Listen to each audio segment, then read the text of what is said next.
What's up, everybody? Got a little watch party going. Thought I'd go live here. We'll watch these games together. So obviously, I can't show the game footage itself, but I got it here right in front of me. You watched, see the live reaction. I've got some great data here on the screen. You can see the score, and if we come over here, I actually got a nice little dashboard that we can look at and keep track of how our bets are doing, how our parlays are doing, how the stats are flowing. I mean, Paul George, it came out. I mean, he had 15 points real early, and then it's kind of gone quiet. You got to give credit to the Knicks so far in this game. Got down big early. I mean, it was 7-0 to start, right? So got down pretty big early, and now they've battled back and they're up by 9. So yeah, hang out. We're gonna keep it pretty chill here for this part of the stream, and then after, we're to stick around for the next game, and then after that is done, we'll do our live podcast as per usual, kind of more the traditional format for the show. But thought I'd go live a little early, see if anybody wanted to come hang out. When we get a little closer to the Timberwolves game, if there's some people in chat, we'll have to make a little chat parlay and see how that works out. But honestly, just some quick thoughts as we obviously missed the beginning of the game. Joel Embiid's getting his, I think, from a scoring perspective, I feel like. But yeah, I think the biggest thing has been the Knicks coming back from that early, first quarter down big and just battled back. And honestly, pretty surprising because normally, you get one of these situations, the best team has an advantage at home in that you get a big lead and all of a sudden it's hard to come back when you have no momentum and you are struggling on the road, right? The crowd's against you. But Knicks stayed calm, stayed collected, and, held on to that initial push, and now they're playing pretty well.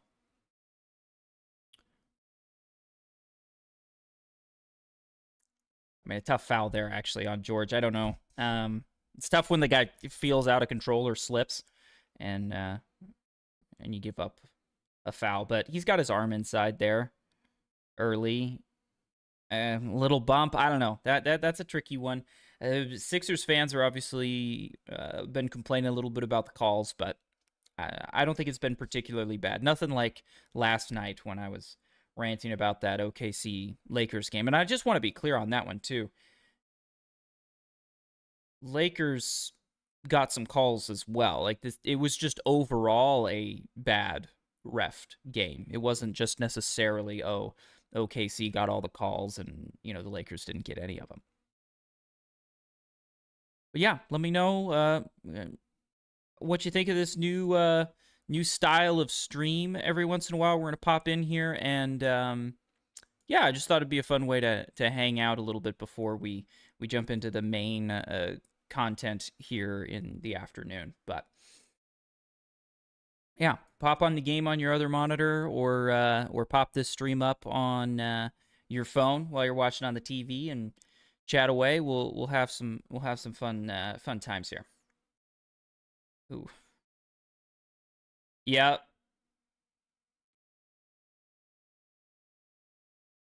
Oh no, that's gonna be on Embiid.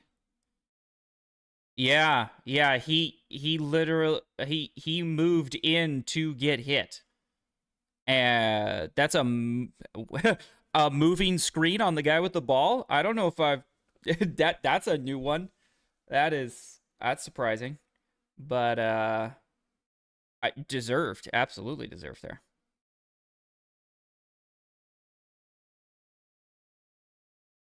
Over here, if you want to watch the screens, I do have a parlay here. I think it's looking all right. I need a little bit more from George. I was feeling really good about George early.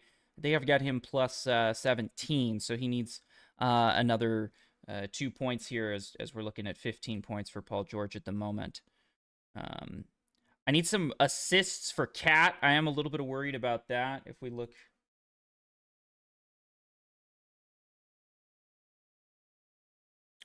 Let's wait for the next commercial break, and then we'll go over the prop bets that are there. Nah, good follow.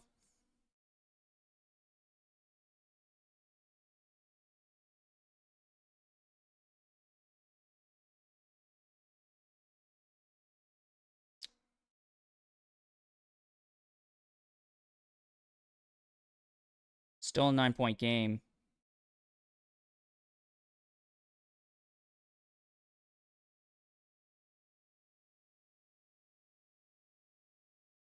Got wow, what a left hand. What a left hand. That was beautiful. Brunson sometimes frustrates me in these situations because I feel like he just dribbles the ball too much. And really just he's gonna play ISO, but man, he's pretty good. There it is. Gets it to drop. Halftime. Okay, perfect chance, perfect opportunity to go over some bets. We'll take a look at the world of X and Twitter and see how they're feeling. All right, so the bets for me today. Let's move this over.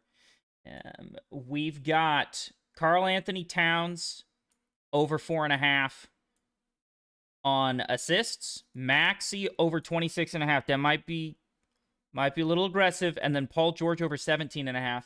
If we look at the actual stats here, Knicks, unfortunately, Towns got into a little bit of foul trouble, so he's only got 1 assist right now. That might be a bit tricky to deal with long term, but it is what it is. I'm gonna zoom in just a touch here, so you can see this a little easier. Cool. So, yeah, Towns only has 1 assist. He's gonna have to have a second half with a lot of assists.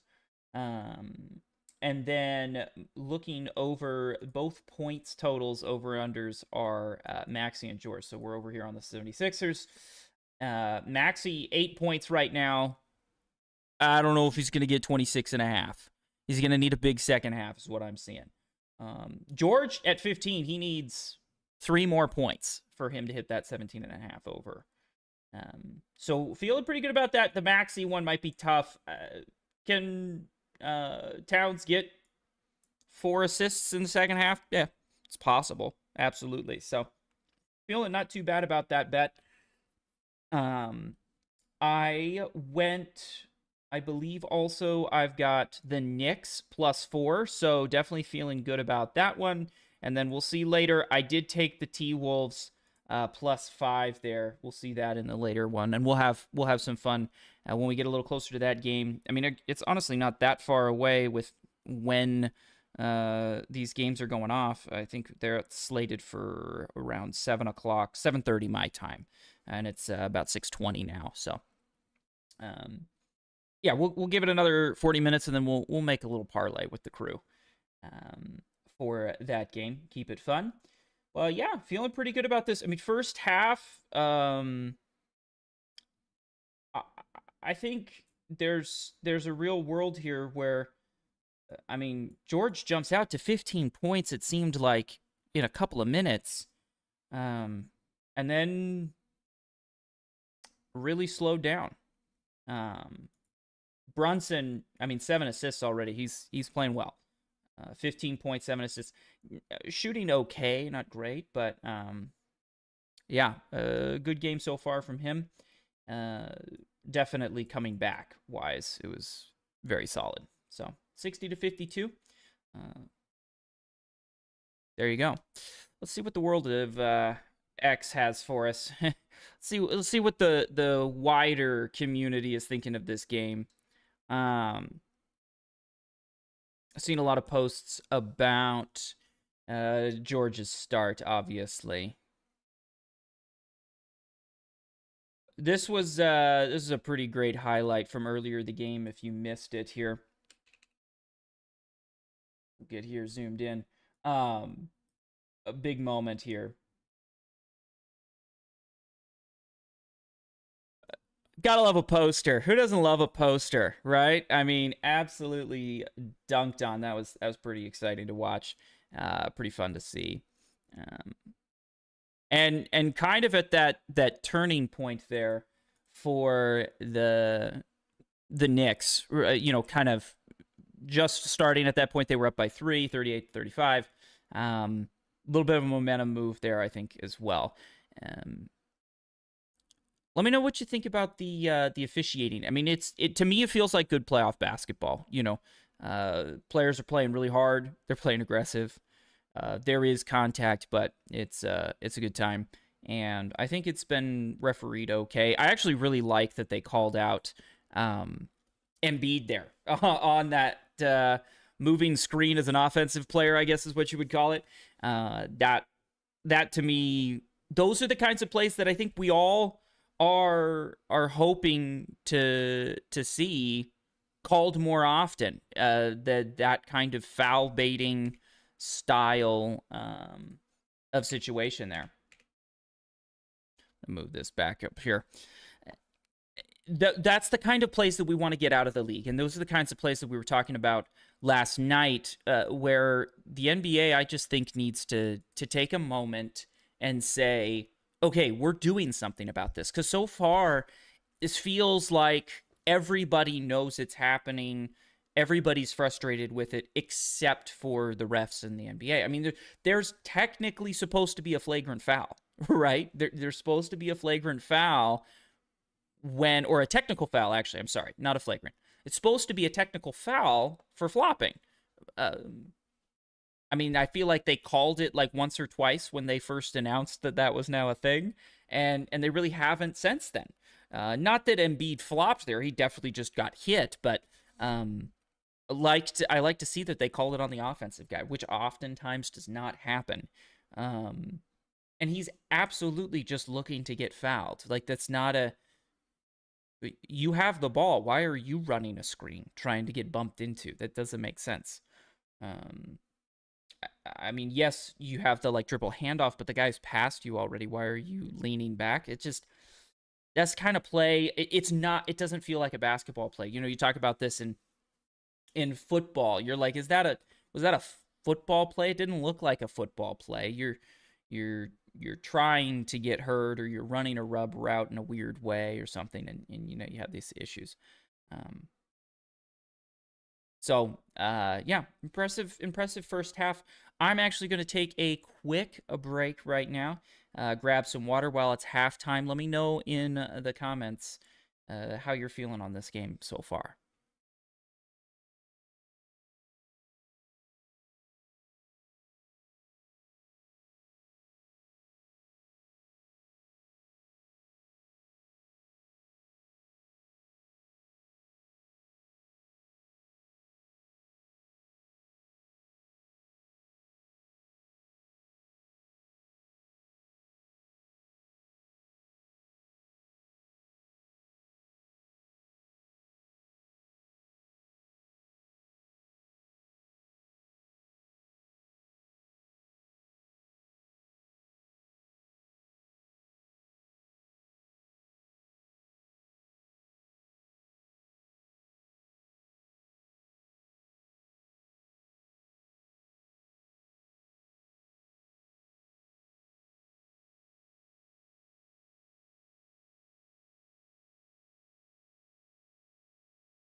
Whoops, turned off the wrong screen there. I am back. Yeah, Twitter. Most people on Twitter, yes, I still call it Twitter, are just talking about that nice poster there on top of Embiid. And yeah, that was impressive. Brunson, I think the big story, honestly, is Brunson here. I'm gonna zoom in again so you can see the stat lines here. I mean, Jalen's 15 points, 7 assists in the first half. That is pretty impressive. I mean, you don't normally see big, assist numbers and big scoring numbers. He's been on fire in this game. It's been impressive to watch. You go down here. Honestly, Hart, I think his over under was around 8, and he's already got 8, so that's impressive as well. Very happy for him. It is definitely difficult to be on the road and come back, and they needed it from everybody. And so far, Bridges, Brunson, Hart have been magnificent. Towns has had a little bit of foul trouble early on, but I mean, 3 rebounds, 6 points, 3 of 4 shooting is not bad. That's not a bad line. Not everybody can have 15 in the first half, right? Yeah, impressive start from the Knicks to come back. I'm actually feeling pretty good about the bet. When we realized that they are going to be down a guy, right, and that Sixers Embiid was going to play, I think at that point you had a situation where most people were feeling like this might be the 76ers, right? They're back at home. They're coming off of a much closer matchup. Obviously, game 1 was not particularly close from a scores perspective, but second game was a tight one. Coming home, felt good. Embiid's back. And Knicks go down early. Honestly, very impressed. I think that would be my biggest takeaway from this first game is, man, the Knicks came back in this one, right? They showed some serious resilience on the road. Very impressive.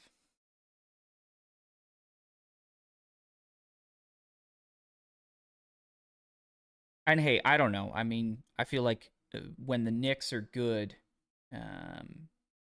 it it's fun. I mean, they are one of those teams that is a lot of fun to be around. And don't get me started on, oh, the NBA's rigged. No, they did a really good job. They did a really good job coming back.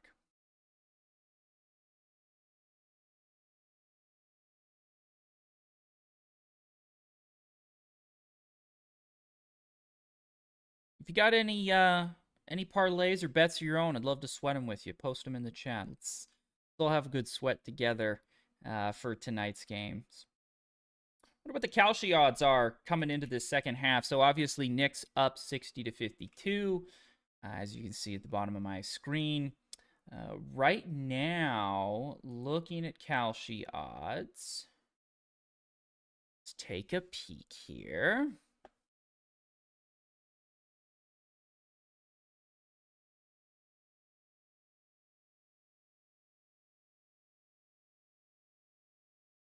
Okay. We are looking at 67%, 68% for the Knicks, 33% for Philadelphia. Yeah, Knicks moving to a pretty solid, heavy favorite. Obviously, I'm feeling pretty good about my New York Knicks +4 for the game here. As we move over to this screen, once again, gonna zoom in for y'all. This menu. The live betting looks like we've got Knicks -7 right now. So, yeah, +4 to -7. That's a big, big move. -7 would win right now, but that's showing you that they're thinking Knicks have the momentum and are moving in the right direction. If we look at the Kalshi odds here, as well, you're looking at 60 to 52, 67, 68%, kind of hovering around there here at halftime as it moves. Obviously, before the game, we were looking at 66, 67 percent for Philly leading up to game time here, as well as I guess leading into game time we were looking at around 59%. Then Sixers jump out to that early lead, get up to 68. The lead continues to grow. I mean, we were up to 74% at one point. That's a margin right there. Would have been a good time to buy the dip on the Knicks as they come roaring back. And right about the time we were seeing that poster, we were moving in this direction. A little bit of uptick and downtick there at the end of the moment. But yeah, the over-under is looking at New York is at 5.5 right now on Kalshi. Over here, we're looking at -7, although it is locked out at the moment. So, not able to make that bet. We'll see if it changes in the relatively near future. But at the halftime, they're not taking any bets at the moment. Looks like they are taking money lines, -260. So that's something to keep an eye on as well.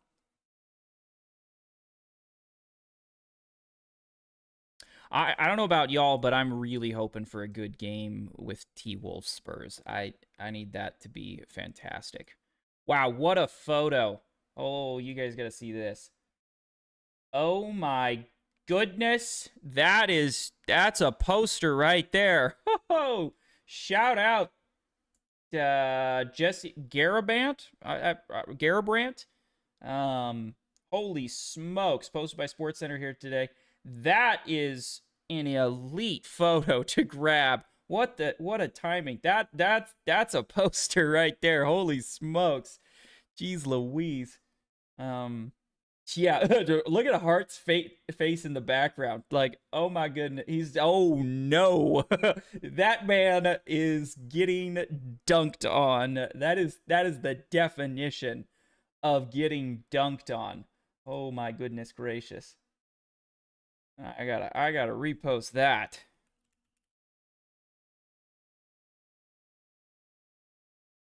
Fantastic. What a photo. Holy Toledo. My man Jesse. Is he on here? Let's see. Is Jesse Garabrandt? Oh, hey, maybe.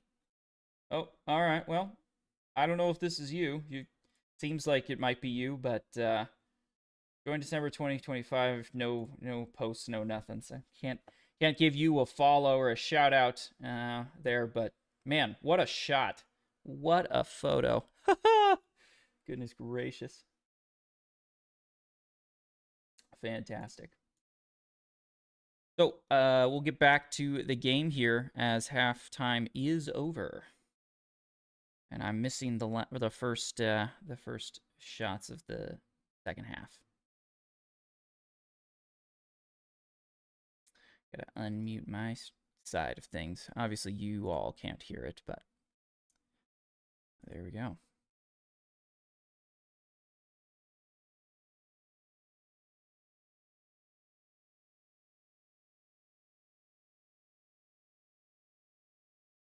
See how this goes. A little bit of a comeback already coming out. I mean, you expect that, right, from the Sixers to come out hot and really press, They're at home, they're losing, they're down 2-0 already. They got to lock in. So definitely a position where they're going to jump in and attack, come out very aggressively.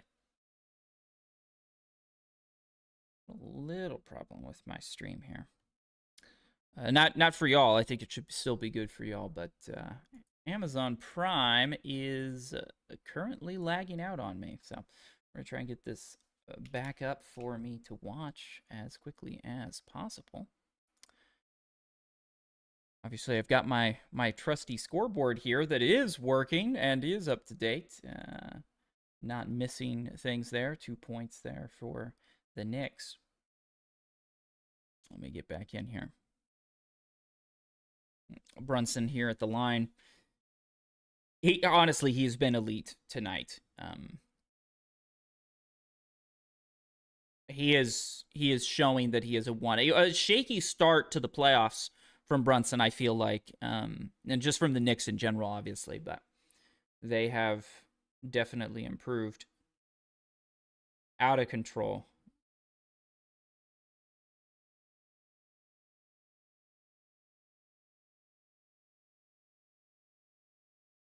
I mean, Maxi's obviously frustrated. I need some points for Maxi, so yeah, give him whatever he's asking for, ref.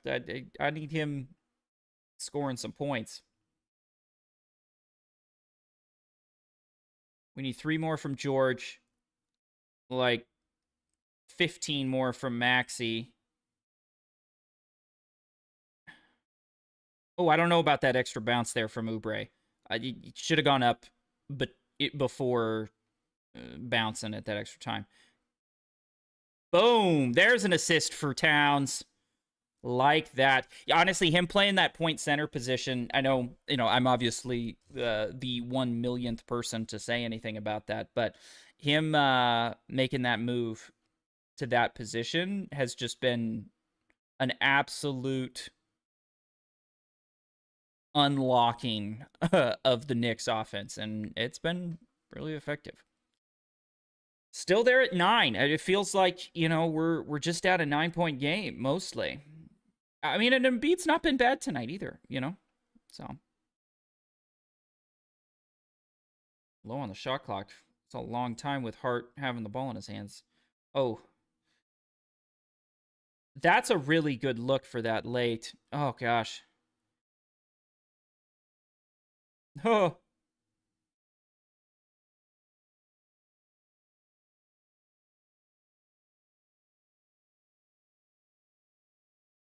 Come on, Maxi. Hit it. I think the goaltend.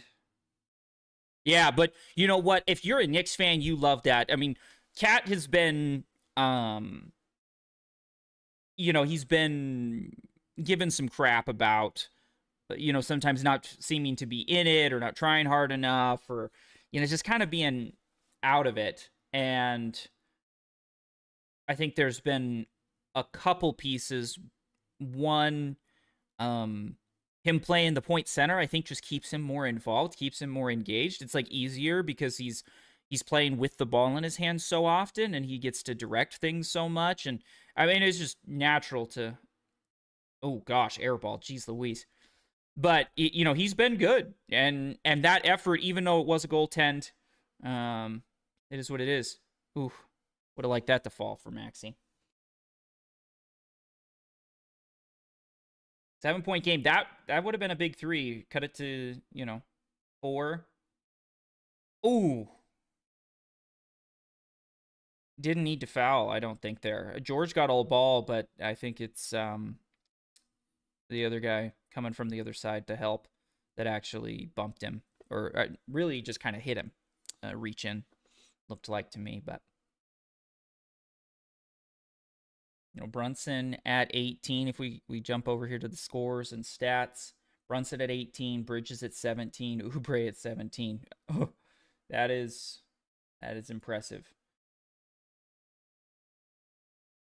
I mean, if you are Sixers, the fact that Oubre is leading your team in scoring is maybe not your favorite stat. And George is just still stuck at 15. That's tough. Very tough. But Towns has been good tonight. 7 points, 7 rebounds, 3 assists. That is. He is a fantastic player. I mean, you go back to even him in college, he was so dominant. Um, I think he's, not been as successful as obviously he wanted to be. He's not been as consistent. And this series and the end of last series, he's been incredibly consistent. There we go, Maxi. Give me some more of those. Give me some more of those.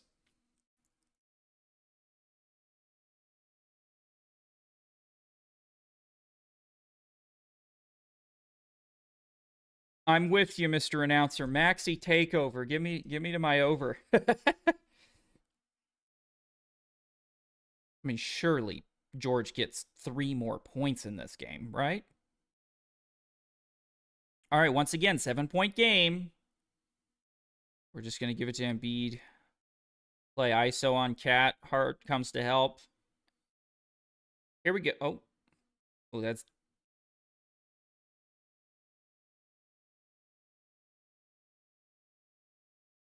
All right.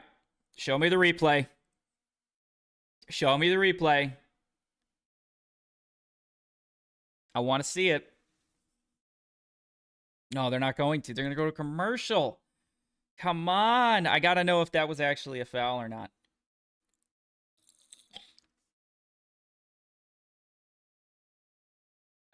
It's funny that reaction that I just had. I'm surprised more. I guess refs really can't have that reaction, right? Like they have to actively avoid that situation where they immediately, like, I'm just assuming it's Embiid. Like, did Cat really bump him? I don't know, but that's me as a fan of basketball watching from the sidelines, right? Like, this is not a situation.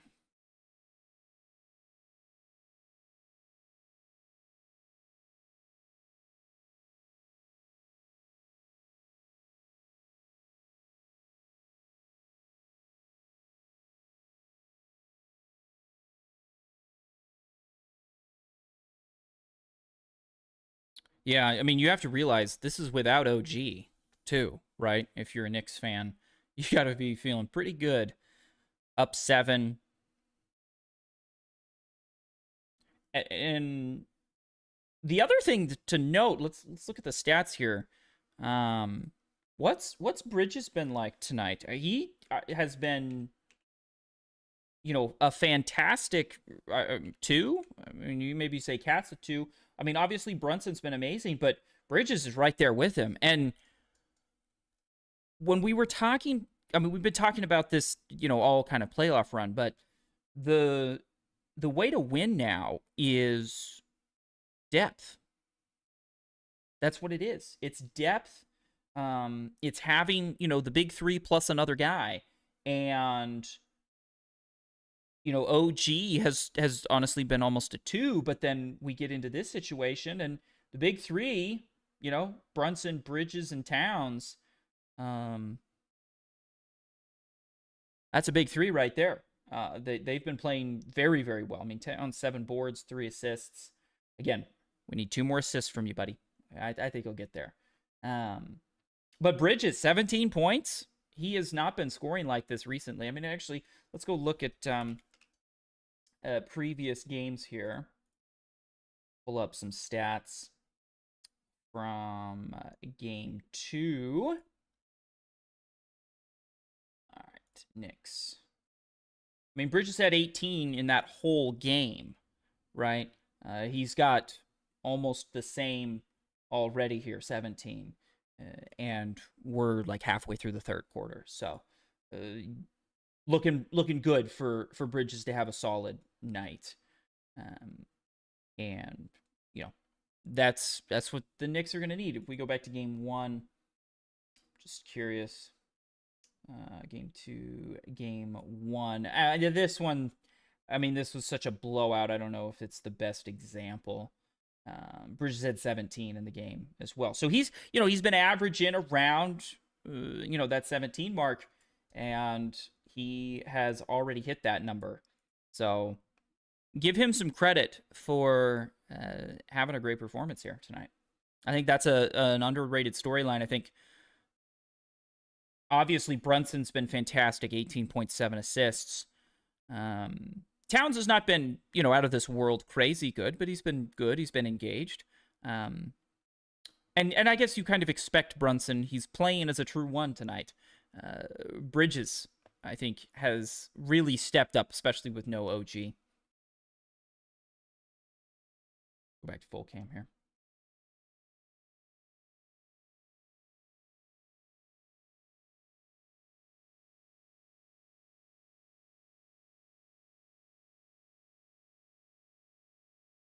That's Embiid's shot right there. Nobody on him, right, kind of top of the key there. It's a good spot. Cut the lead to 5.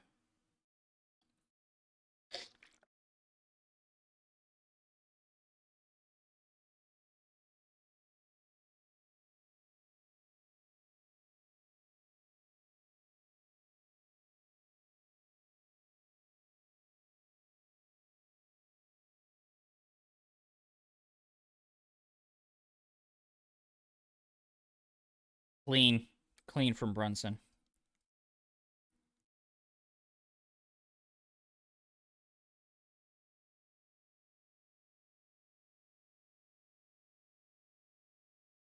Ooh, nice feed. Nice pass. A big man passing is just so great. I mean, this is why we look at Jokic and are always just in love with the way he plays basketball. Brunson looking to pass, hits the mid. Woo! Just been good tonight. It's just been good tonight. Oh, Maxey loses the ball.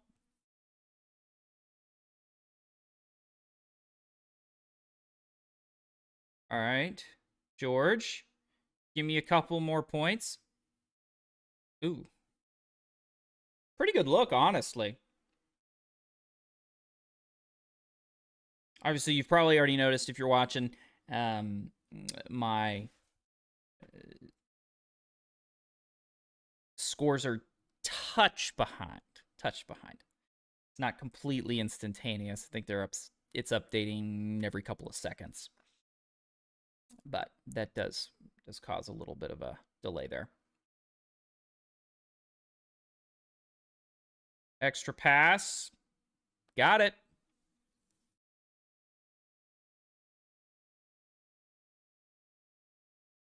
I'm gonna be honest. I'm not seeing the Maxi takeover. I think our parlay might be cooked, even though we got a couple of the legs. What was that?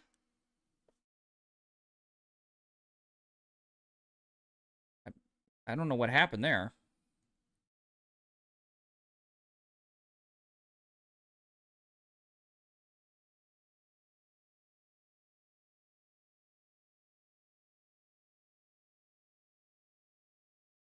I mean, we're just watching Brunson highlights. The man is showing and I think, convincing that he is a one. I think as long as Bridges plays well, you look at Brunson, what's his weakness?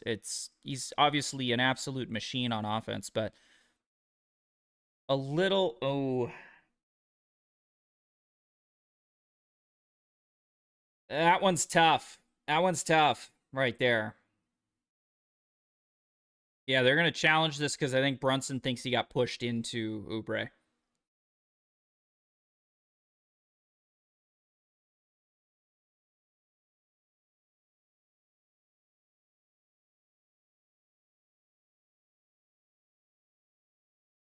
Let's see. I mean, there's kind of a push there from Edgeco. They might win this one, I think.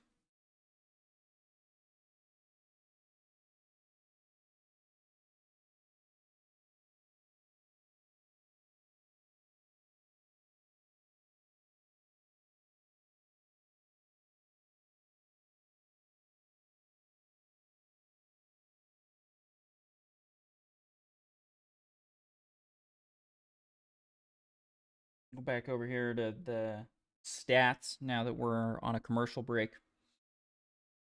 Um, Oubre's played really well. I got to give him some flowers here. I've been giving the Knicks a lot of flowers, but Oubre 6 boards, 22 points, leading the Sixers in scoring. Shout out him. He's 6 for 6 from the line. Very nice, very nice, solid 28 minutes. They're locking down Maxey. I think there's you got to give some credit to the Knicks on that, but then also Maxey, you got to go get yours. 12 points. I mean, he does have 5 assists, but it's just not. That's not going to do it. I don't think. He needs to take over. He needs to take over, and he can sometimes. So we'll see. We'll see how it happens. See how that goes. I mean, he's been 6 for 8. He's still shooting at a ridiculously high percentage. So, yeah. And I'm not just saying this because I got a parlay on him, right? Obviously, I don't know if you guys probably noticed. We're talking dollar bets here. I don't sports bet for the money. I sports bet for the challenge, for the fun of sweating something and seeing if you can make the right picks. That's why we do it. I don't play the big monies. I'm actually doing a challenge. I started at the beginning of football season last year. You might be able to see my account is at $25. Now that's counting the money I put on games tonight, which is about $3. So it's up to about $27. Last football season, I haven't really bet much on NBA. I bet a little bit of March Madness there. But yeah, started with $10 and we ran it all the way up to 27 during the football season for the most part. We've been mostly break even kind of since the end of football season. So that was fun. And we're going to continue and we're going to see how much we can run this up to this summer. Maybe get some World Cup bets in there, and we'll see how much we can run it up. I just think it's fun. It's a challenge. Obviously, if I had started with $10,000 and I ran it up to $30,000, that'd feel really great. But that's not really my point. There's definitely a push there, though. We're back to the broadcast, and there is definitely a push there, and I'm glad they're reviewing it, and hopefully I think they did overturn. They haven't announced it, but they're coming. Yep, successful challenge. There we go.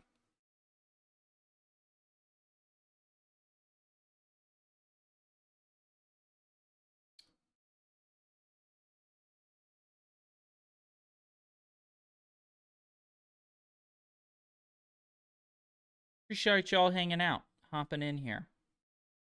Fun way to do the stream.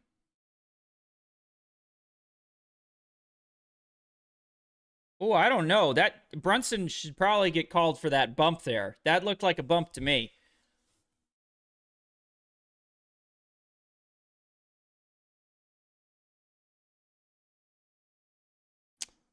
Eh.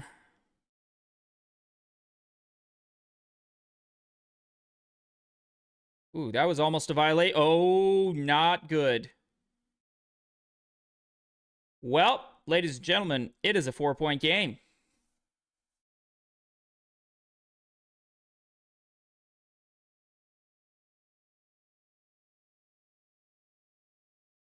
Brunson going to try and take over. Good pass. Absolute. Oh. That looked like a foul to me. Maxey's going to get fouled here. I don't know how did Embiid fall over after that? I don't know what happened there. I mean, Brunson's not that tall. That pass is pretty rough, right?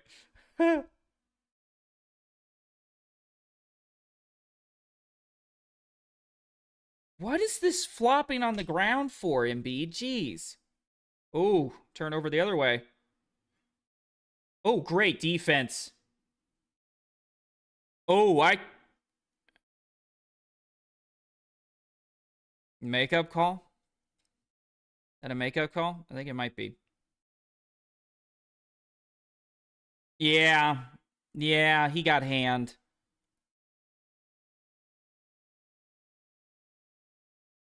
Yeah, that was a heck of a play. Heck of a play. Send in a 40% free throw shooter, 29% on in the playoffs to the line. You'll take that. You'll take that over an easy dunk. Now he makes it though. There you go.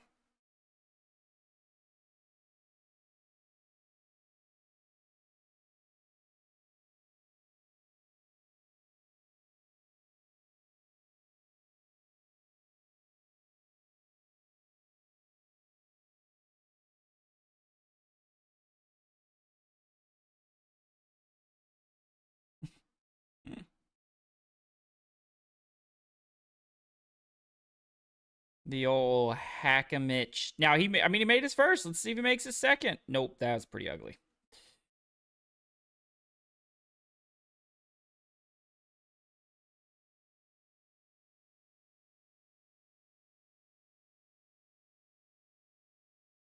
That's a pretty open shot. Ooh, that would have been a good find, but he doesn't get it. Hart's going for it. Oh boy. Yeah, that's gonna be backcourt. Hart just out of control there.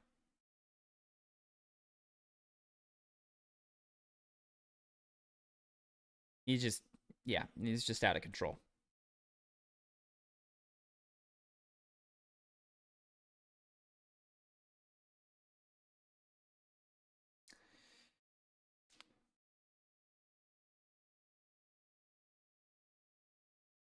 I don't know. Yeah. Ooh, that's the hip. I mean, Embiid missed the last game because of that hip. I honestly, man, you look at Embiid, he just he has a lot of injury problems. I honestly, I feel bad kind of for him post playing. Like, is this man going to be able to walk? Yeah, it's definitely a foul.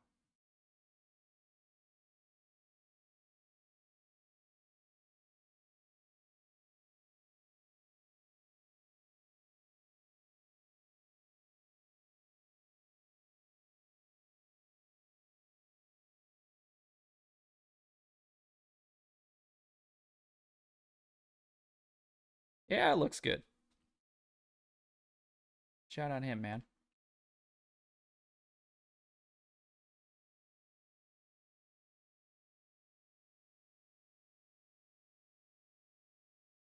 Looking at a 4-point game. We got a game on our hands again. Unfortunately, as I look over here at my stats, I mean, I guess there's a whole fourth quarter. Maxi could get. How many do I need? I need 6. Need six, like 16. It's 26 and a half. He's at 12 right now. I guess I can show the stats here. He's at 12 right now, so I need 15-point fourth quarter. Plus, I mean, there's 3 minutes to go, but yeah, he's at 12, so it gets 26 and a half. So we're looking at get to 27, so 15. 15 points. I'm gonna need a little bit more. How are we looking on? I haven't seen another Towns assist. Yeah. Still need 2 more assists. That's possible. Definitely in the realm of possibility. Although with Brunson having the game he's been having, I don't know if he's gonna give the ball up to Cat too often. And then we still need the Paul George couple of points. I mean, we've needed basically 3 points from him the last 2 quarters. And we got 1 quarter to go here. I mean, obviously 3 minutes to go, but yeah. It's in the realm of possibility. We got a chance here. We do. We do have a chance here.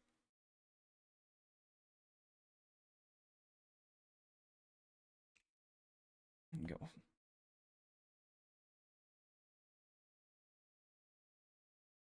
I need to get that bottom score thing fixed here so I don't have to keep adjusting every time I flip back and forth. Get my zoom figured out. Yep. Hack a Mitch. I mean, the guy's a 30% free throw shooter this playoff series. He's 50% tonight, but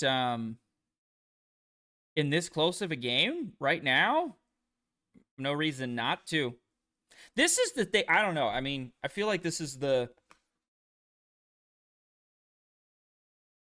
Let him shoot here. Hey! Shout out that guy for making it. Knicks fans are here. You can hear them. They're actually not quiet. It's definitely still mostly Sixers, but Knicks fans are traveling for this, which is cool. It's cool to see. But I don't understand the. I mean, how do NBA players end up that bad at shooting free throws? Like, I don't. I 50%. I'm not, I'm not a basketball player, but I typically make around 60 or 70% of mine, and I'm not even practicing very much. You know what I mean? Like I don't play basketball all the time. I don't understand how you can get to the NBA and just be that bad at shooting free throws. Over time. Hey, there's some effort from Embiid. Got it. Yep.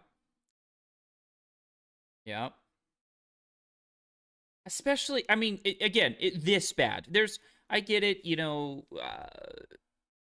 not a shooter, whatever, but why? You just gotta. How are you not. When you're this bad at shooting free throws, like, this is just gonna happen, and it's tough.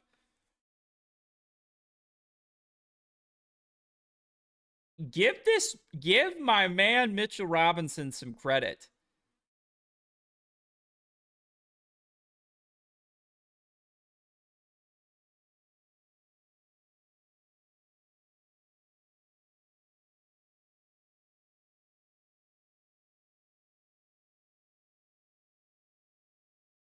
He makes them both.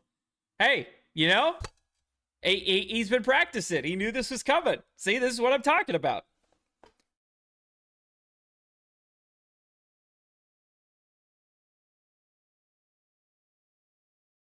Oh, easy bucket for Embiid. Oh, he missed it.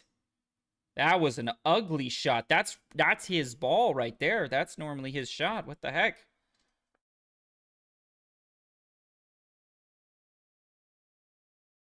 Yeah, under 2 minutes to go in the quarter. You can't do it. Oh, air ball from.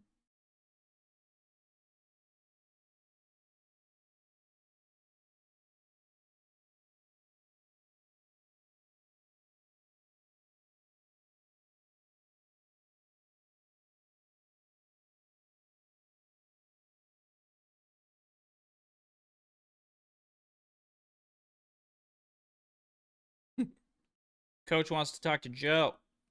Oh,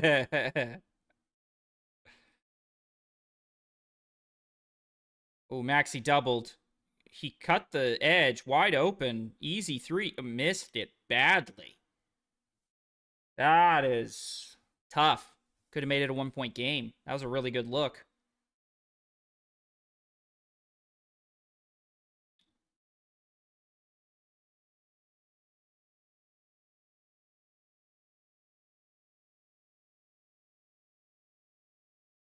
Oh, well, there's not obviously a hack of Mitchell, but he's going to the line regardless.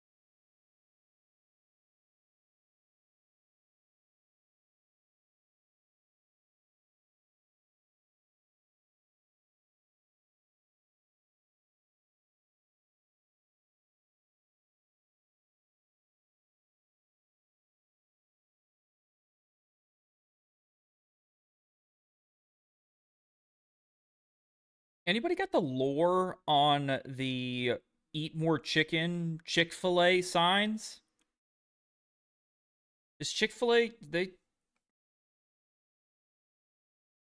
let's find out. Let me move over here. We'll go here. Chick-fil-A founding location. Founded in Georgia.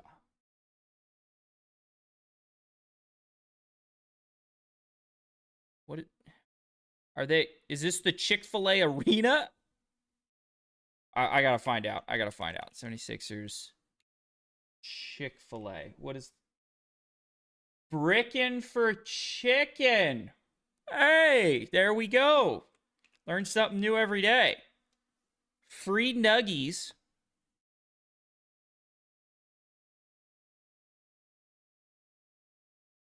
If he misses two. That is fun. Free Chick-fil-A from Brickin' for a chicken. Now is this is only 76ers. Wow, they gave out almost 1 million nuggies. Check that out. Yeah, only 20,000 nuggies remaining. Well, I think Robinson just bricked 2 of them, didn't he? I think he did. So I see that number's going to be absolutely smashed. So all fans in market. Ah, dang it. Oh, look at this. Oh, only in the second half. Well, would you look at that? Within 3 days. Brickin' for chicken. Nice. Look at that. Free chicken nuggies. Shout out Chick-fil-A. Oh, airball. Edgecombe gets the rebound. Oh, that could have hit. That would have made that was the 3 points I needed. Brunson's going to hold this for the last shot. Absolutely. No timeout. They come up. Ooh. Easy shot. Great look. I don't know what the Sixers were doing there. He's just going to have to heave here. Oh, they foul Maxey. Guess they had one to give. What are we? Yeah, that was just poor defense, honestly, is what I would say.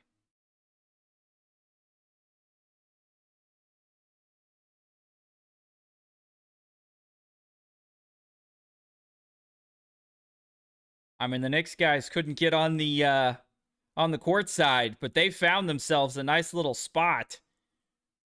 That honestly, I think that's super cool.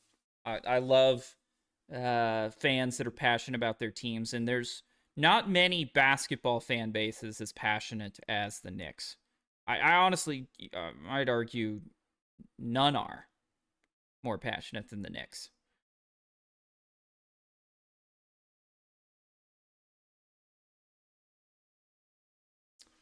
Well, there you go. How we feeling fourth quarter? I know my bet's feeling pretty good. A little 9-point lead here.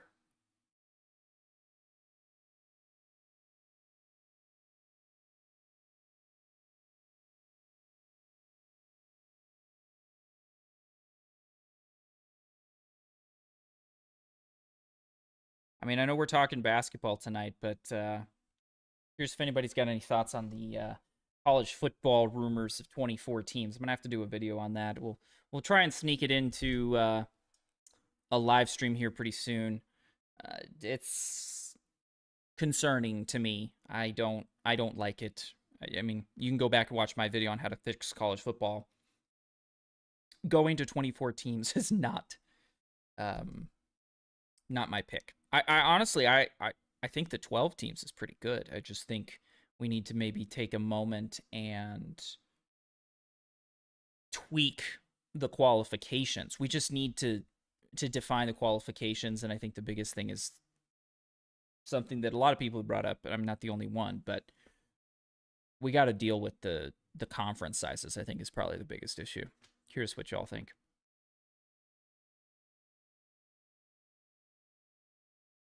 Yeah, the world of X is looking while we're on a commercial break. See what's going on.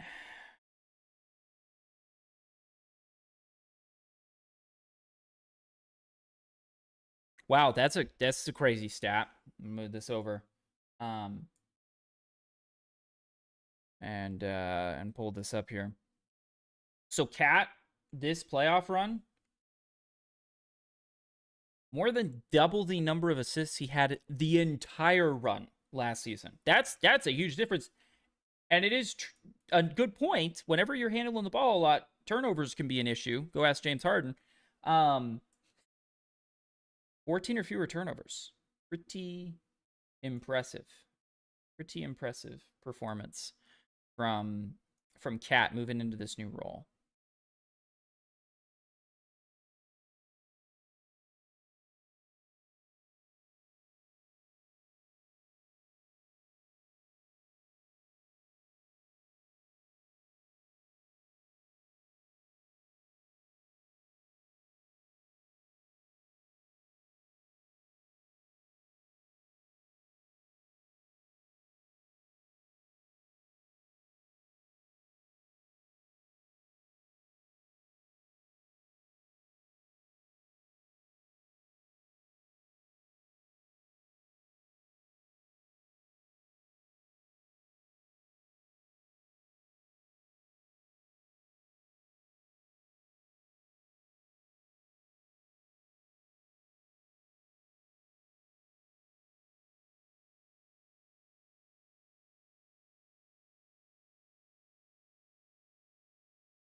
And we're back.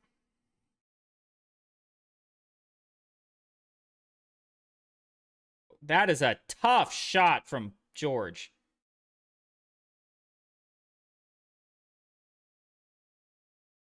Is Hart okay? He kind of, that was awkward on his knee. He's moving okay though.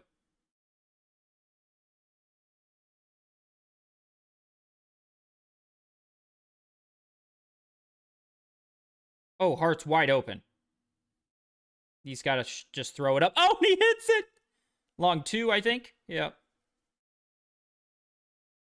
Woo! There we go. And a little assist for Towns on that. I'll take it.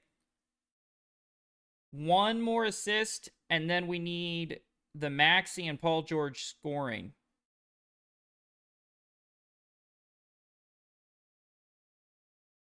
There we go. I mean, they got a chance here. Game is far from over. Oh, good find. Oh. I don't know about that pass there from Clarkson.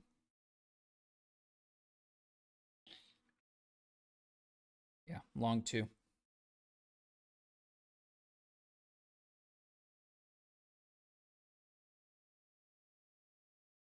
4, 3. Wow. Definitely drew the foul there. Shamet, I mean, he's been playing really well.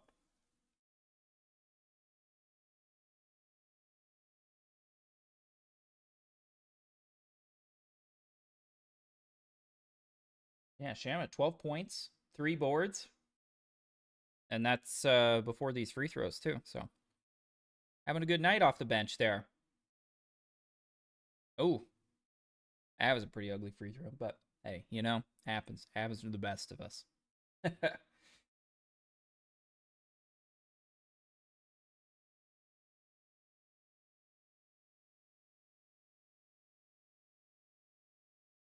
Makes the next one.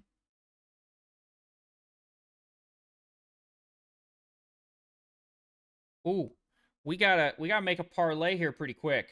All right, next commercial break. We gotta make a parlay for the T Wolf Spurs game. Oh, off the knee.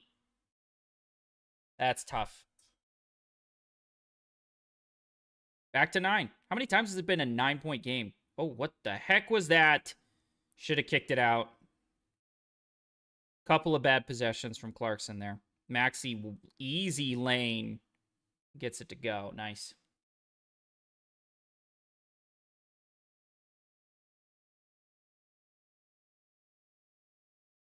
We'll pick up the dribble, Towns. I don't know about that. Get it back to him. The old pick and roll. No. Ooh.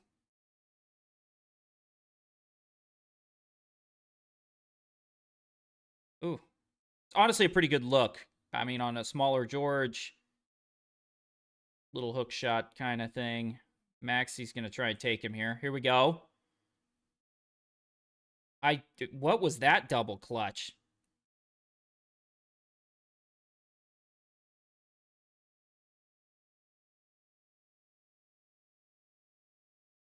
They like this matchup.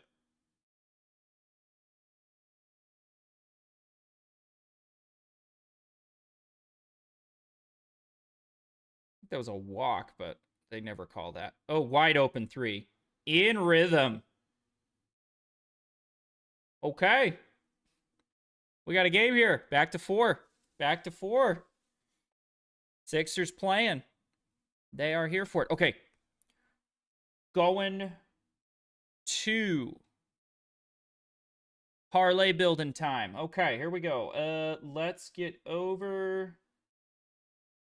This one is, let's see here. I don't want to go to live betting. I want to go sports. Here we go. Let's get ourselves a little parlay, a little same game parlay here. See what the lines are.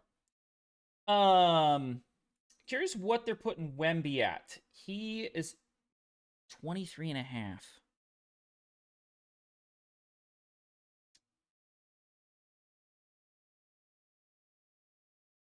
It's tough to pick. I think Edwards is going to have a big night tonight, but I think it's a little bit difficult to do that. Just because he just doesn't play enough minutes. But I expect a bounce back. He did not have a great game. He was pressing a little bit too much. I think Randall over 16 and a half feels good. Let's add that one. We got to go check. What's the blocks number at? Obviously, there's multiple. 3.5. We like 3.5 blocks from Victor. I think we do. Let's do that. We're obviously going kind of low here. We're only a plus 140 with 2. Let's go a 3 thing.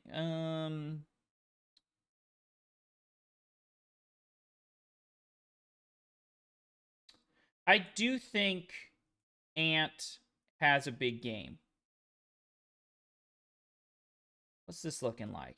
22 and a half? Go over 22 and a half? How do we feel about that? I mean, what's 24 and a half? What's the odds on that? We go 20. I like 22 and a half, I think. Let's go do a little extra research here. Go to the NBA here. And let's go take a peek at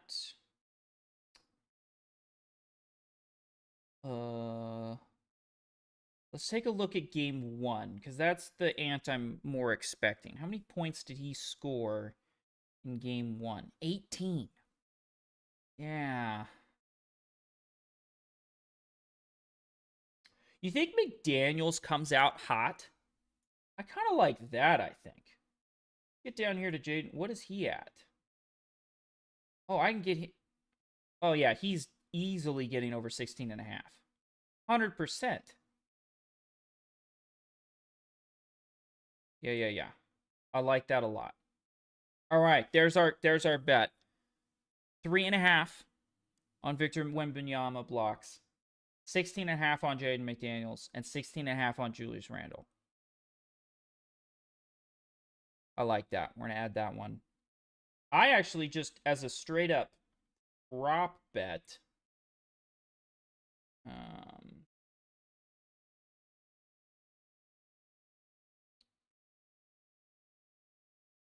I kind of like that McDaniel's over. Wait, what is match?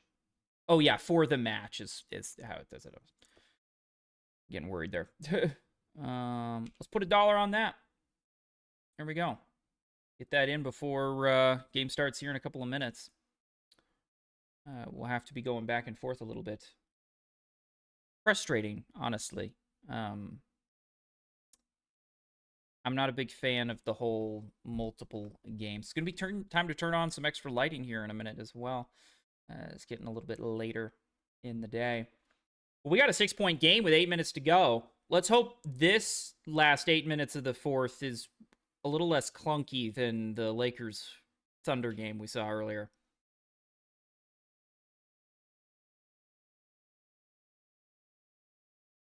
Oh, picks up. Okay, nice find. Oh, wide open in the middle for Bridges. Yeah, that's too easy. That's absolutely too easy right there.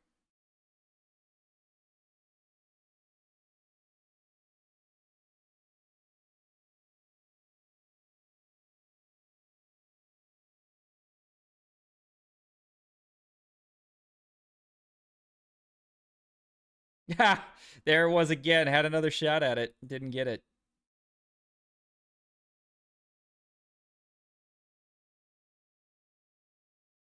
Ooh, lost it. That's tough. Ooh, that was pretty. That was pretty. Gotta give him credit for that one.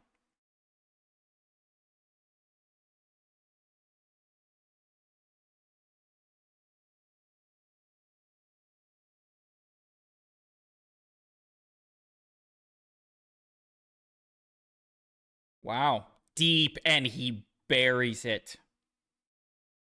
And he buries it. Ooh.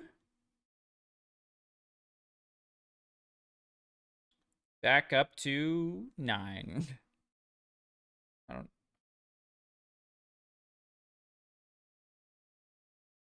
They're playing really good defense on Maxi. Oh, poked away by Cat. It's a foul.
You guys got to tell me when I'm muted like that. That's crazy.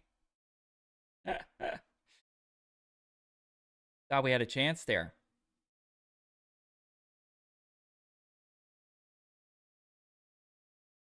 Joel's coming back in.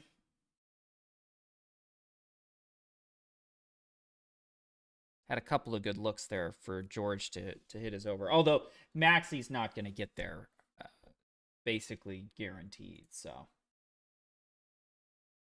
unless he has just an all-timer, he has not. That was pretty clean from Jalen. Those are the kind of plays you need to kind of put somebody away. Up 13 now, 7-0 run. Knicks look really good. They do. I don't. There's nothing else much really to say. The Knicks look very, very good.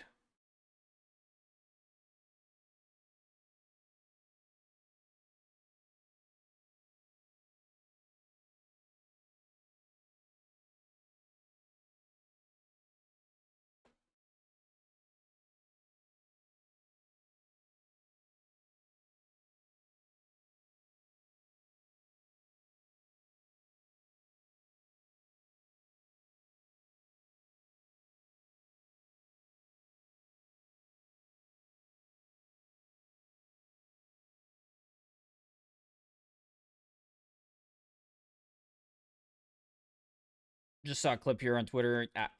I'm so glad that they called Joel for the offensive foul on that like step out weird moving screen situation.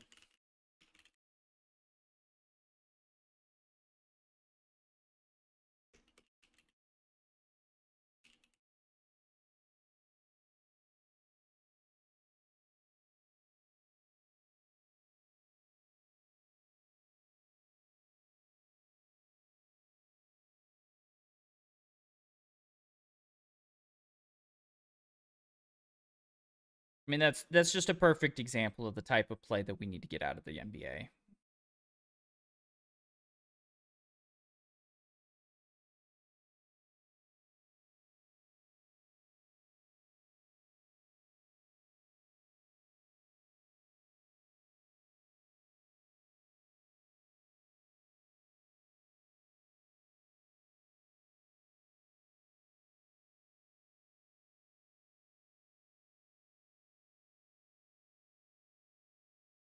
Yeah, I mean, I will have to say, ref wise, I think they've done a pretty good job, right? Like, I mean, that was just one example that I gave there. I'm glad they called that on Joel there. But overall, it has been a pretty well refereed game. And this is the thing that bothers me, I think, so much about the problems we had last night with the OKC Laker game. Like this is when basketball is fun. And unfortunately, the OKC Laker finish just was not fun. And it seems like most of the time it is an OKC game where the biggest kind of issues are happening.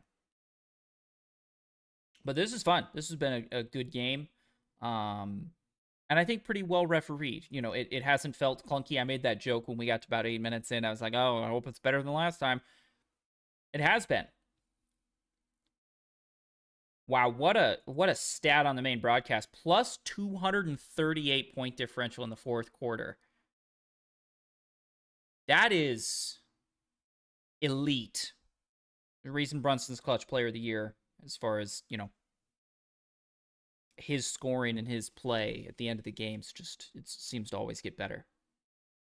And that's how you put away teams, right? And also it just gives you so much confidence. You don't even care if you're down going into the fourth because you're like, oh, well, we always outscore everybody. Yeah, we're looking at about 15 minutes till the start of T-Wolves Spurs. Be nice if this game could get over by then. I don't know if it will. Got 6 minutes of game time left. It'll depend on these next, I would say, two Sixers possessions. If they can, get a score, get a stop, that's not a score, a stop. That's getting locked down.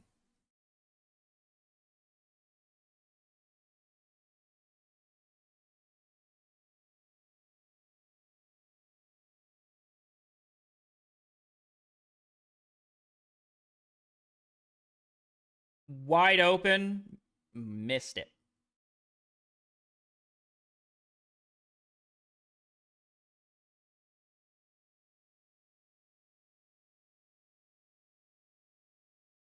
The old no look, kick around. Oh, that was deep. That was deep. Oh, geez. Is he okay? He like slipped or something.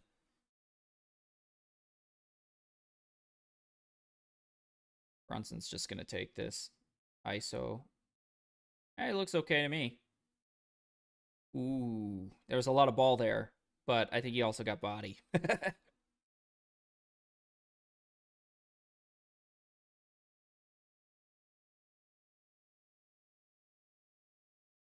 Embiid's like looking at refs and stuff. I don't like it. Play the game, you know?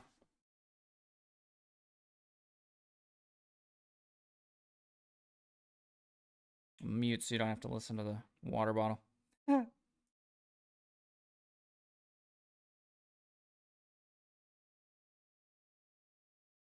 Yeah, 9-0 run here.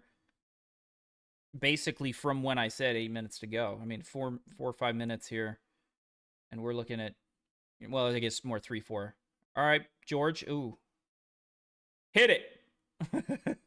It's not going to happen. I don't even care. 4, 3. That looked like a travel, but. Oh, good D from Hart. Maxi, a nice clean 3 there. And you take him to 17.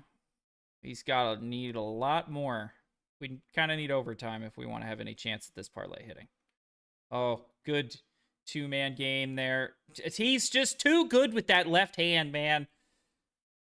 Too good with the left hand.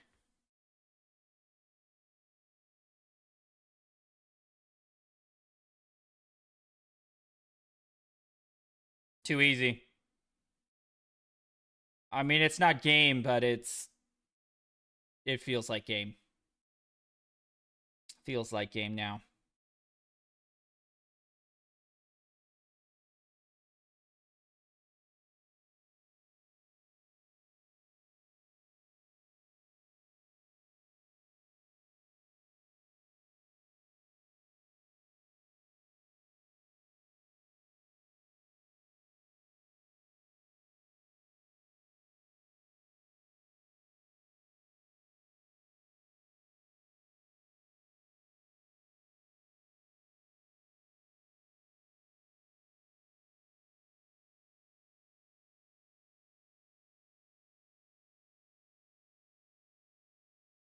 I figured out. Remember that earlier play where Embiid, I think, actually made kind of a decent defensive play, and then all of a sudden he was like on the ground, and I was wondering why the heck he was. Well, I found the clip here. It's what I was afraid it was. Show it here. Yeah, that's all right. Oh, yeah, that's right. He probably fouled him there, honestly, on that block. And then he just.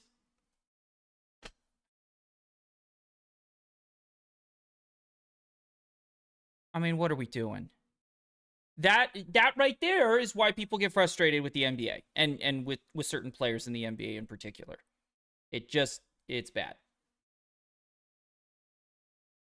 It's just bad.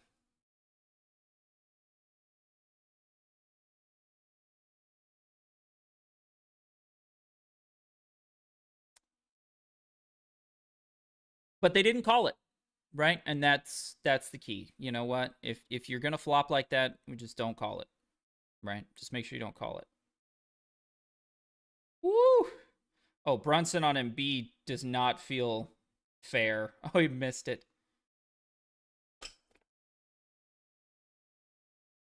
Okay, so Embiid right there is a perfect example. If you were watching that play, Embiid is absolutely fouled. Did he need to fall onto the ground? It just, not a fan. Not a fan of that.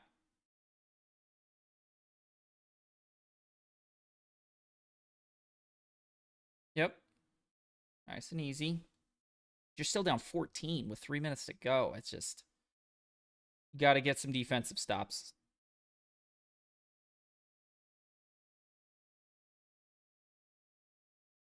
I mean, people have left the stadium. That's rough. Yeah, Brunson's going to ISO this till about 10 seconds and then go for it. Ooh, that's, I don't know if I want Hart with the having to force one up.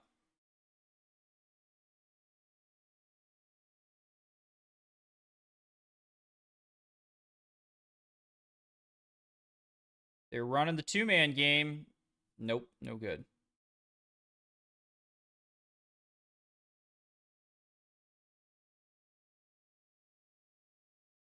Get it to Brunson. He'll wait till about 10 seconds. We'll direct some traffic, and then I'll get going. Yep. Oh, that's... Yeah, he was fouled. I think he was fouled earlier than that, but definitely a foul.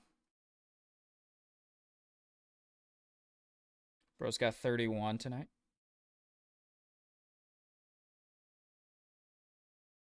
Yeah, I mean, people are leaving in droves.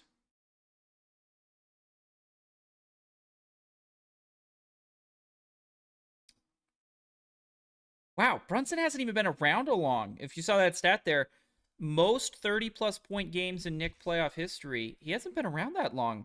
I feel like. I mean, I guess he has, but it almost still feels like he's kind of a new player on the Knicks.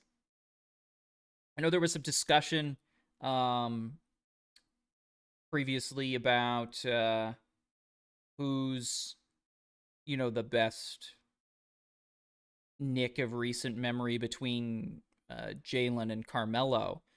And yes, Carmelo is good, but I think I'm giving it to Jalen. I mean, nights like tonight. Yeah, look at this crowd, man. The Knicks fans are there. I mean, it's a lot of celebrity fans, right, that can afford the probably insane prices they paid for those tickets, but it's impressive that they showed up, and also impressive that when we look here at the stats, um let's take a look at the Knicks. Knicks. All right, yeah. There's somebody missing.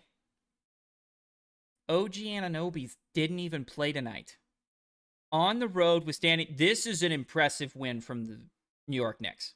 I mean, if you are a Knicks fan, this has got to feel really good. And this is legitimately impressive. 2 minutes to go. 76ers are subbing. Brunson goes 33, 5, and 9. Bridges has a solid game of 23 points. That is, I mean, you look at Towns, 7 assists. Hey, Towns hit his assists, right? um, 12 boards. Hart, a quiet double-double from Hart, right? Like, nobody's talking about that on broadcast. Hart's got a double-double, 12 and 11. That is impressive. That is fantastic. And no OG Anunoby, and you know 50% free throw. Yeah, give some credit to Hart here. I think he needs some flowers for going for a double-double on 50% from the field. Pretty impressive. All right, we're almost to T-Wolves game. I'm actually going to swap this over to oops.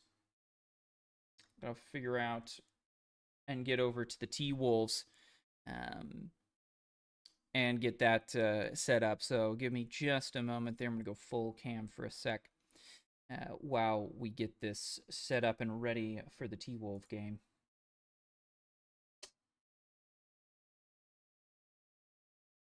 Ta-da.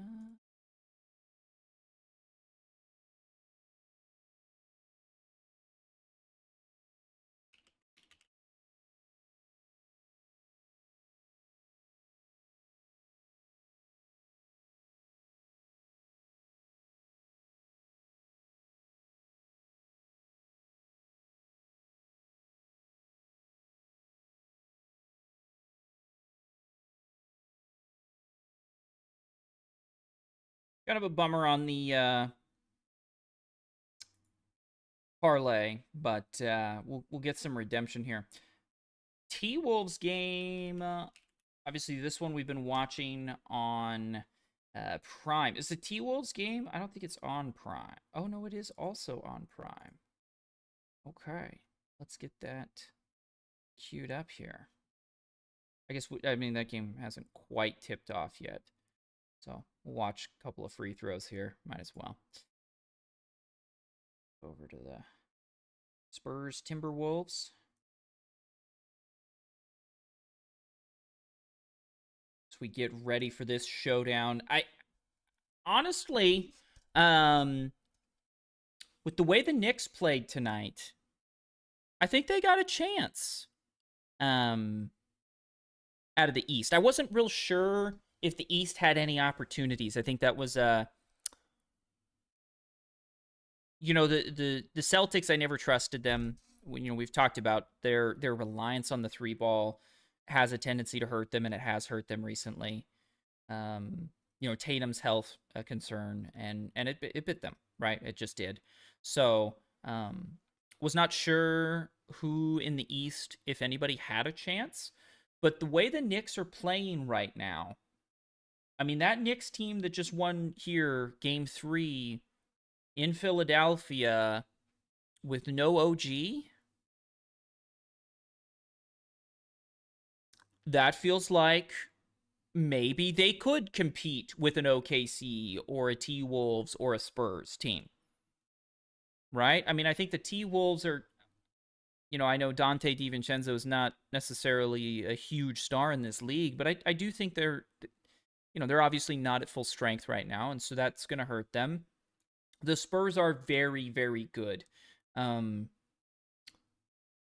curious how, I mean, both Spurs and T-Wolves have that really strong defensive presence in, you know, the center of the court. I think the Sixers, Joel's going to Wemby's going to kind of cook Joel, I think, just frankly.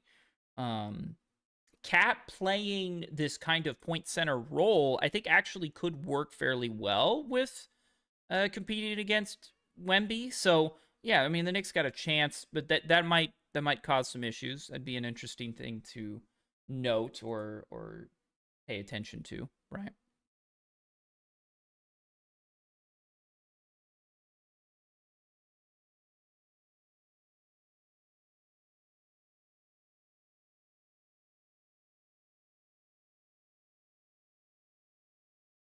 How are we feeling? I mean, I think this game, if we're looking at the T Wolves and the Spurs, it is to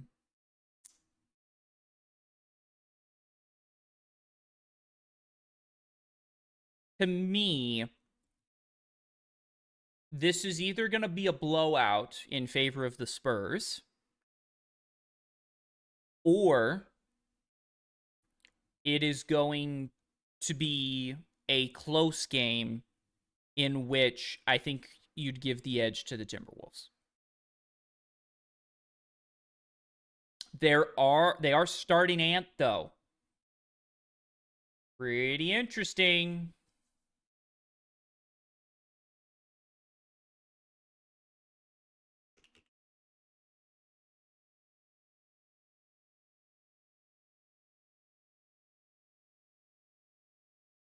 Um,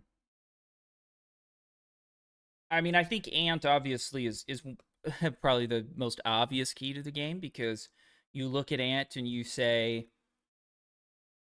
He was not great in game 2. In game 1, he was just incredibly limited health wise, right? Minutes wise. Game 2, he played actually a little bit more, but it just felt like he was pressing. Now he's starting, so we'll see how that goes. The old French connection, Gobert and Wemby. I mean, it's amazing. Gobert is so tall, and he doesn't even try for that tip off. But at home, Timberwolves, we shall see. This has been my favorite series to watch so far, just all in all. Oh my goodness.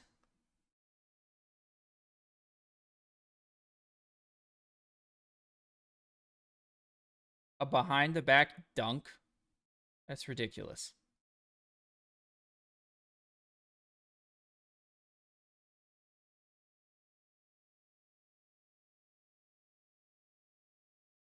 Wow. Good defense from Fox.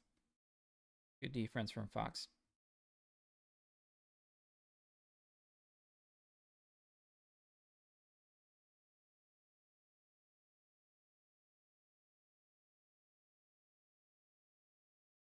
Oh, good block. All right, here we go. We got McDaniels scoring, so here we go. A nice move. Ooh, couldn't finish.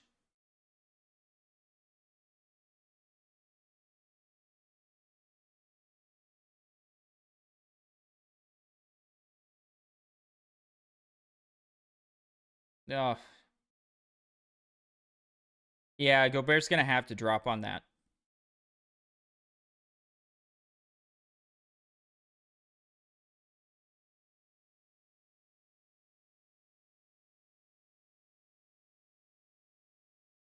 Oh, good move. That's a goaltend.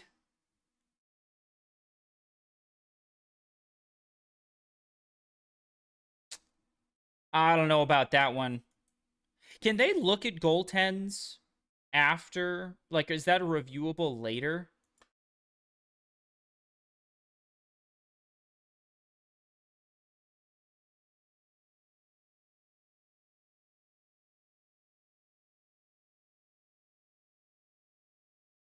I mean, I know they can review it, but they can't review it later. That is coming down. I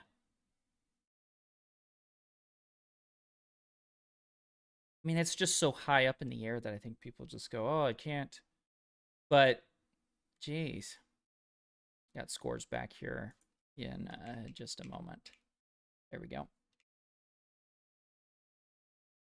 I mean, I guess we got Wemby over 3.5 blocks, so I guess we'll just take it. But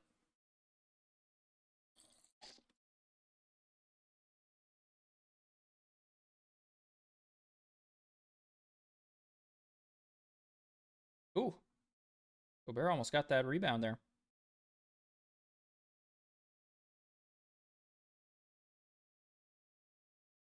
Oh, got to have these rebounds. There you go. Yeah, I will say I think I'm rooting for Minnesota here.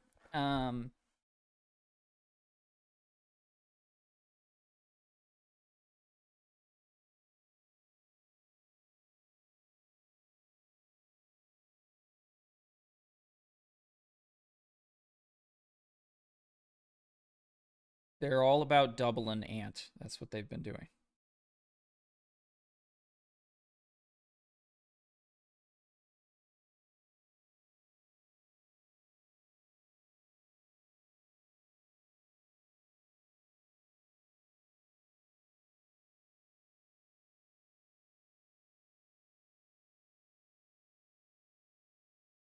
I mean, I think you're gonna have to just live with that shot, you know, and that didn't make it.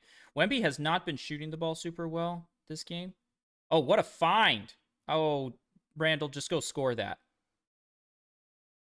Was that a block? Am I gonna get a block for that? I'm gonna get 3 blocks in the. Oh, that's a foul. That's an and one. Ooh. Well, this could be difficult. Yeah, that's a block. All right, we got 2. Let's see if our stats are giving it to us here. Wemby, yeah, 2 blocks. There it is. I know it's a little small for y'all, but yeah, 2 blocks. Feeling good about that. We just need 2 more. We got 2 in the first couple of minutes.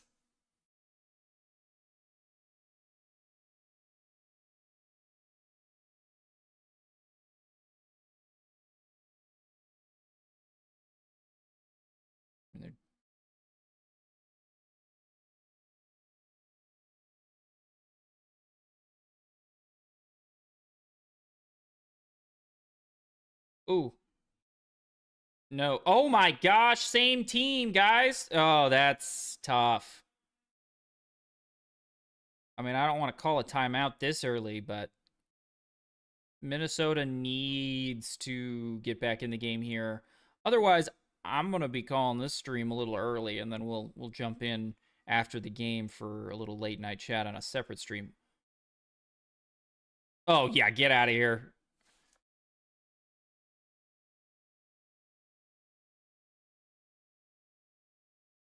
Wolves can't make a basket. I mean, they're 0 for 5.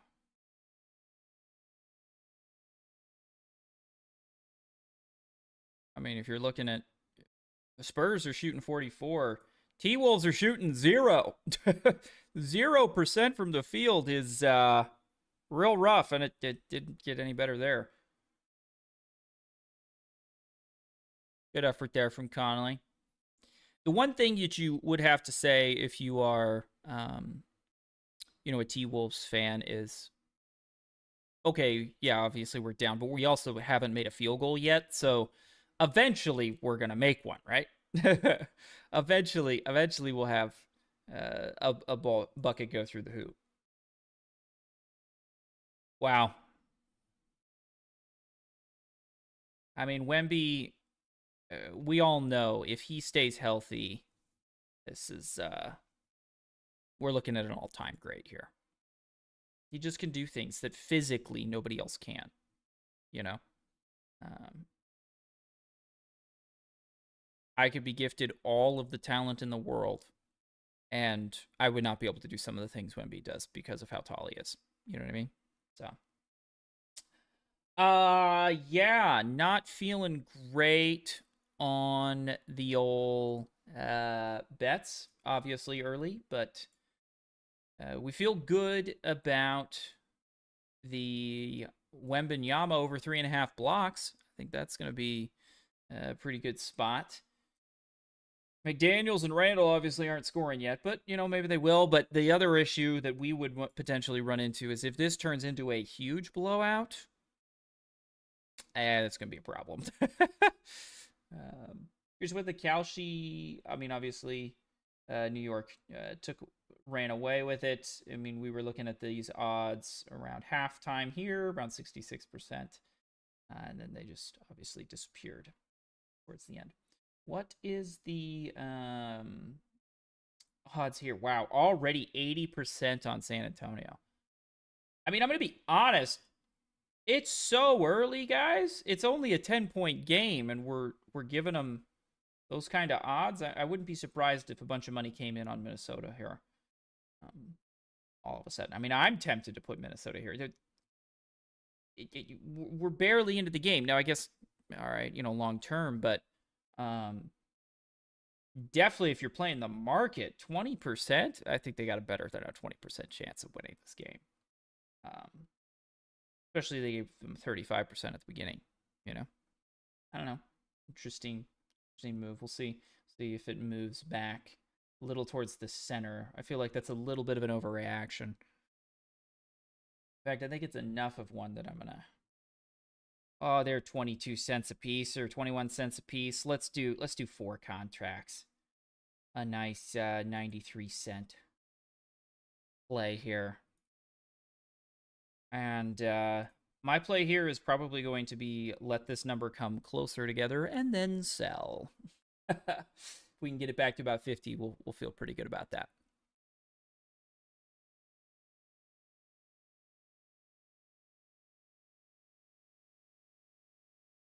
Anybody got any other final thoughts on that Knicks games? I just came away feeling incredibly impressed.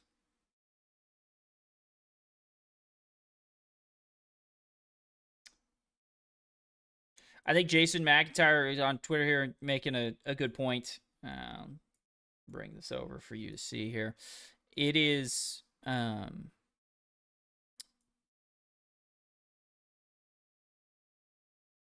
being able to have this kind of a win without OG is huge. And I think this is the biggest point. Sixers just didn't have anything coming down the stretch. I mean, people just kind of disappeared. And so that is tough. That is tough. That is tough for the Sixers. They did not look good towards the end of the game. And the Knicks looked really good.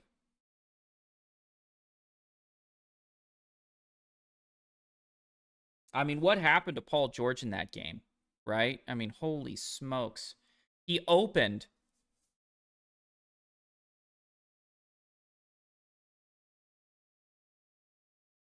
15 points, 6 for 9 in the first quarter alone.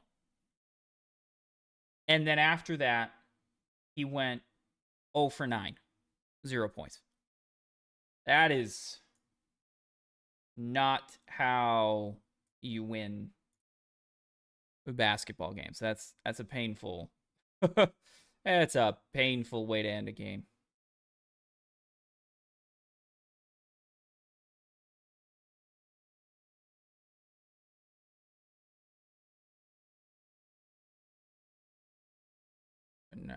Wolves can't buy a bucket right now.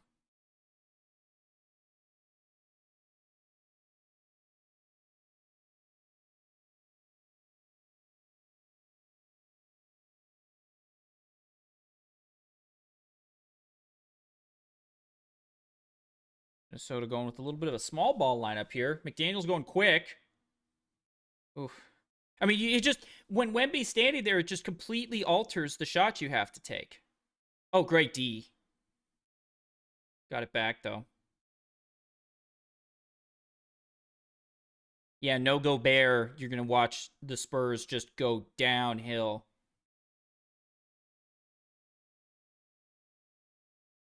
Oh, that looked like maybe a tough shot. Missed it. Good rebound from Nas and Ant. There it is. Oh. Oh, what a grab from Fox. Quick up to Wemby. I don't know if he should have picked up that dribble or not. Oh, what a find. Terrible shot. Oh, gosh. Out of control. Dribbled it off a foot. Just give Wemby one-on-one on...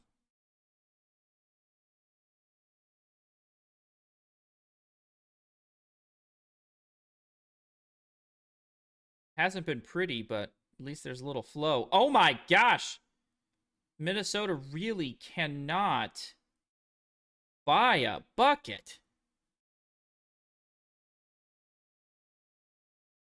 There, ladies and gentlemen, the T-Wolves are still 0% from the field.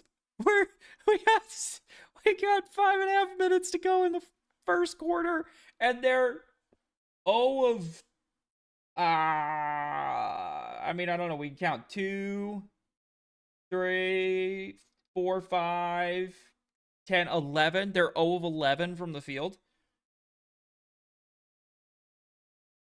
They cannot buy a bucket right now.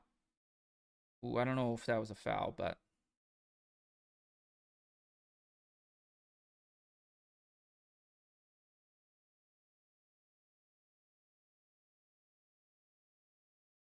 I mean, I don't know if I see a foul there. Especially with how physical they're letting them be. That's kind of... I don't know about that. How it goes, though.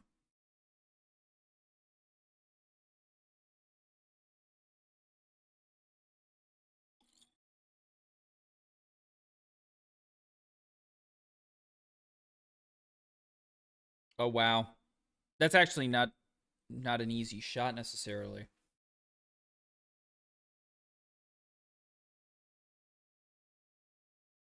It's a tough shot. Good follow from Gobert there. They finally made a field goal.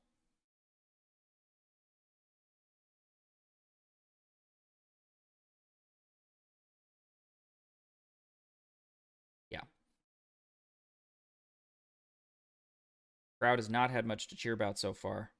Ooh, kind of a good move, but they're allowing a lot of contact, and I don't. Oh, that's a foul, Nas. What are you doing? They're frustrated about the last call. That's tough. You just gonna have to take it. He was just so frustrated. Honestly, that's what happened there. He was just pissed off that he didn't get the call, and he just made a stupid play. You got to try and avoid those. I mean, 1 for 14. Holy Toledo. That is tough.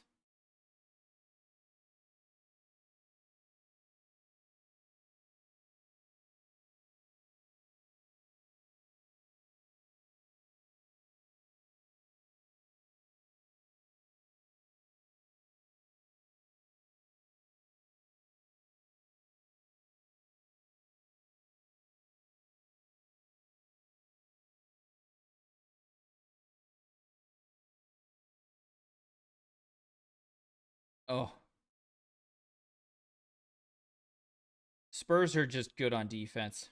And there's two quick ones on Nas. He comes in off the bench, hoping for a little bit of a spark and two quick fouls. That's not a good situation if you're the T Wolves.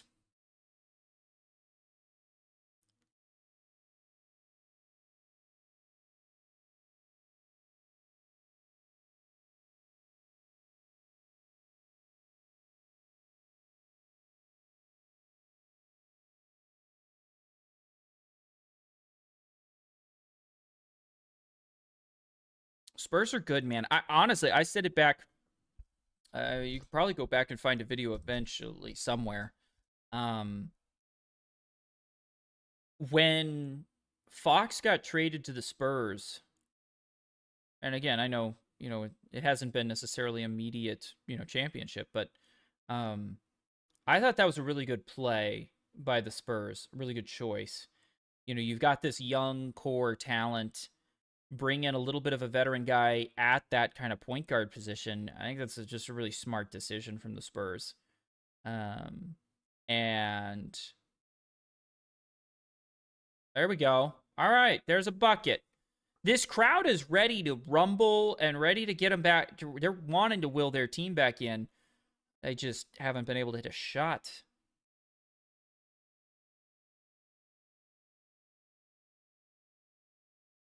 They just haven't had much to be very excited about so far.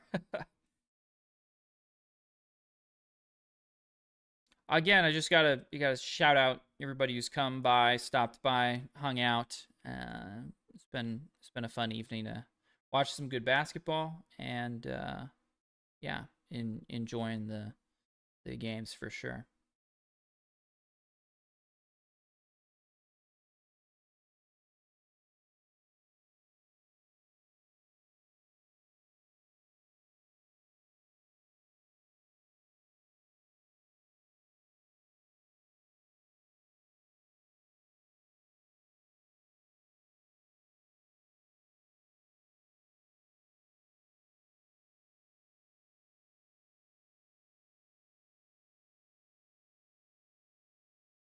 Well, I mean, if this we got to see some scores from our boys McDaniels and Randall. I was expecting a bigger, kind of a more aggressive from the jump position uh, from them, but it hasn't happened so far. So we'll have to see what happens.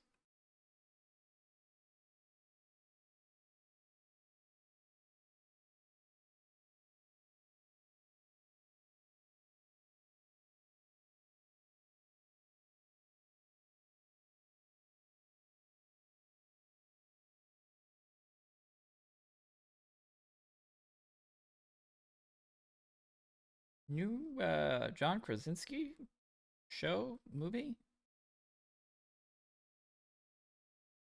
I'm thinking show,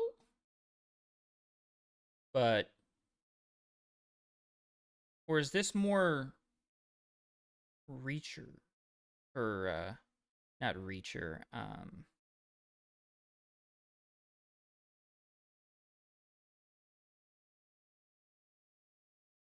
Ryan. That's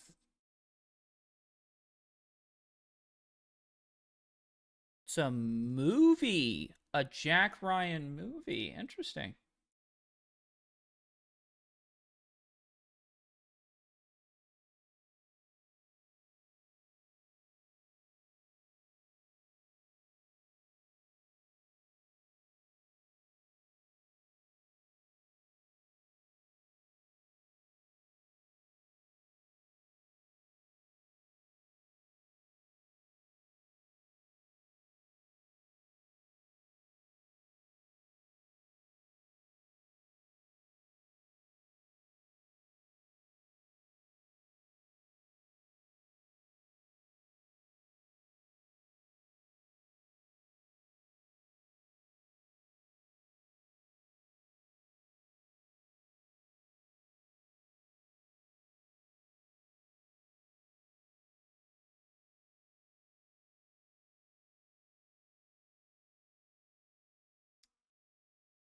Knicks have won 6 straight. I didn't even think about that. That is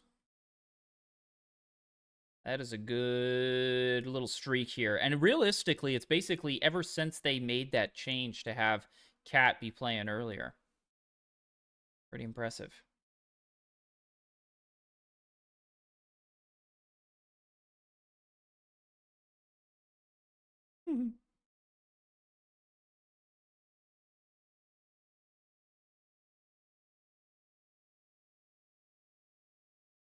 Yeah, Maxi just was not the player the Knicks needed tonight. Let's see if the T Wolves can find a little rhythm here to end the quarter. Starts with a good defensive stop, get some people up on their feet. Something you need.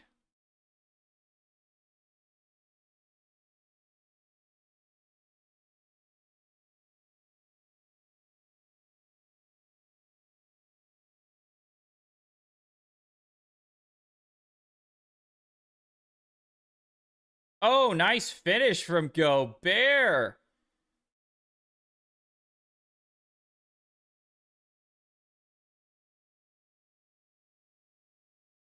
There you go. Crowd's getting into it a little bit. They have something to cheer about to an extent. And here they come. Hey, shout out the T-Wolves crowd. They were ready. Oh, hey, how about 3 straight field goals from our boy Gobert here? I didn't know he was an offensive powerhouse. Yeah, Wemby's coming back in. Oh, what a flop. Jeez, I hate it. So frustrating. That might have been a moving screen. Oh, one of those, such a bad shot that sometimes the other team gets the rebound. Ooh, nice move. And here come the T-Wolves, ladies and gentlemen. A 9-0 run here.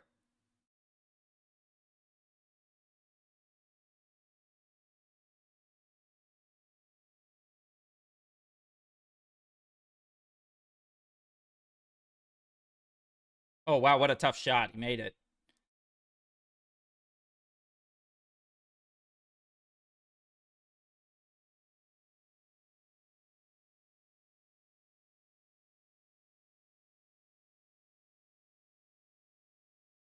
Good finish. And the crowd's in it. It's a 6-point game. Playing great defense, man. Oh, watch out from behind there, Ant.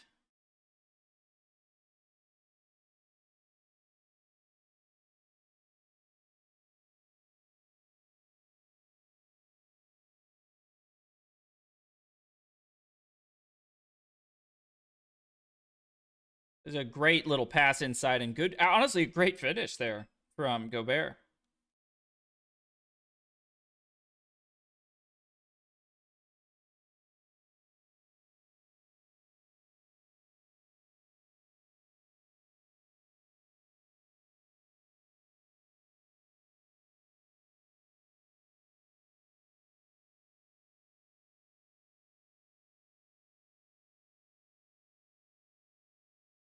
How we feeling? How we feeling on our Calci bet here? Hold on, let's check the odds here.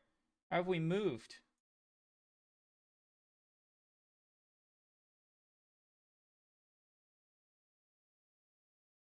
We're at 26. All right, we made a little on it.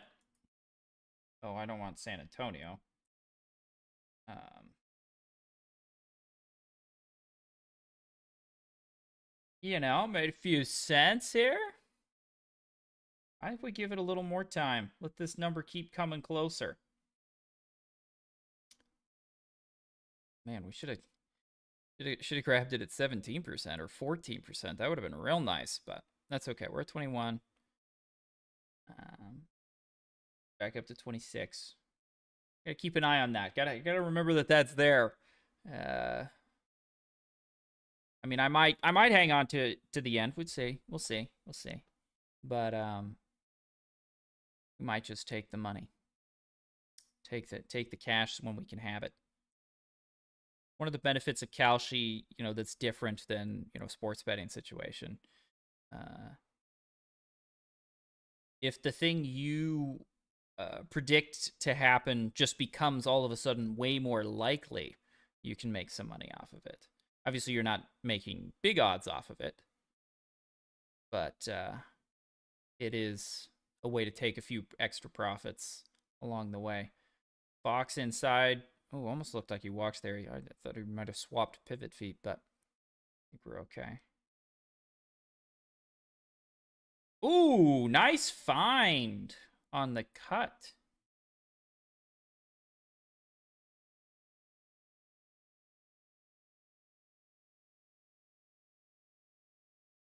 I mean, nice open look there for Ant. There it is.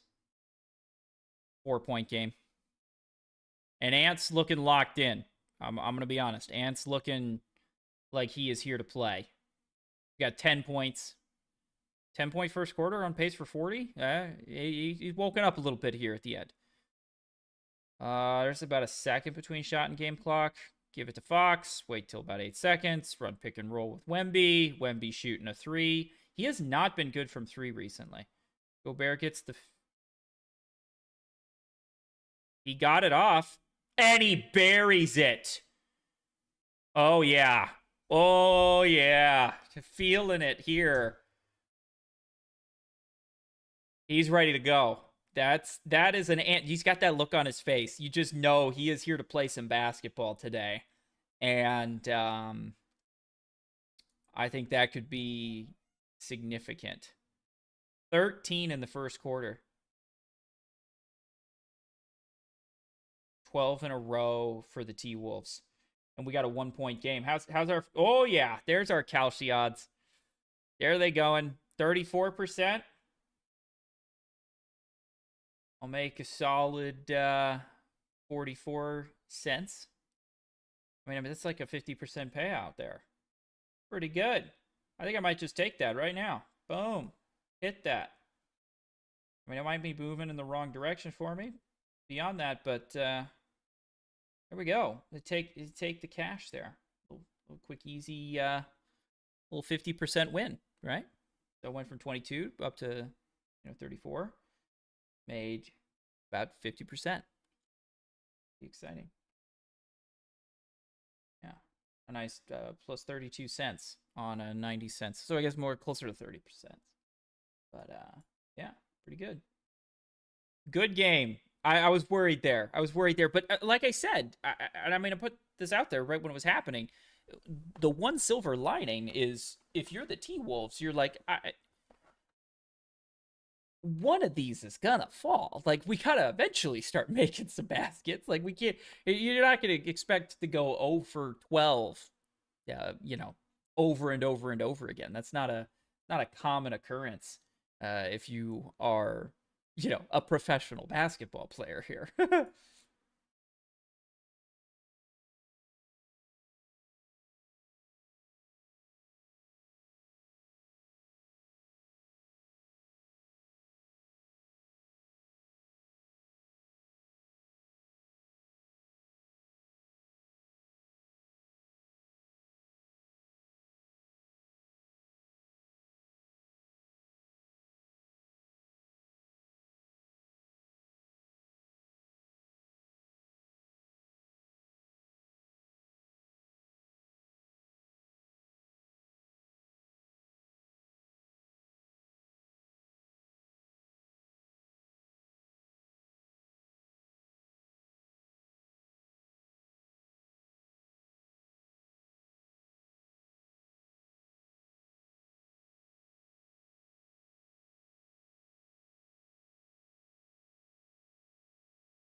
I mean, I don't know what to say about Philadelphia. I'm just kind of scrolling through here on Twitter. People are talking about the game, and um, yeah, I don't really know what you could say if you're the 76ers. I don't see Joel having an opportunity long term. I mean, his health is just not good enough. He's gonna have issues. I think the trust the process. Uh, I think we've officially trusted and gotten nothing. Well, I mean, not nothing. They became much better than they were, but they're not. They're not the players um, that they needed.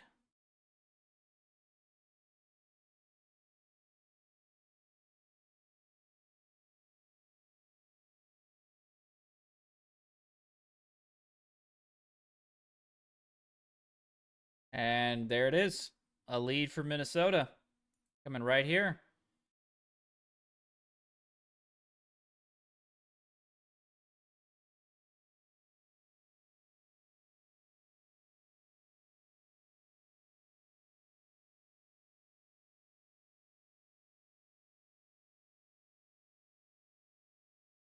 Ooh, fadeaway jumper on the smaller Fox.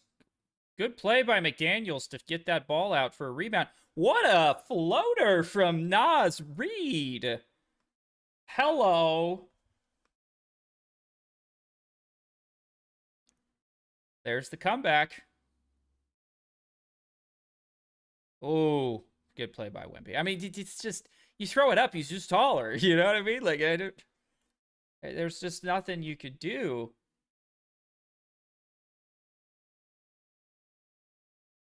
McDaniels wide open three buckets. I mean, he had to shoot it over Wemby, which is always a challenge. He's kind of a tall fella, but good play there.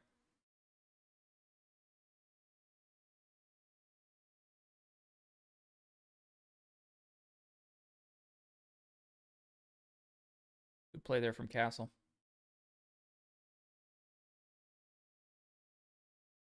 McDaniels. Oh, I don't know if I. Oh, that. I mean, you didn't have to shoot that. I don't know. Oh, turnover.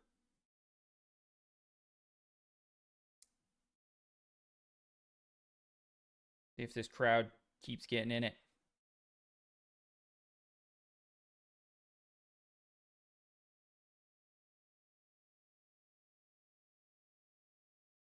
I mean, nothing for McDaniels there.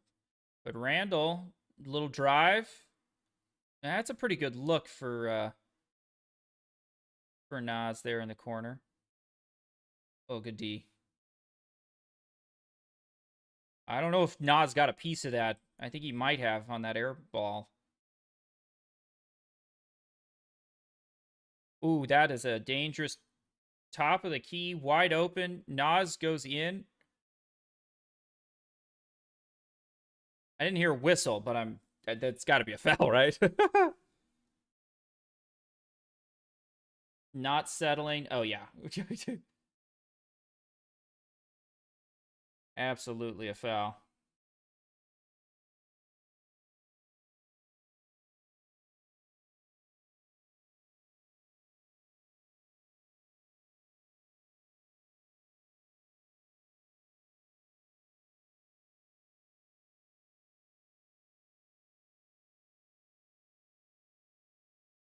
Yeah, not a flagrant. It's just a hard foul, making sure he doesn't score the basket, right?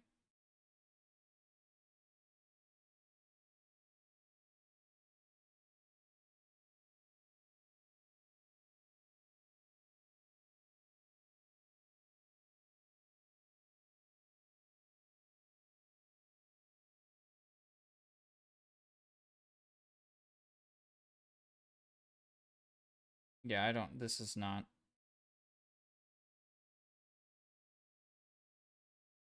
a not a flagrant. It's just a regular foul.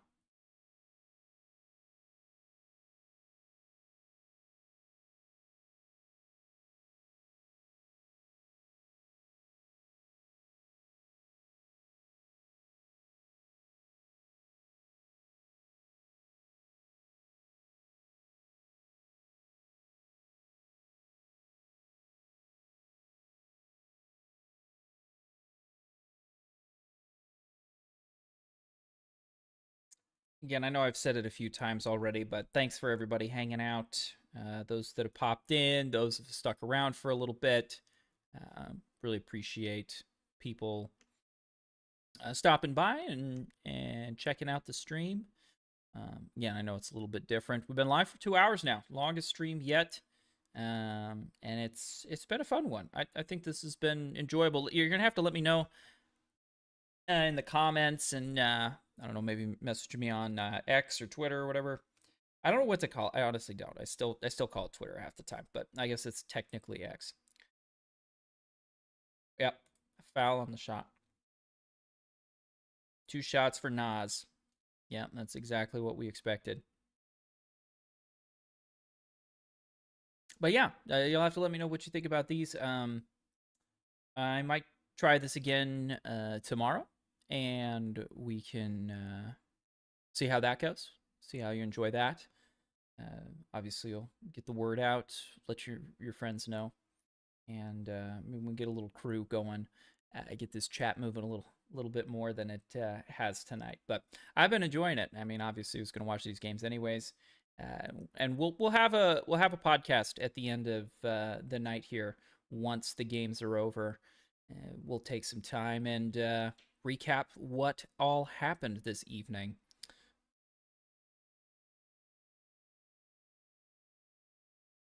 And all of a sudden, after being down 11-1, Minnesota is up 30-27 with an opportunity to make that 31-27 after the free throws are now done. Calci odds have definitely moved. Interesting, even though they're winning, odds are still on Spurs to overall win. But we've now officially gotten even closer than it was pregame. So, yeah, shout out Minnesota in this comeback. I like that Nas. Oh, that floater was deep. I like that Nas has been passing up the three ball for like easier twos. He tried the same play. He tried the same behind the back dunk. Is that a foul on Randall? What do we think? That can't be a foul.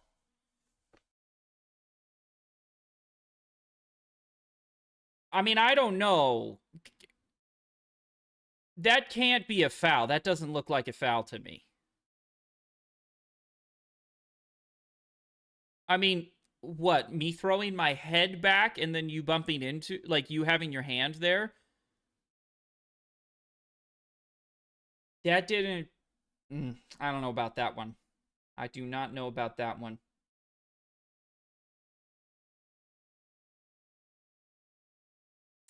gonna make his free throws, but I don't know about that. I mean, what is Randall supposed to do? I guess you're calling it on the bump, like he kind of pushed him away from the basket a little bit, maybe. I don't know. It's a tough one.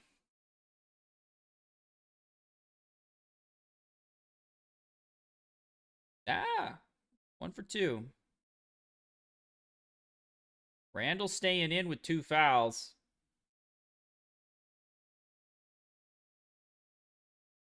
Oh, jeez. It is just, you just can't do anything next to the basket when Wemby's standing there.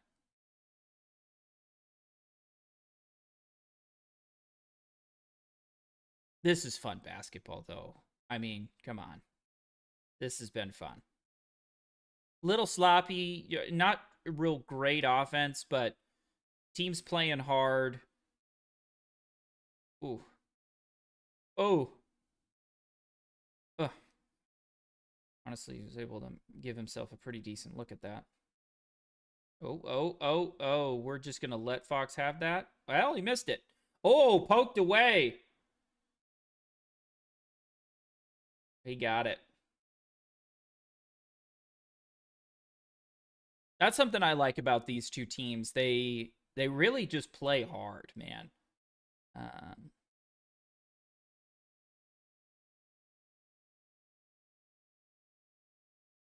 Hit it. Oh, missed it. Oh!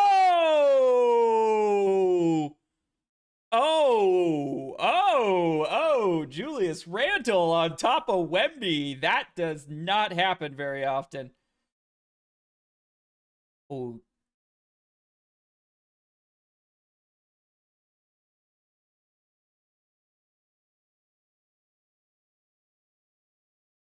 I mean, hey, Julius Randle.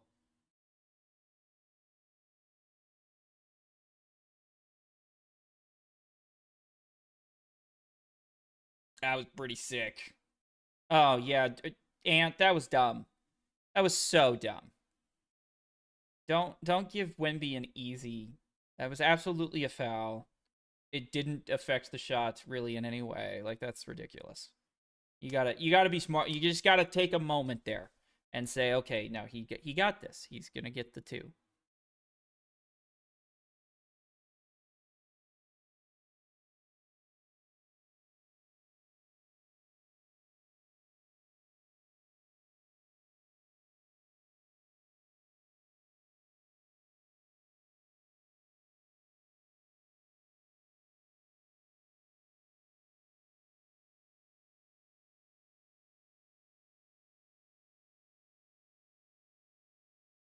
Mm. McDaniels has been getting a lot of sneaky rebounds here. Oh, yeah, foul on 2 there. Um, yeah, Harper.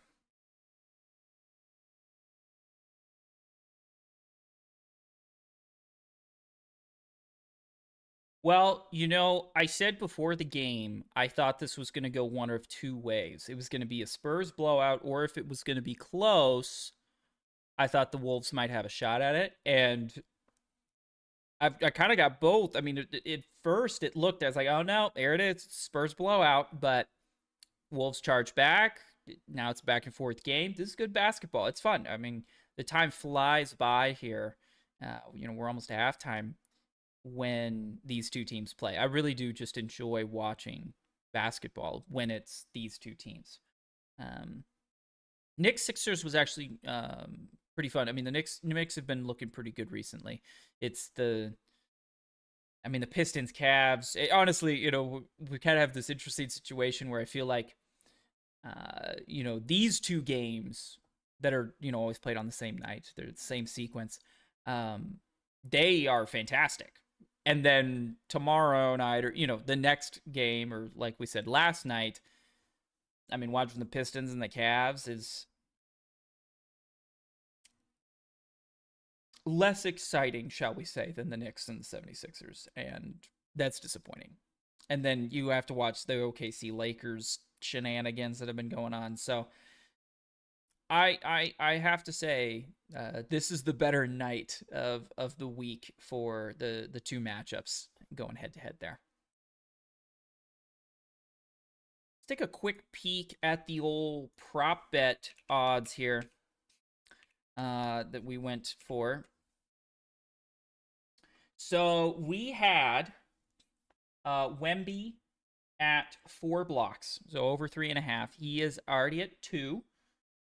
He got those right away there in the first quarter and has not had one since. So we'll see how that goes. And then we had McDaniels and Randall on the overs on points. Neither of them have done much. Obviously, we just saw Julius Randle get his 2 with that fantastic dunk over Wemby. That's impressive. That's tough to do.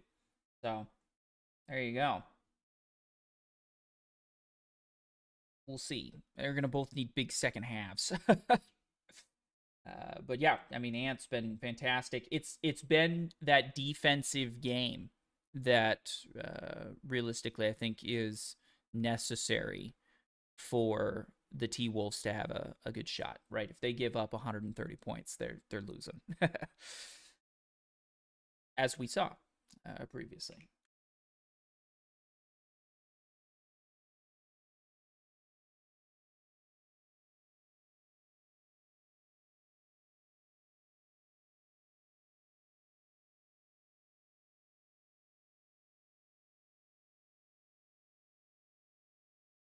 Make sure if you are watching the stream, leave it a like.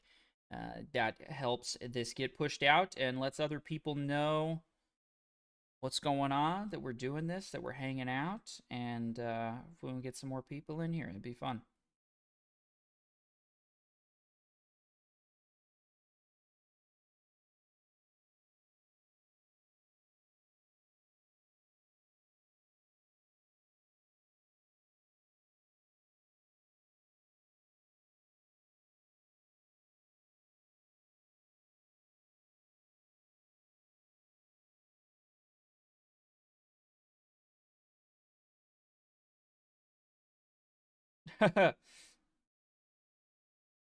Yeah, that's an ooh, doesn't get it to go.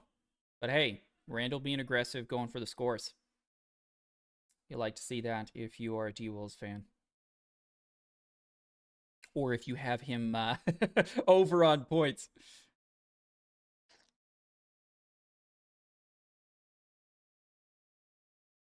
She got like a bloody nose or something going on there. I think from that like headbutt.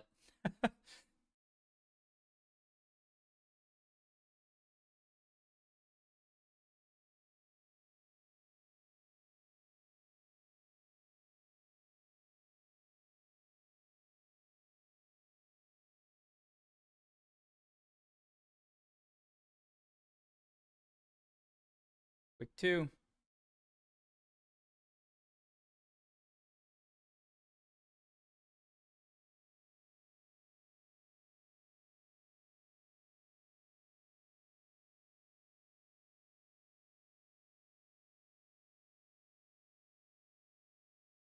I mean, McDaniel's on Wemby, and he keeps him out of the paint. Oh, well, where did that come from, there, kid? Heck of a shot.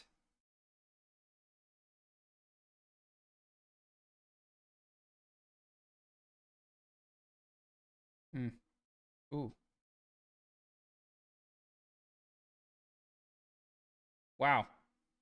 Jeez. I mean, the ball movement is insane, but they lost all the.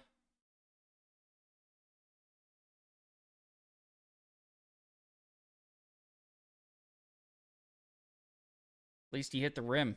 Kind of reset the shot clock a little bit there.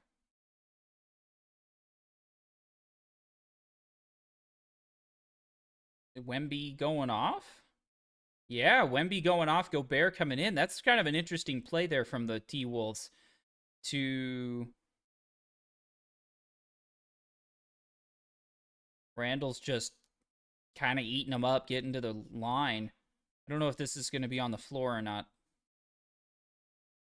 No, it looks like that. Yeah, that was definitely in the. I mean, it looked like it was in the shooting motion, but I don't know if they were going to decided to say it was before the shot.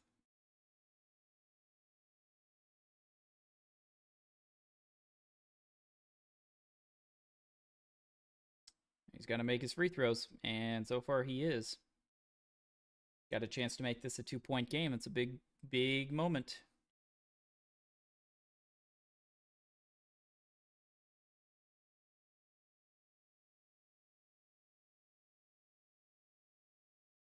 Makes them both. 2-point game.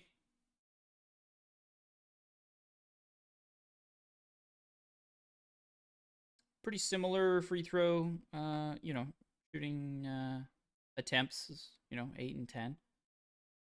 Oh, wow. McDaniels has been so good in there, and then he lets Harper get that one.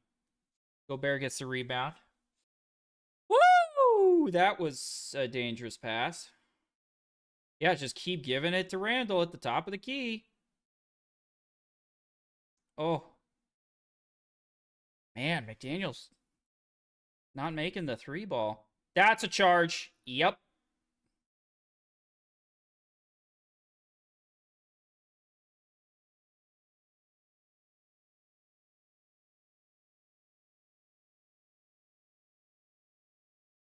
Yeah. Replacing DiVincenzo makes a good play there.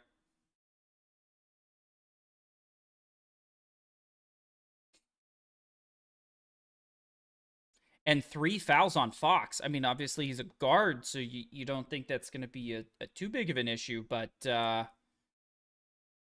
that's kind of a quick 3 fouls there. Oh, that was dumb. Well, the kid made a good play on defense and then just gave him.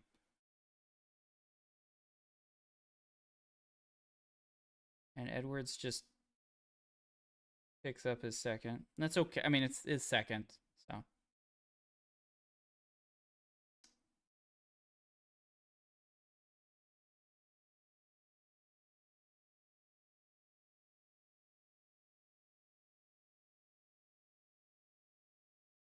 Yeah, it's an interesting. I mean, you don't expect that from Fox very often to have 3 fouls this early. Um, Obviously, again, he's a guard, so you're not too worried about it. But if you are T Wolves, next time he's on the court, you're probably trying to swap, get a switch and drive at him. Dude, Randall. Oh my goodness, kid.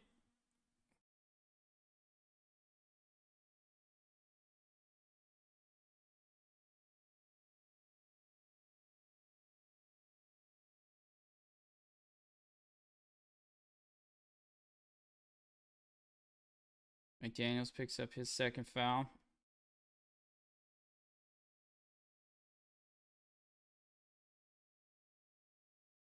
I think this is. I mean.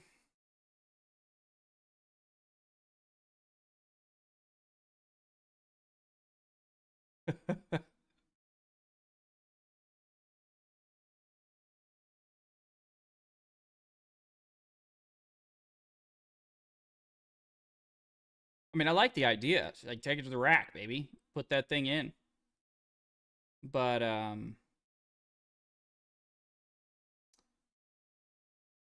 you gotta finish.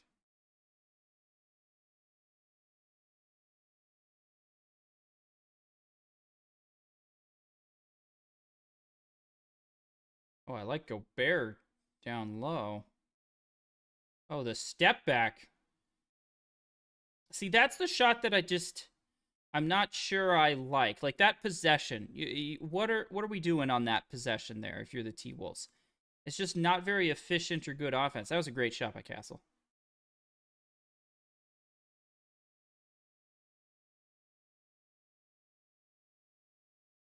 That's a foul. Yeah. All right. Hey, you know what? McDaniel's going to the line. Randall's up to 6. Neither of them have to. I think both of them, from an over/under perspective, let's go double check our bet here. Randall over 6. They're both over 16 and a half. So Randall needs 11 points. That doesn't seem out of the, completely out of the ordinary.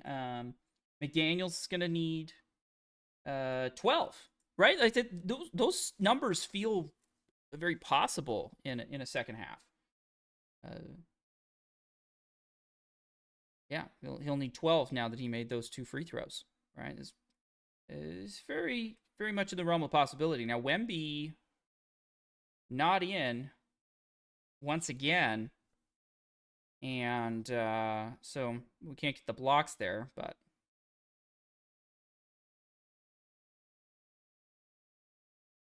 ooh, offensive foul. Reed leaned in a little bit there. I think what they're going to go with it probably plausible. I'm going to move me up here a little bit. I think that camera angle makes a little more sense.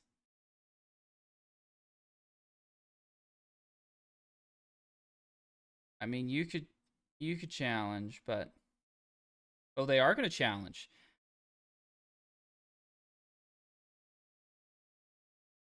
I don't know.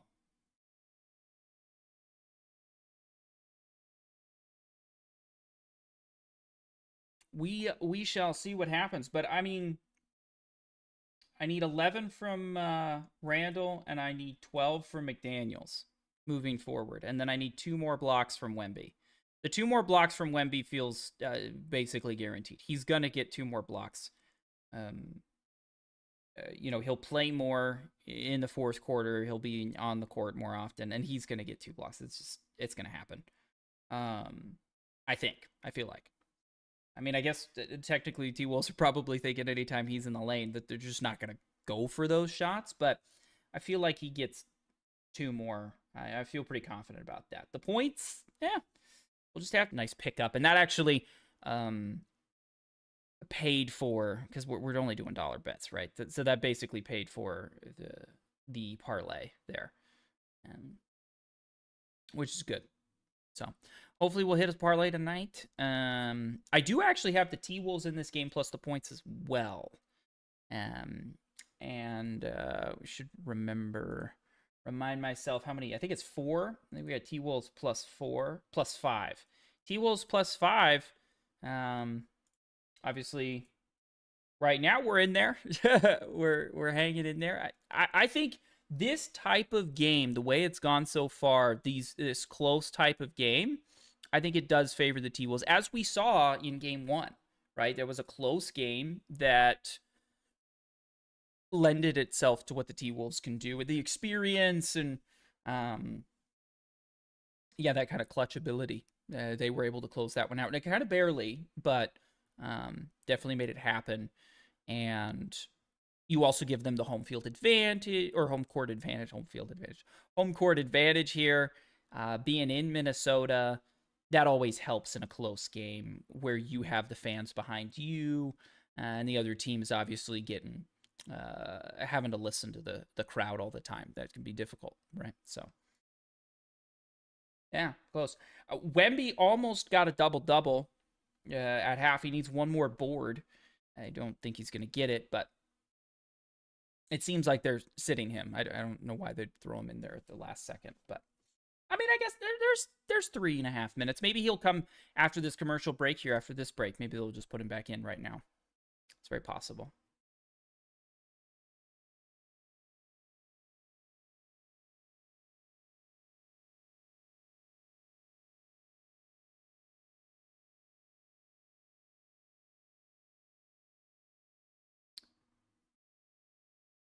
Yeah. Mitch is coach there, definitely harping on the defensive intensity. And oh yeah, they do win the challenge. His hand underneath. Little hand check there. Definitely made a difference for sure.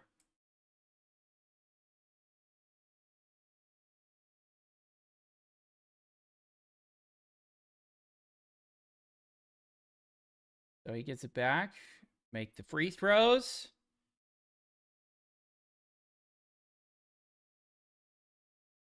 And that's just, I mean, goes, gets a rebound. That's great, but I don't know that first shot. I don't necessarily love that shot. That feels a little forced, but I'd like to see a pass or two. Ooh, little over pursue, but little help defense. Yeah, McDaniel's just over pursued there.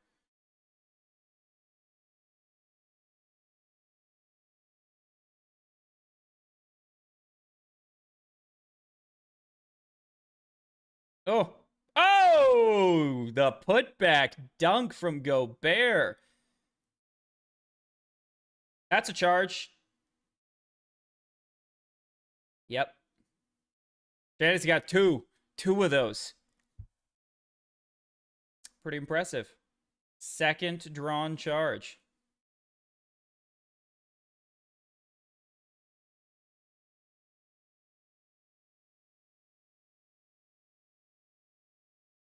Yep.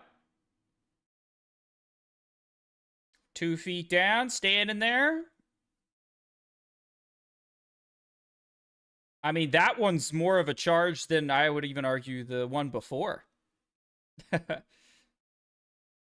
Oh, a challenge? Oh, come on. I would say he was moving less on that one than the first charge he drew.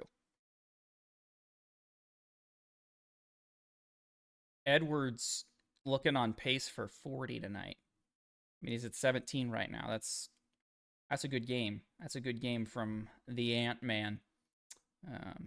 It's a little small for y'all to read, but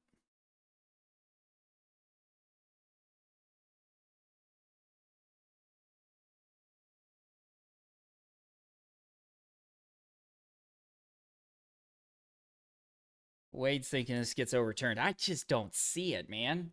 I mean, the only way I see it is maybe if they want to say like Ant pushed him in or something like that, like some weird call there. But to me, that looks like more of a charge than even the play before or the charge before a couple plays ago.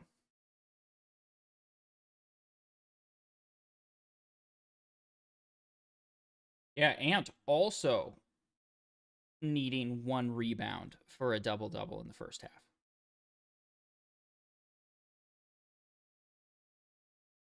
Yep.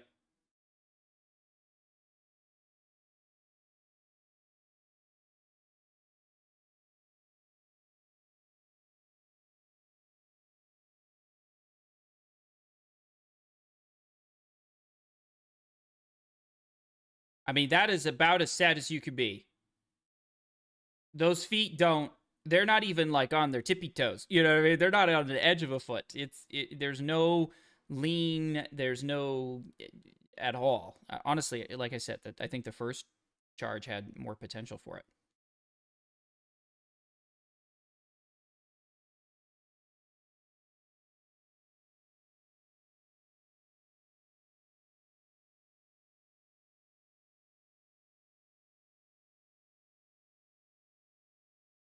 Yeah, true. Shannon's been starting because of, the injuries to both DiVincenzo and to Ant. Wow.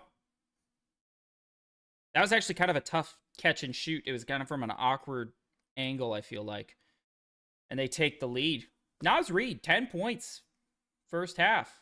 Shout out him. Having a good game. Fox struggling because of the. Oh.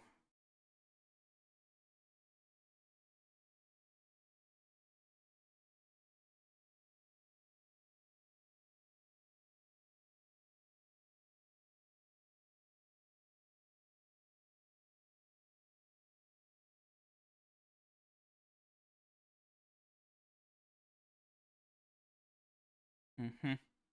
Naz Reid is one of those guys you're happy, very happy to have on your team. For sure.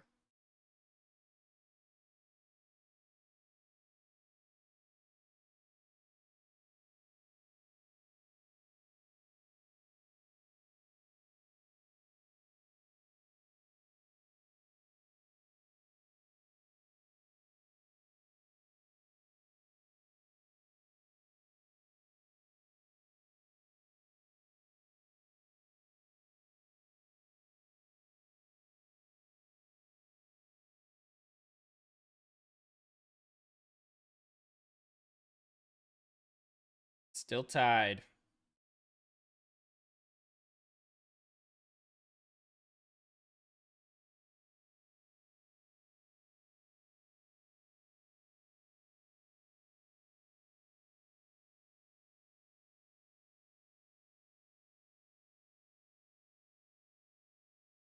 Wow.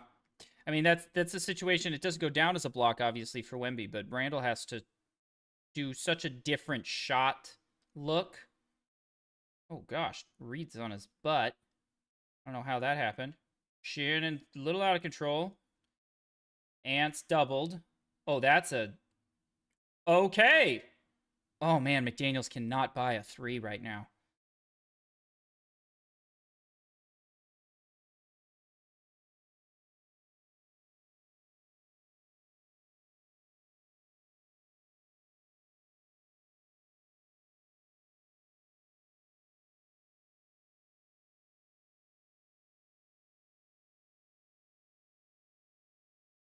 Breon Reed. That's tough. That's tough. That's much more dangerous than Fox, right?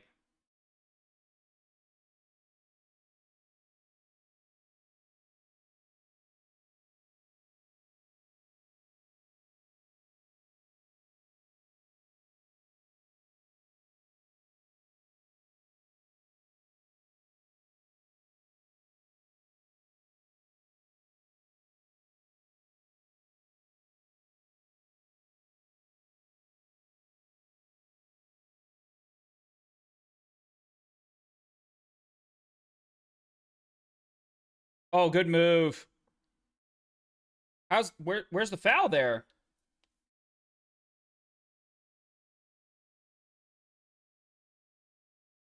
Good play by Fox. The defense just did not get lined up there.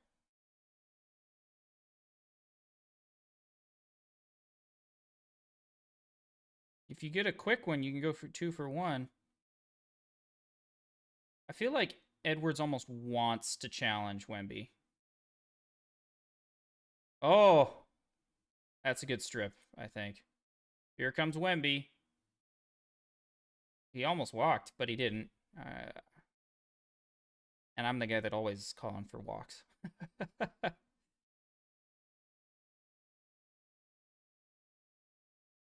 Good play by Fox. Defense is just not in position. I don't like the body language from the T-Wolves. And this half.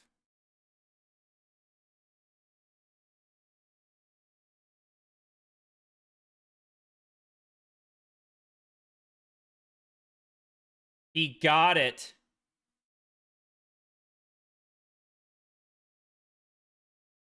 He finally hit the 3. Will the shot count, though, if there's a foul here?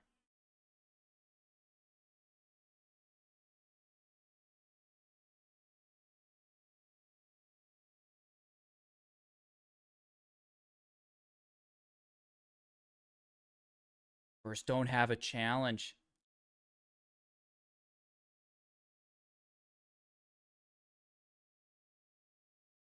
Interesting. Two of 21. And he hit some. Finally got some to fall. That's good for him. And good for our bet there. McDaniel's up to 8. So now we just need another 9 points.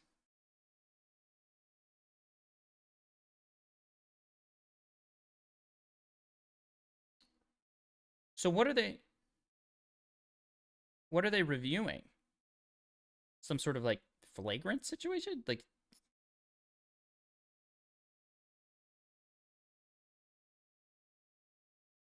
I mean it's just like a MMA move there.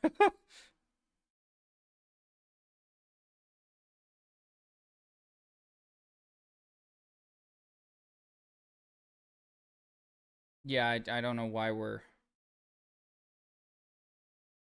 he's pushing, he's leaning, then Randall kind of spins him, and I mean it's away from the ball. I don't think it's super significant.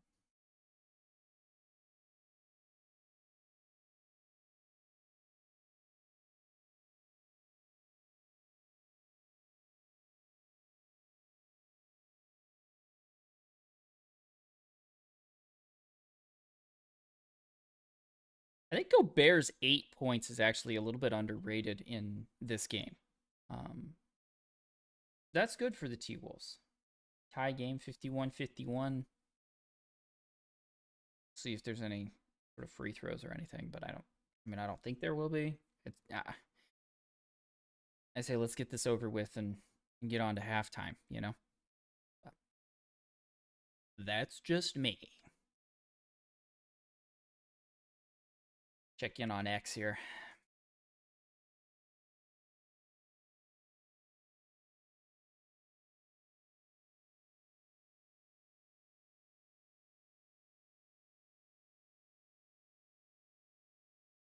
Yep, halftime. Halftime. Just nobody. We don't care about this stuff.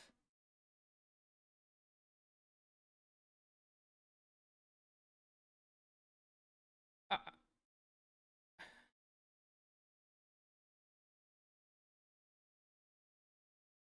this may be a hot take, but the amount of times, um,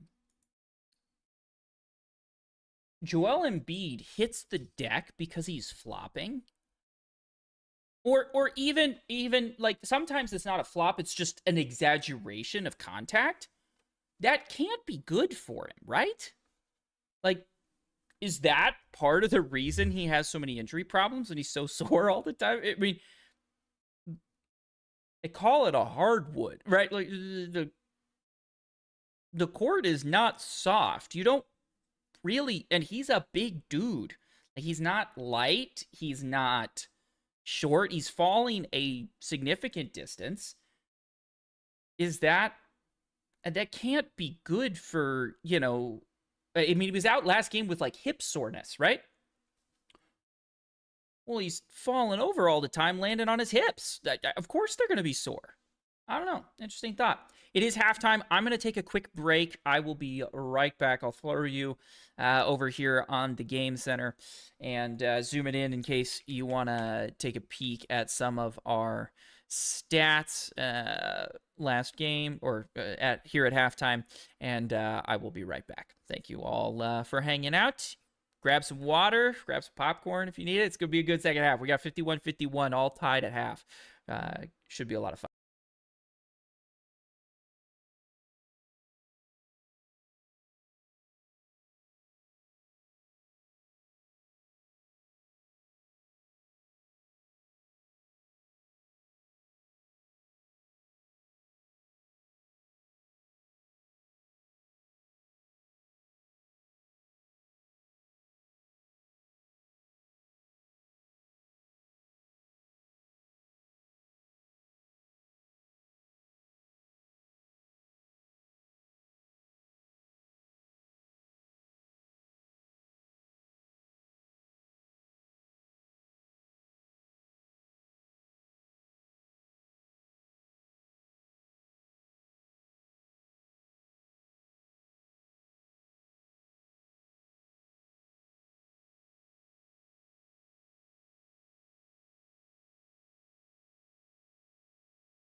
And we're back, ladies and gentlemen. Thanks again, everyone, for hanging out.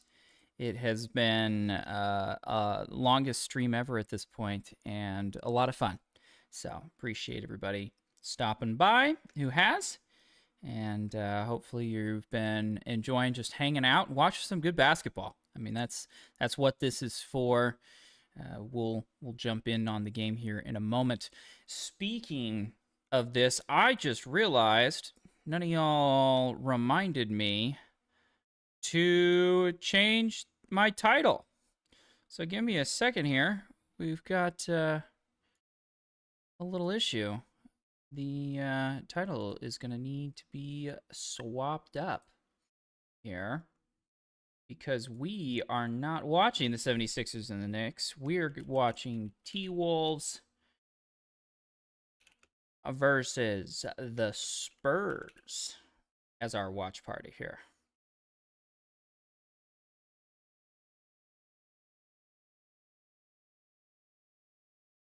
Let's get that title changed. Hop on in. We'll get back in to the stream here. Oh, did I lose y'all? I don't think so. I think we're still good. Yeah, cool.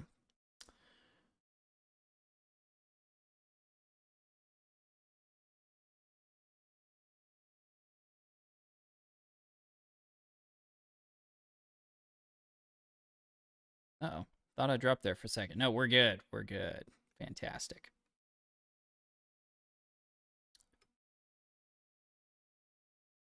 Probably send out a tweet.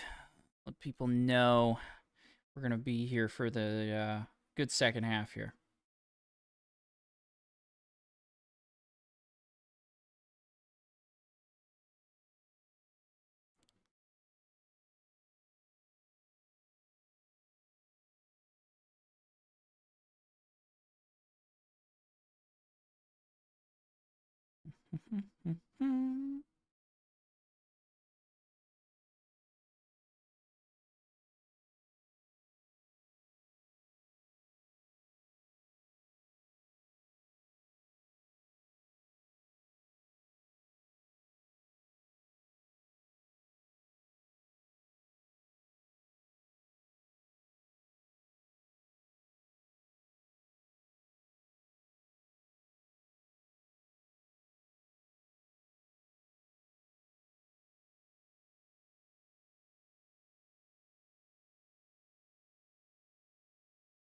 Yeah, they just showed that Robinson dunk there. Woo!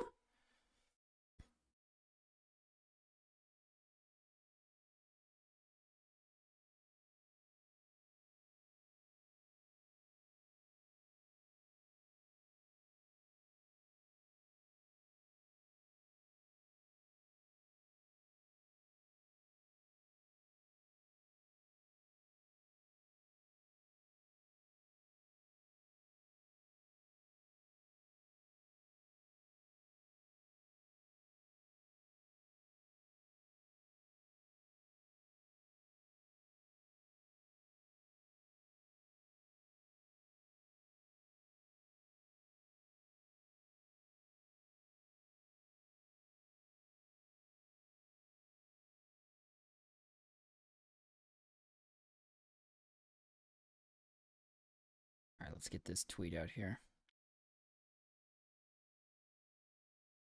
See if it embedded correctly.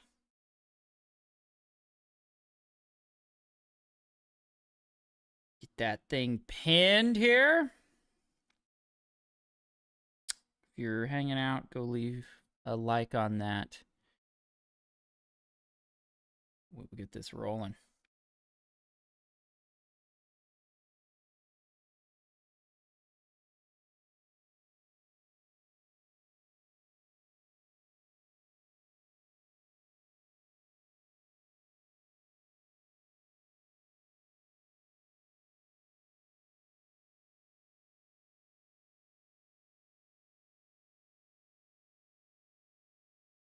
Got to give a shout out. I know it's not basketball related, but 100 Thieves Valorant team, big win today to knock off Furia and get themselves into the playoffs. Big moment, and playoffs secured after they had been not looking good at the beginning. 2-1 on Furia. They clinch playoffs. Fantastic turnaround for them. Yeah, I wonder how often this thing updates, because there definitely were some nuggies going out. Yeah, it definitely hasn't updated yet, but I guess they give them 3 days to redeem the talent. Where did Kalshi odds move to? Back down to 37, right? Got all the way up to 40. It's interesting to me. I mean, 37, you look at the beginning of the game, 35. I guess it is a little better, right? So just like basically the same odds going in when it was 0-0. So, good times. Chat's going crazy on this game, obviously. Volume is at 19 million. Pretty good size market. That is always surprising to me. But hey, we already made our money, right? We got in for 90 cents, got out with an extra 32 cents, essentially made 33% on our money. That's pretty good. Pretty good investment, you might say, in just a few minutes. It could have been better, honestly. If you grabbed down here at like 14, yeah, that would have been a nice payday. And then just another reminder as we're at halftime, we got T-Wolves +5. That's a big moment. And then we also have this nice little parlay. We need 2 more blocks for Wemby. I know you probably can't even see that. Let's get in here a little low. Ooh, one too many. So we need over 3.5. So 2 more blocks for Wemby. Randall over 16.5. McDaniels over 16.5. And if we look at our stats at the moment, Wemby's right here, so we can just check it real quick. 2 blocks. That's why he needs 2 more. Randall at 6, so he needs 11 in the second half. And McDaniels just needs 9 in the second half. So to me, those 2 numbers feel very reasonable. Very reasonable to get. I think if we look at the box score here at halftime, as we got an opportunity, Fox is not having a great game, had foul trouble as well. He's got to play better. 3 for 10 from the field is not going to do it, especially when you also commit 3 fouls and get yourself into trouble that way. But to be fair, also, shooting can oftentimes be a rhythm thing, and so I think it's very possible that the foul trouble really honestly just took him out of his rhythm. So struggling a little bit there. Wemby 16 and 9 in the first half, very solid. Ant a little better at 19 and 9, but obviously those 2 blocks are significant as well.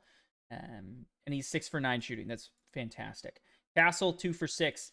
I mean, it's interesting. The beginning of the game, right? Wolves start with, 0 for 12 to start the game. And now it's turned into, Castle and Fox both not having great shooting nights. Now Bryant's 2 for 2, and Vassal's actually been very solid at a 4 for 8. 8 points, 4 boards. Vassal's having a good game. You get credit for that. We look at the T-Wolves here. Obviously, Ant was fantastic, but Nas was pretty solid too. I mean, 10 and 7. McDaniels ends up hitting that last 3, which definitely helps his numbers. Gobert, I think Gobert underrated here at 8 and 4 as we get started here in the second half. That's a solid setup there for Gobert.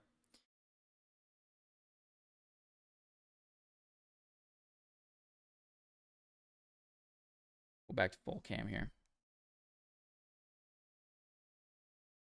It's always interesting to me how the beginning of a half feels, because so many people are not in the arena, right? They went to go get a beer or get a dog or whatever, and they're not back yet by the time second half starts. And so if you are, I think it's a really unique opportunity if you're the away team to jump out and say, okay, let's get a little bit of momentum here before the crowd gets back to their seats. So when they come back, we all of a sudden have a lead now.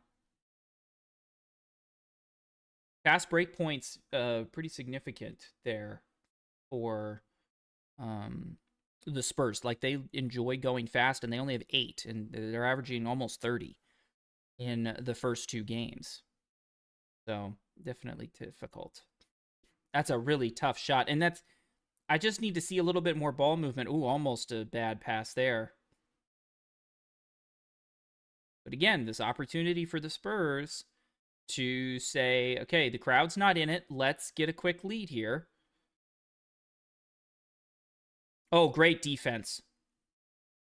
But couldn't get the rebound.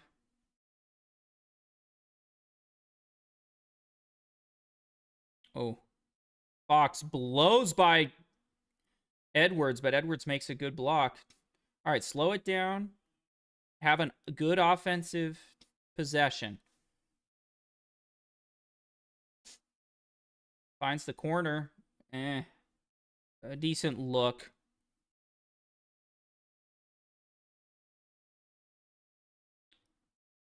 These two teams are just solid defenders. Oh, Wemby's not happy about that one, and he probably is justified in it. And my goodness, T-Wolves.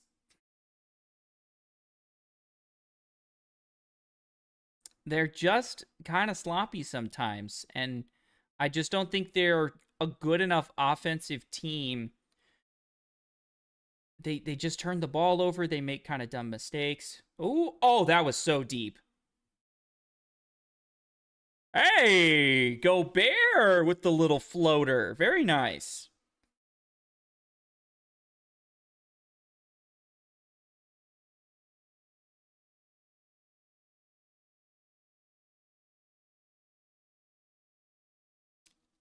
And our boy Wemby finally hit a 3.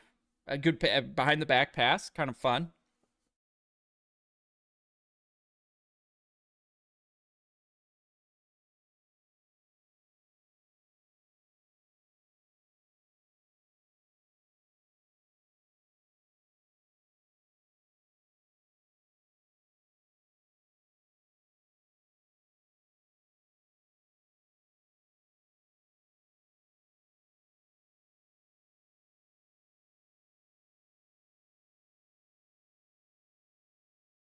I mean, Wemby's the one who fronts him, I guess, is what they're saying.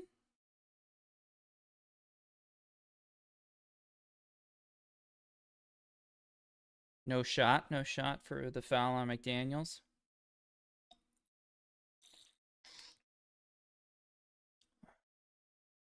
Spurs player doesn't seem too upset about that one.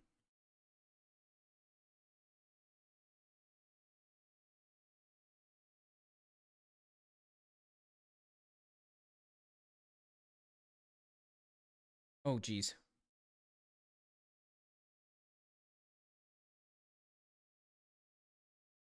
Ooh, okay.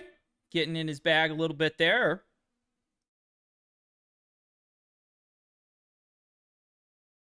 Just need a few more.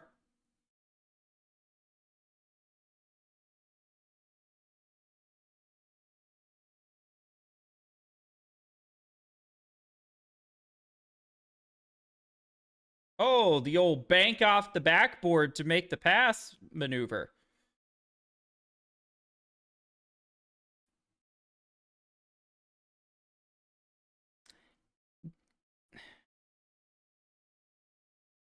Gobert right there, I think, made a big mistake. He's getting he got I mean, to me, he doesn't need to do some of the things. I mean, Randall just kind of shoves him, you know? I mean, that's I thought it was Gobert, and I was going to be more upset with him. I mean, how is that dude? What is a moving screen? Oh boy. Bro's got hops.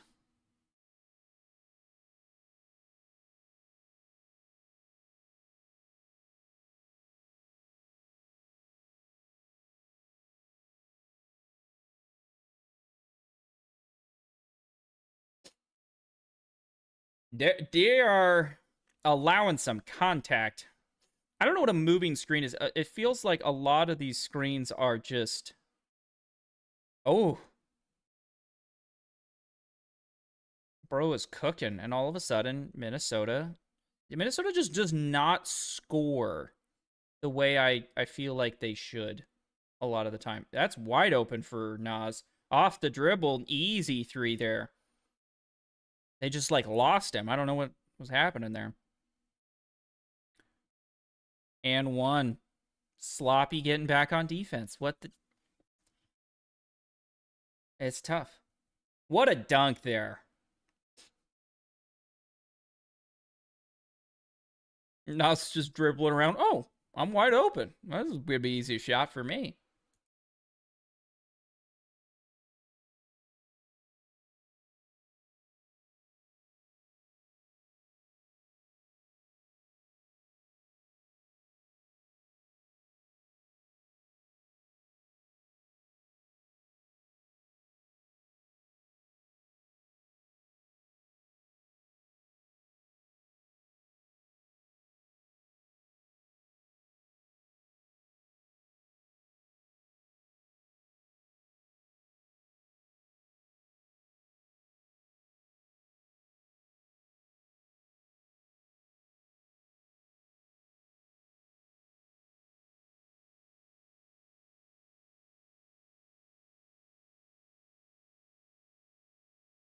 Misses it.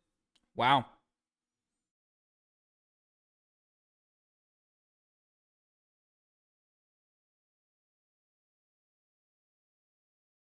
Nice open look there.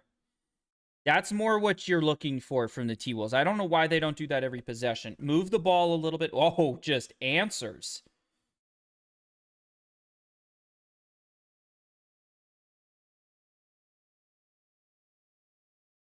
Oh, and McDaniels gets another. I mean, when it's that wide open, you just got to make that.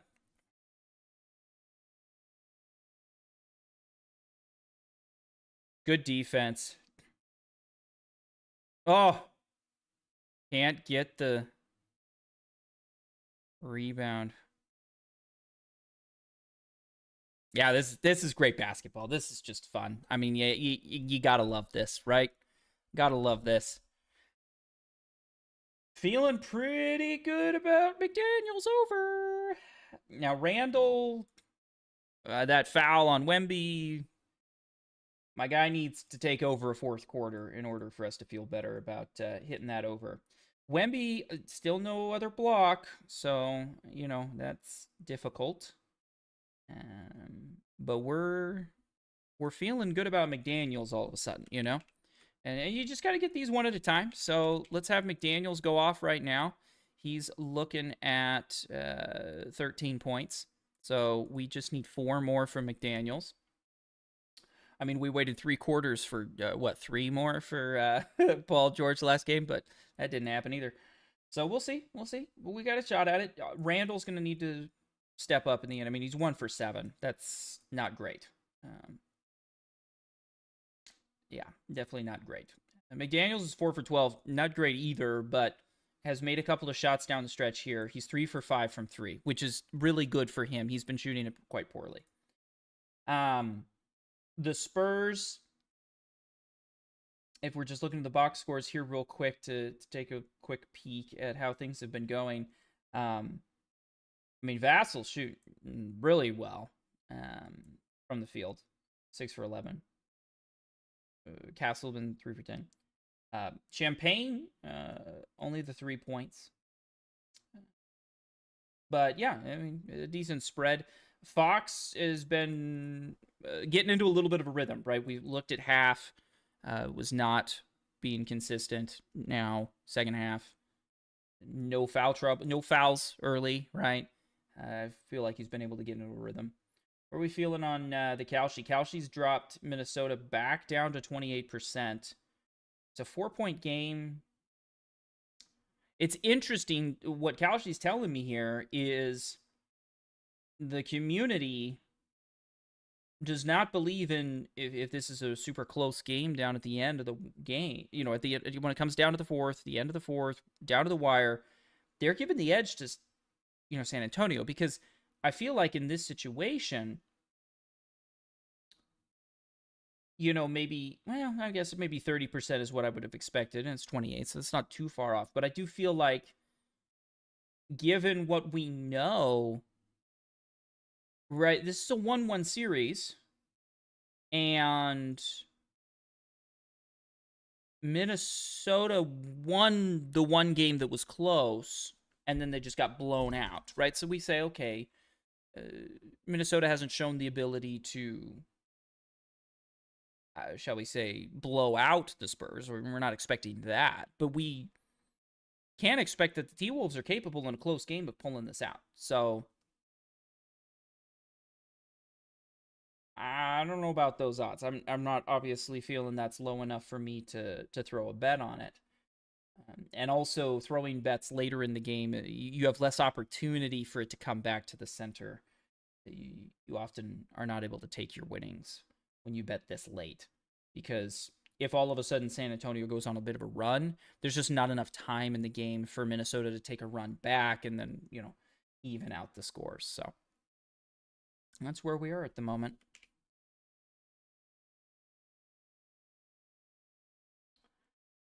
Both teams have been shooting the ball all of a sudden really well after kind of a poor shooting performance from both teams in the first half. Um,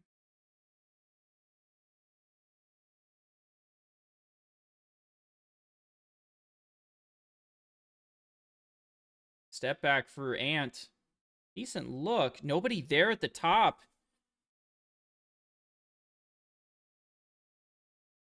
Spurs trying to move fast, as they should. They thrive off of fast break points. Mm. No Wemby. These are the moments that so far in this game, the offense for the T-Wolves has been much more significant.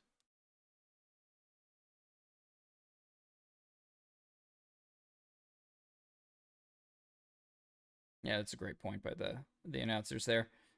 Gobert goes from Jokic to Wemby as, who am I guarding in this? Jeez Louise.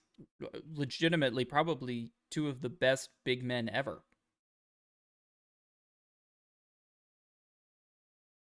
Wow, look at Naz Reid go into the rack with a little move off the dribble.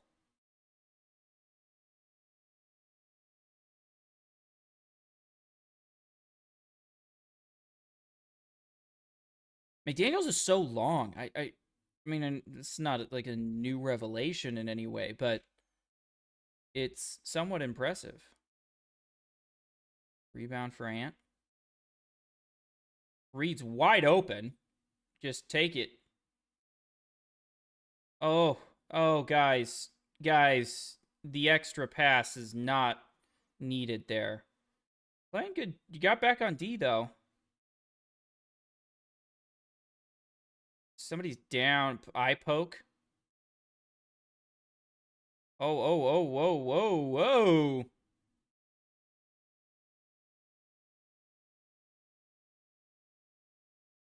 Oh boy.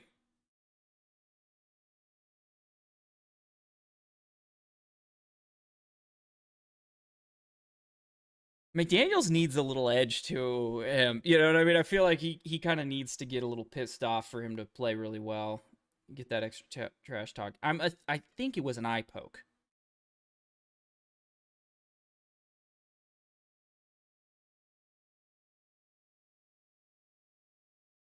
Oh, knee in the back of the head as he's falling down.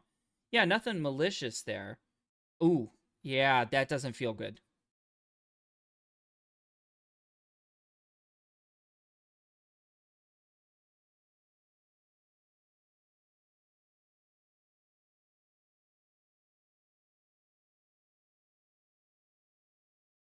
Yeah, McDaniel's got to be careful there. That I mean, I don't know what was said or what the deal was, but they need him, and if he's hurt, that's not going to be, if he's thrown out of a game or gets a tech, like those are stupid things. It's a 4-point game right now.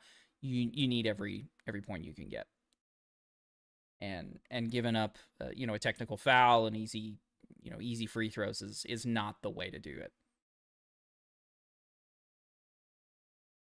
I'm really curious. We didn't really get a good look at what prompted Jaden to go over. Did he say something? Did he? I don't know. I don't know.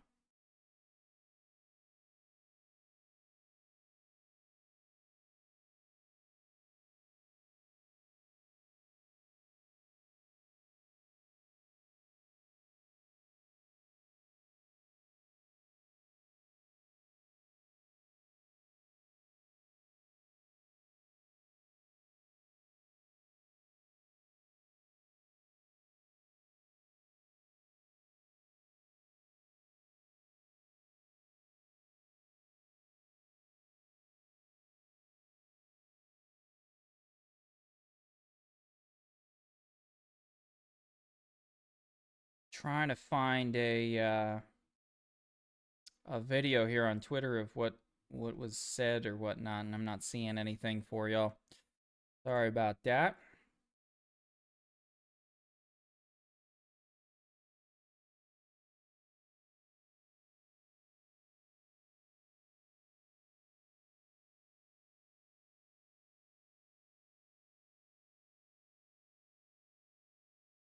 I mean, we got another poster pick. This is a pretty good one. Pretty good one for Julius Randle over Wemby. Definitely not as good as the one on top of Joel that we just saw, but yeah, would not be denied. Went for it and respect that. Yeah, that's one of the bigger highlights. That's definitely getting tossed around. Again, shout out 100 Thieves with a big win there to clinch playoffs for them. It was a bad start to the season for them, and then much better. Oh, here it is. I found the graphic. I think it's from originally from the Herd with Colin Cowherd. We were talking about this yesterday. This is actually a little ridiculous. Right? I mean, that is a lot. Okay, so what happened here? They're showing the replay here.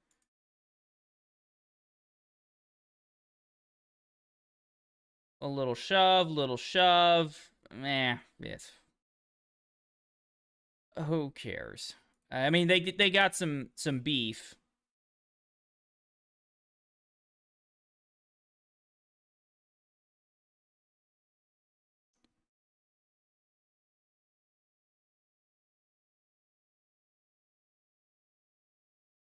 Yeah, I mean, McDaniels and Castle are two physical players. Does not surprise me that there's a little extra energy there.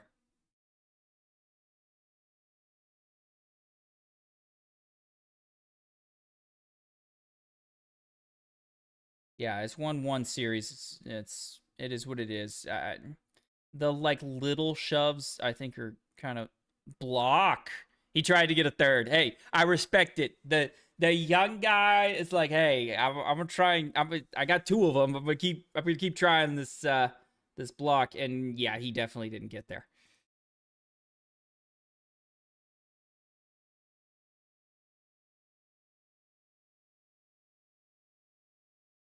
Spurs have not shot free throws super well. I think I was looking over here at our statistics.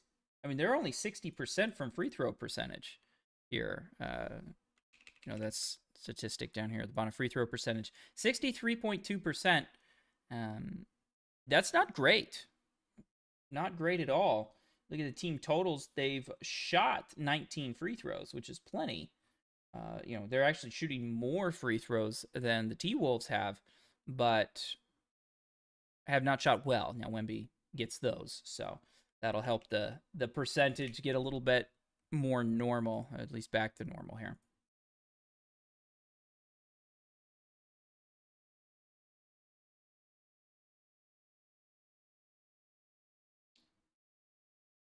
Oh, I mean, honestly, decent look for having Wemby in there.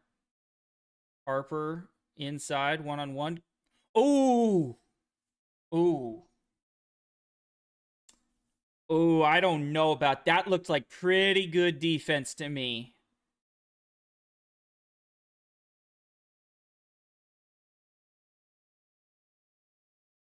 I mean, yeah, the way they've been calling this game, I don't know. I don't get that call. That does not feel good.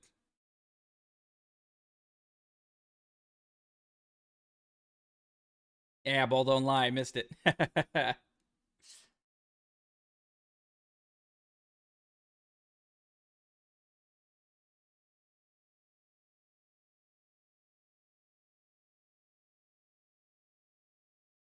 mean, shout out Harper. He's actually been very, very good. This Spurs team is super young and super good. You know, I mean, you look at the T Wolves are not necessarily old, but McDaniels, Ant, they've been here for a little bit. Gobert obviously is an older player. Harper, Wemby, Castle.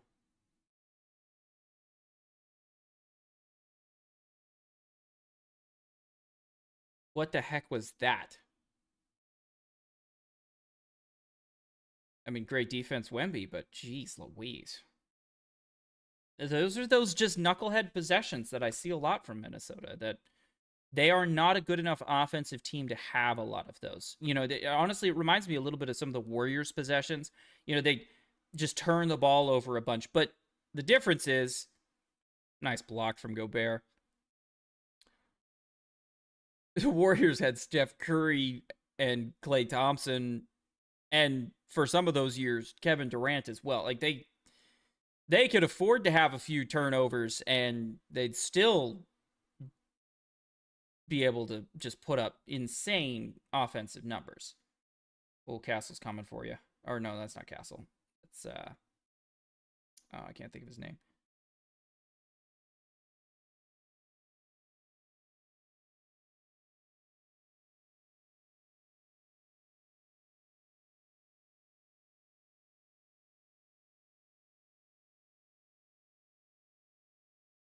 Yeah, I mean, you just watch the amount of contact they're allowing.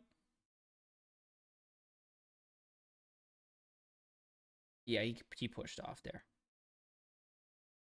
And then sometimes he's just like,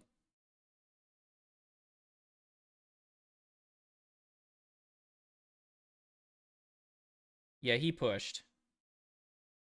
There's that extend. I mean, it's something that they don't call half the time, but um, yeah, Shannon Jr.'s. Can we get a stat on over under fouls drawn? As a defensive player, right? He puts it in. We got a 2-point game here. See, this is the situation. I think the T Wolves, with their experience. Oh, Fox made a good move there. That's good.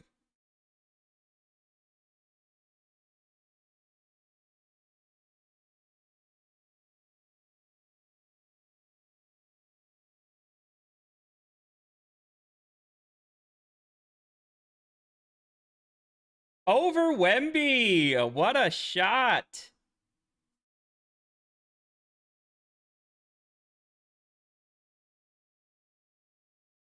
Is it Dasuno or Dasunmo or something? I'm not sure exactly how to pronounce his name, but that was clean. Yeah.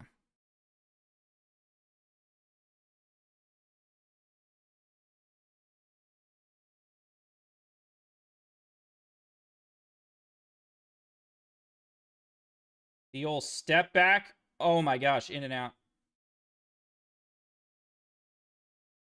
Are they going to put it on Fox or Wemby? That's a significant decision there.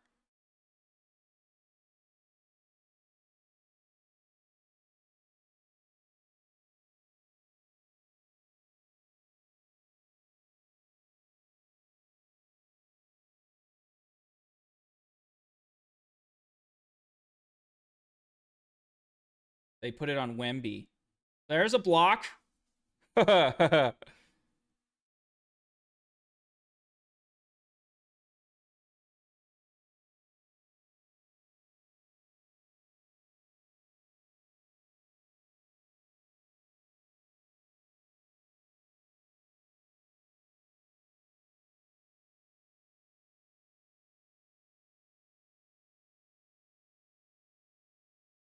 They're allowing a lot of contact.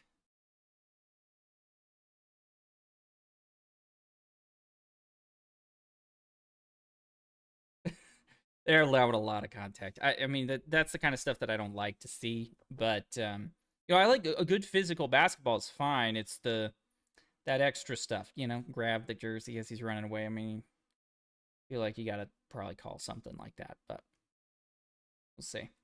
It's tough to see that, right? Because you're looking up ahead. They're on a fast break as a ref. You're not necessarily looking behind the play to a small jersey grab necessarily.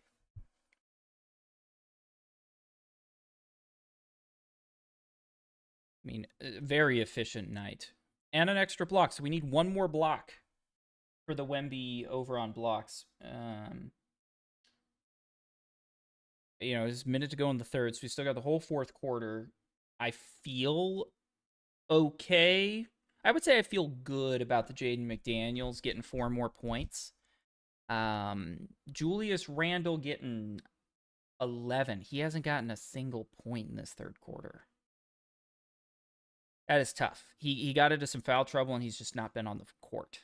So I'm hoping, hey, we're saving him. He'll be rested. He'll be ready to go. He'll be ready to take over, and he'll, rattle off a quick 12, 13, 14 points when he gets back in the game in the fourth quarter. I think it's very possible.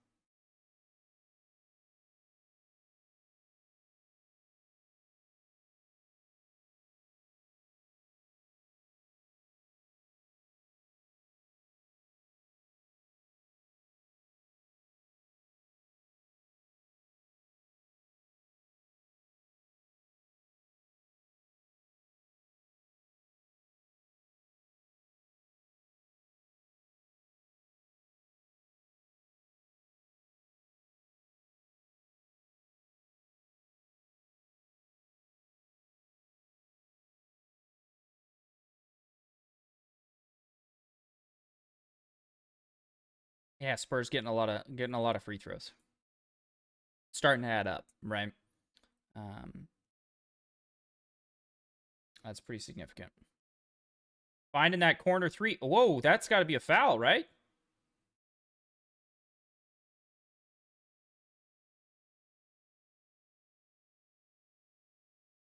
That's a tough shot. Wow, gets the rebound. And it's good. Yeah, I mean, we're looking at Spurs 25 free throws at this point.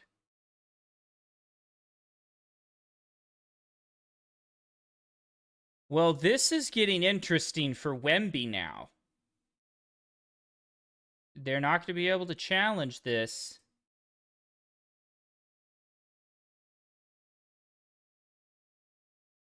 But that's 4 on Wemby. It's time to attack Wemby, honestly. If you are... that sounds kind of crazy, I think, because he's such a great defender, but...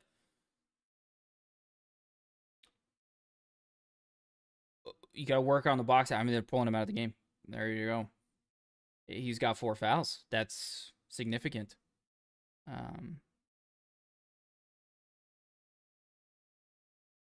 This will be interesting.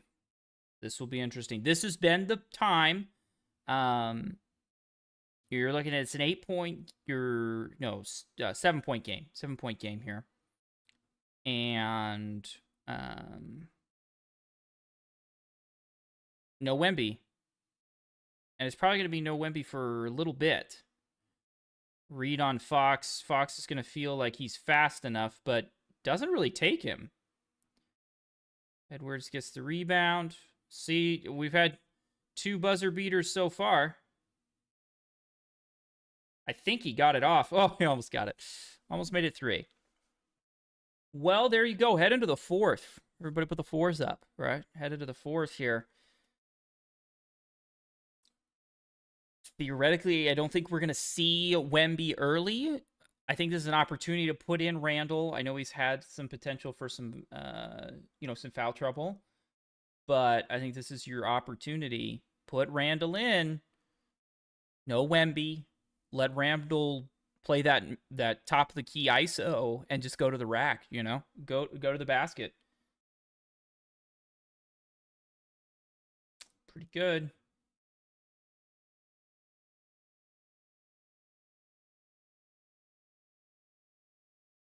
Wemby has not gotten a rebound in the third quarter. Interesting. But he's still so efficient. And eight free throws. But again, that free throw, they're 17 for 25.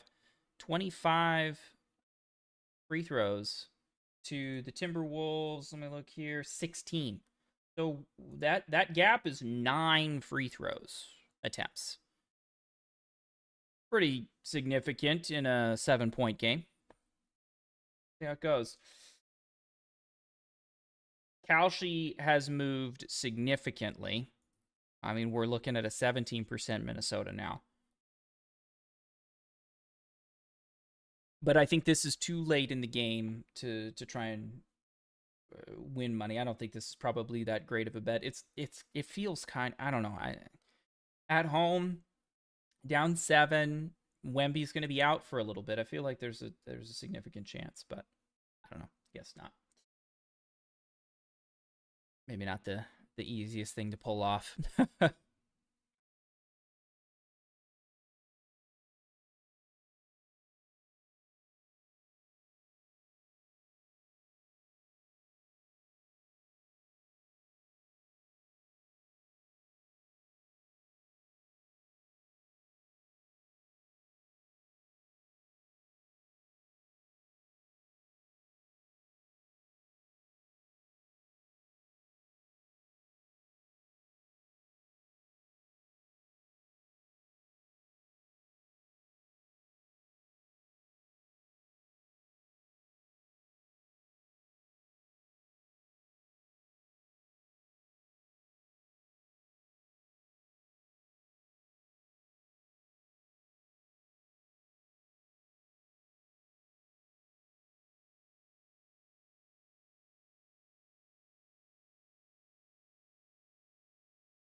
Should be a good fourth quarter. Here we go. Lock in. Don't leave your seats. This is going to be a banger. These are two of the best fourth quarter teams. A quick early 3 look for Randall. And Wemby does come out in the fourth. I wasn't sure. So Randall and Wemby in.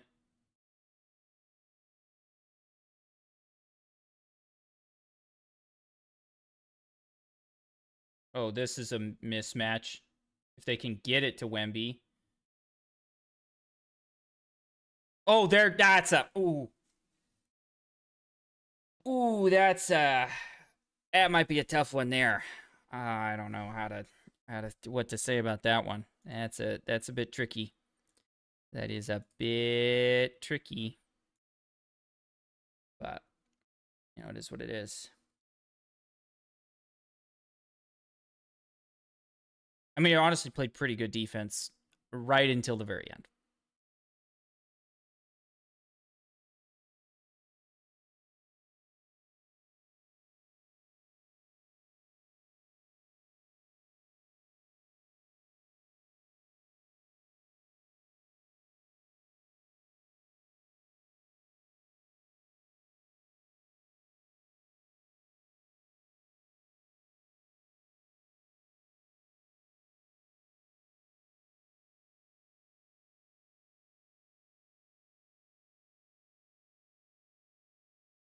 All right, here it is. 9-point game. T-Wolves got to make a run. Now they don't have.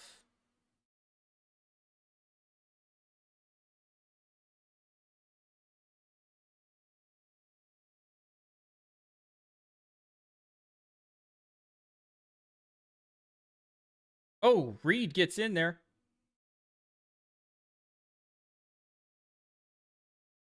Randall's going to the brack. Yep, there we go. Okay. Got a chance. Got a chance. Make a couple of free throws here.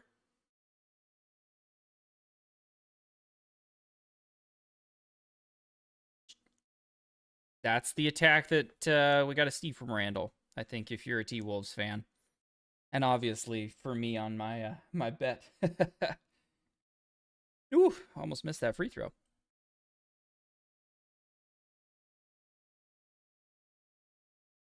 He has just been terrible from the field. Like 1 for 8.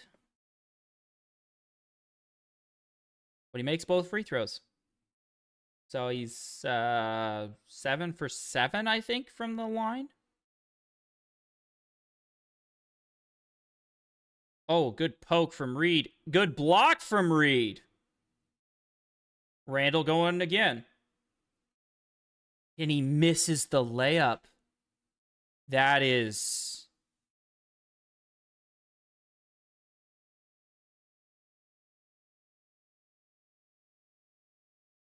This is a layup, man.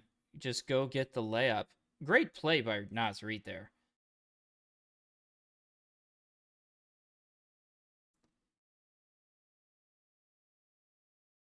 Yeah, he just rushed and missed an easy layup, which is rough.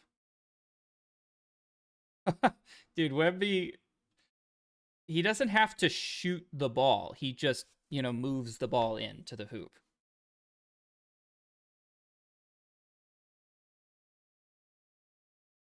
I mean, I would be.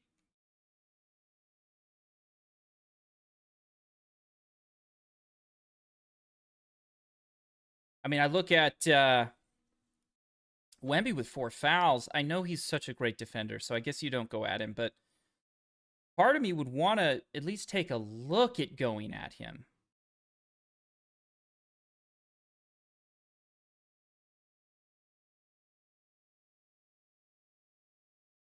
That's a pretty open 3.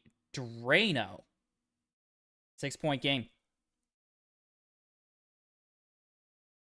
First bucket of the game for Shannon. Shout out that guy. I mean, fantastic defense. Oh, we're dropping on Fox like that? Wow, that's a great play. Randall's getting frustrated in there. He needs to oh, another 3 ball.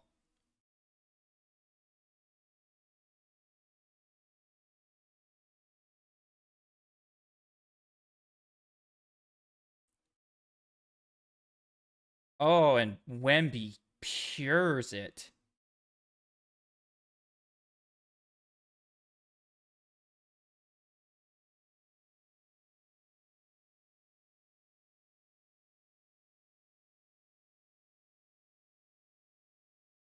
You're just not going to get rebounds off of Wemby. He's just too tall, man. Oh, that's so deep. Airball. Come on, kid. Hey, somebody overcooked, overheat. You overhit. Got a little overheated there.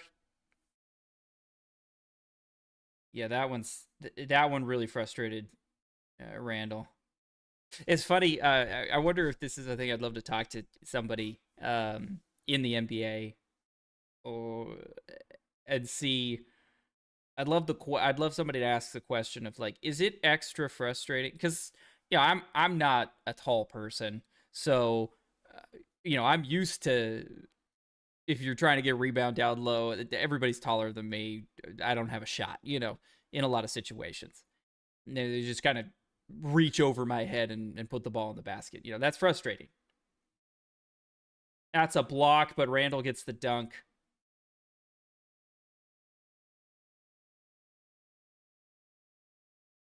As soon as Wemby is not in the paint, got to go for that.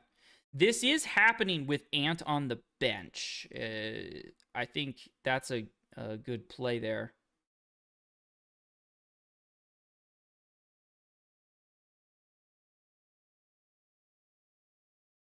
Oh, way to get to the basket. It's a 4-point game with 8 minutes to go. And that's with no Gobert and no Ant on the floor. That they were able to kind of pull that back in.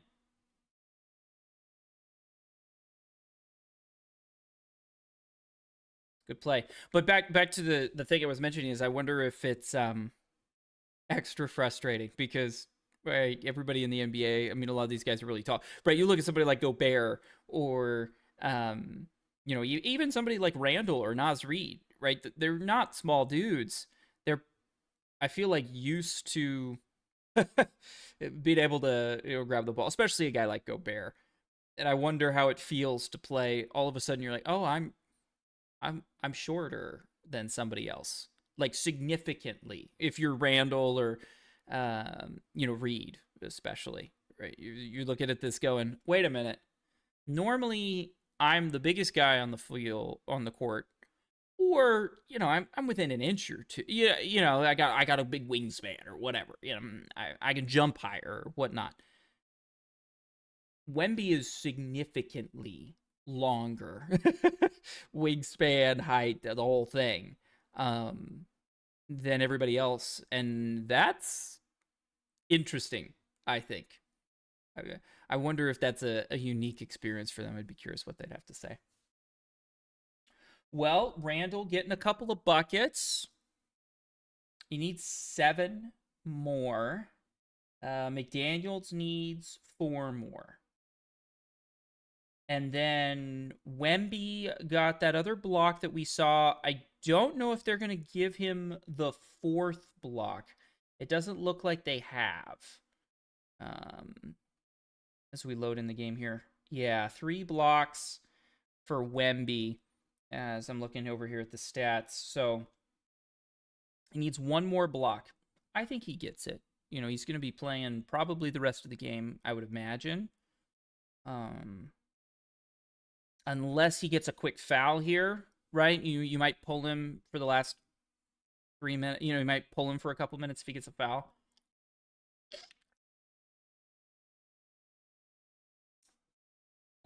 But yeah, we got a chance at it.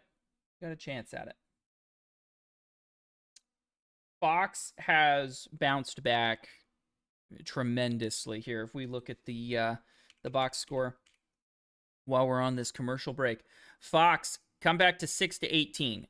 No, still not great, but what did he start, like 2 for 10 or something? It was real bad. So he's bounced back in the second half, much better. They are not shooting the ball necessarily well from 3. Johnson hit those 2, which is pretty significant, but and then actually Wemby, who hasn't been shooting well, shot it pretty well. But a couple of 1 for 5s from Fox and Vassell is not great. Again, this overall shooting percentage, 44%, 34% for the Spurs. We look at the Timberwolves, even worse, right?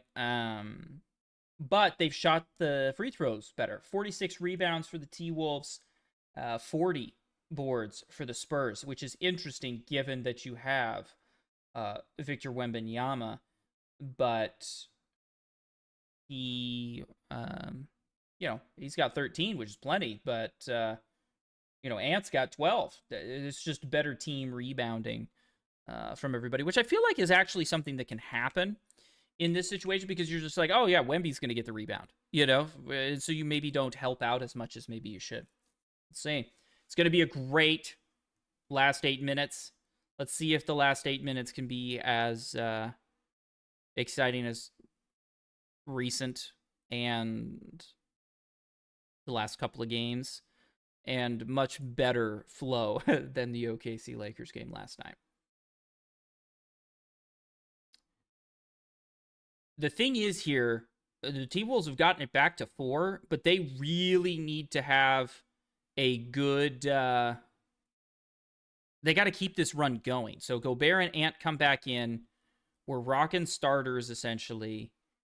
And no Wemby on the floor.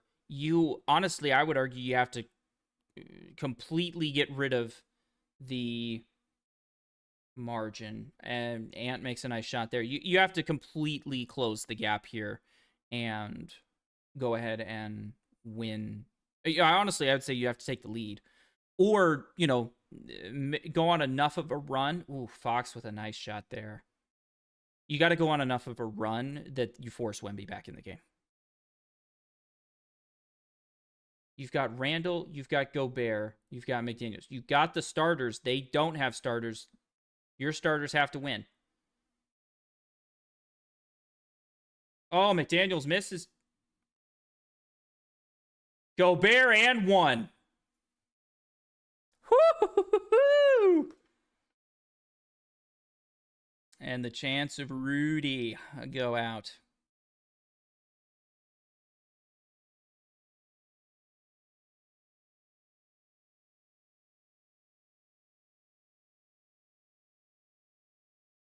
I think Gobert scoring is actually one of the, shall we say, underrated aspects and keys to the game for the T-Wolves. I feel like we should maybe go back and look. I don't know if anybody can pull up stats on this, but I would love to know,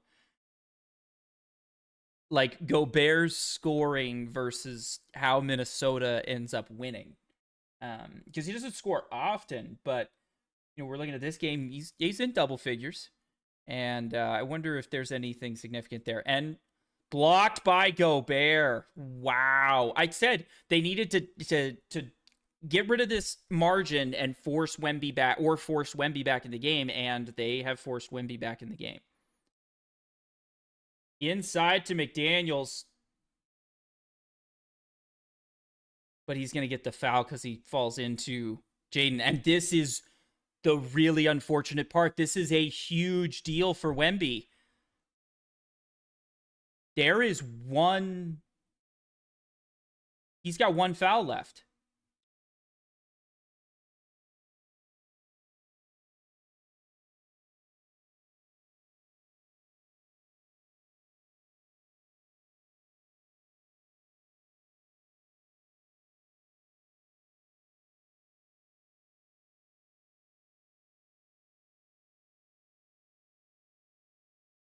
Five fouls. He's got one more. And if you're Gobert, you are probably kind of hunting for that foul. It's a 1-point game. Crowd's going to be in it. Here we go. This has been a fantastic game. I hope y'all are enjoying watching this. Buckets for 3. Puts it back up to 4. That's significant.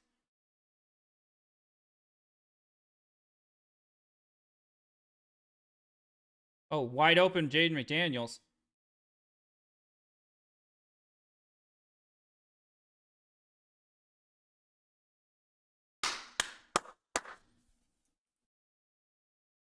Randall puts it in. And to be fair, let's be honest, Wemby can't close right now. Not the way he was earlier.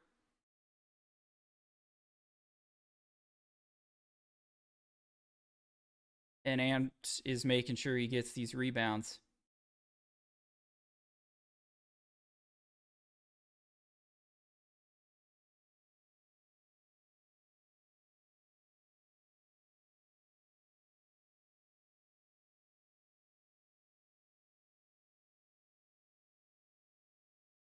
Ooh. I'm gonna guess Finch really wanted a call on Wemby when they were in close there with McDaniels and with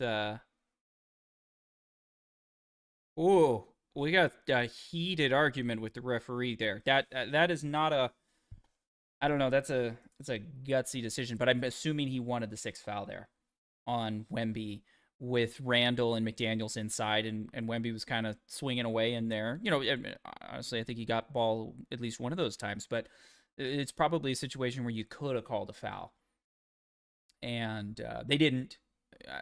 I would argue that that quickly was probably, I don't know, a foul's a foul, but it's okay if you don't, especially in those kinds of situations where you're just around the basket. It's guys jumping up to the hoop. Yeah, you're gonna bump into each other. I don't know. That one you can get. You can argue and fight me on that one. I don't know. I could go either way. I think on calling that. But hey, that was a couple extra blocks. Wemby is now at 5. So if we're sweating out this parlay here, Wemby at 5 blocks. McDaniels needs one more bucket. Randall needs 5 more points. McDaniels needs 2. Randall needs 5. Blocks is done. This is feeling like we got a chance here. We're sweating it out. Need just a couple more points for our boys, McDaniels and Randall. Which Randall's looking to score right now. Definitely looks like it. And McDaniels is looking, he just needs one bucket or to go to the line and make 2 free throws. He's one essentially foul away from going to the line and knocking off his leg of the parlay. So feeling like we got a chance here. Feeling like we got a good chance here.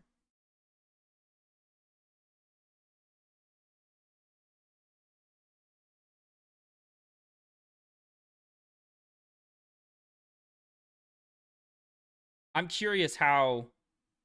I mean, we're looking at very physical basketball being played in. I mean, honestly, the Knicks Sixers series today and the T-Wolves Spurs. Both of them have been very physical, much more physical, I feel like, than the Lakers Thunder series. We'll see. We'll see how those. I'm curious how when any of these teams can go play the Thunder.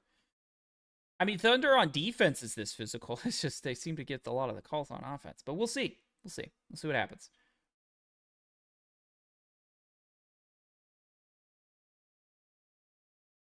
I mean, the Lakers are they're just not good enough. They have an issue with the fact that their offense without Luka is not good enough.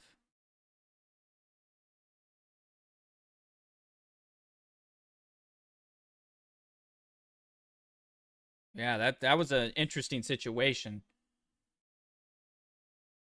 Do not want to tech there on your coach.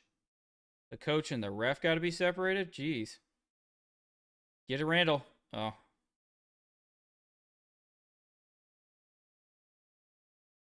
Ooh, I don't know.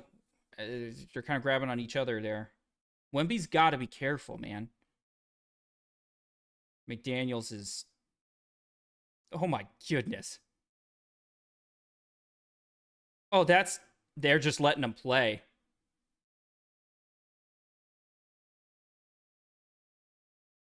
What the heck just happened?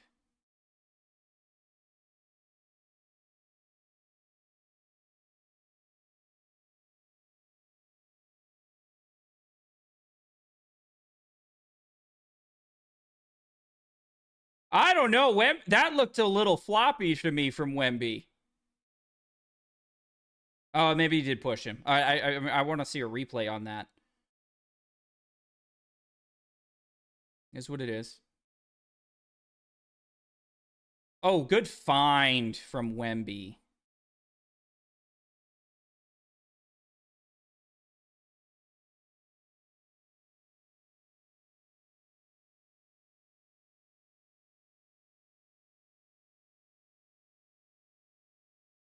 Good move. Oh, cannot get the floater. Got to get back on defense. 4 minutes, 4 points. This, to me, honestly, I mean, I wouldn't say it's a must win for the T Wolves, but I feel like in this situation, you're at home, you're the more experienced team. I mean, if you think about it, the this is an argument I made actually last night. Is I feel like the T Wolves were a little checked out in game two. Like they kind of got in, they got their home court, they flipped home court advantage by winning the first game. And then the second game, it wasn't happening. And, it just became a steamroll situation. Tonight, it's back to a close game. And now is when you need to take advantage of this home court advantage that you just flipped. So I think this is a very significant game for the T-Wolves. I think if the Thunder lose, or if the Spurs lose this game, honestly, I'm not super worried as a Spurs fan. You feel like, okay, we can get him next game. Ant's health, is he going to wear down a little bit over the series? These different things that you have questions on. I think you still feel fairly confident that you can win this series. If the T-Wolves lose this one, it feels to me like they've kind of lost some of the momentum. And I think it would be difficult for them to come back. So we'll see. Again, T-Wolves, they're showing the stat right now. 3-1 in these clutch games, in these tight games at the end of the fourth quarter. This is whether the T-Wolves are supposed to be having a big advantage. So they're going to need to... I mean, I really think you got to watch the Wemby foul. What happens? We got 4 minutes left.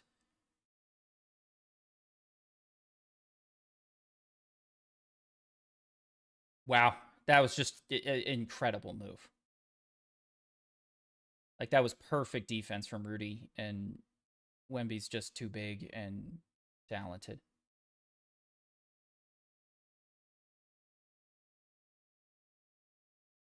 Corner three from Nas. Puts it in. It's a one-score game here, ladies and gentlemen.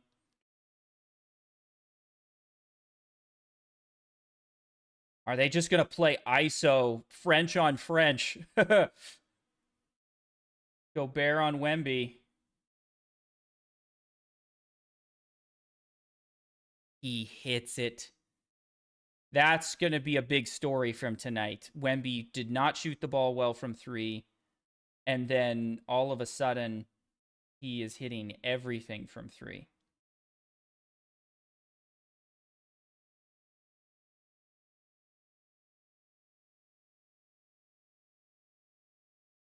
Four, three. Reed has to throw it up. Oh, and he almost made it. Wemby's playing like a one right now. He's playing like the best player on the court, the best player in the NBA. He's playing that way right now. He doesn't play a lot of minutes, but he's playing the minutes now.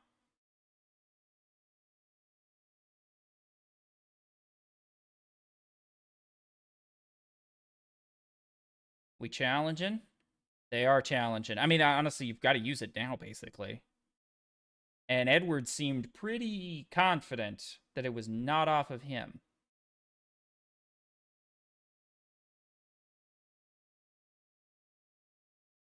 That is a... They are letting them frickin' play.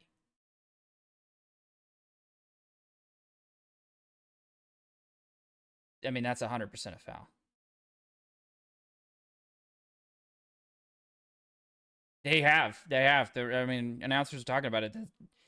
They are allowing a whole lot of content. Honestly, that's too much contact, I think. But I do feel like it's been fairly even.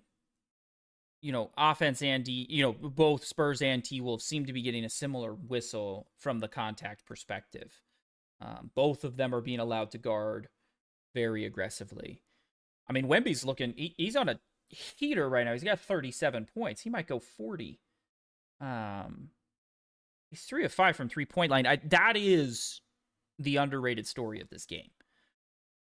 Wemby came into this game, I mean, he could go 40 and 20. I mean, probably won't. There's not quite enough time to realistically go 40 and 20, but that's, whoo.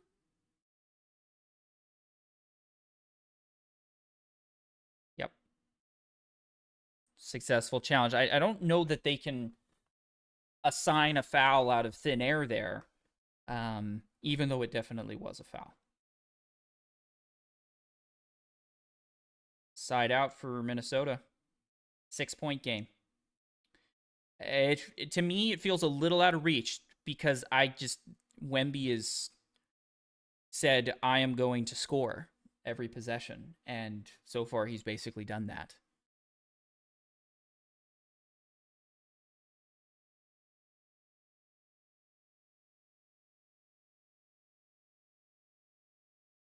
But this is a Wemby series right here. Let's see what happens.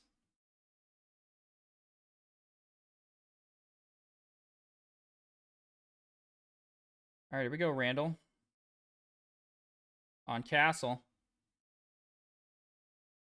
Finds McDaniels. In and out.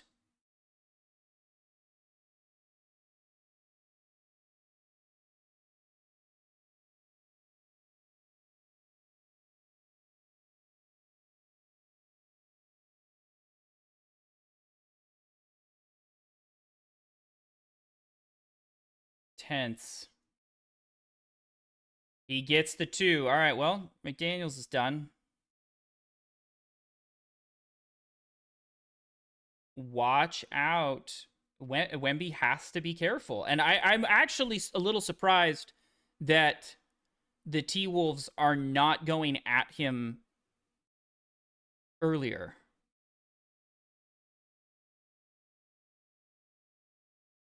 Oh, Fox cooked Randall there. He cooked him.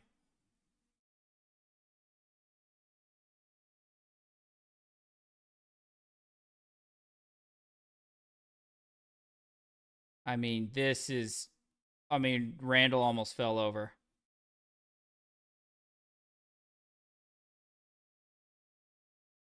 Fox cooked him right there. that was a cooked. And he's going to be able to put it up back to 6.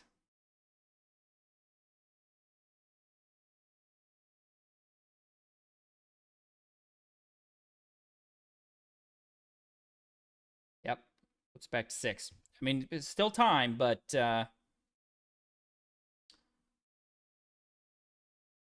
again, I'm just not seeing the ability to get a stop is the biggest issue with Wemby there.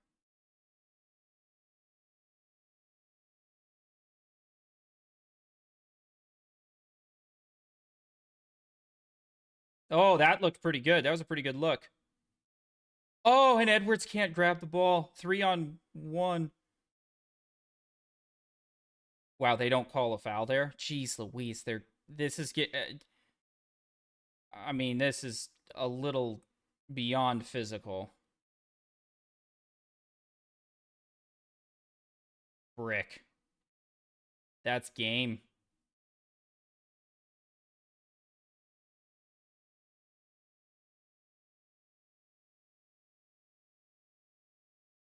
Right? We got a 6-point game here. That's feeling like game to me.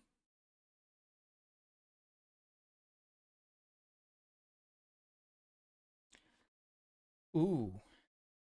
Yeah, you got an 8-second issue here. They're gonna have to inbound that across. Wemby played really big tonight. Like this is a huge night from Wemby. He's playing the way he needed to.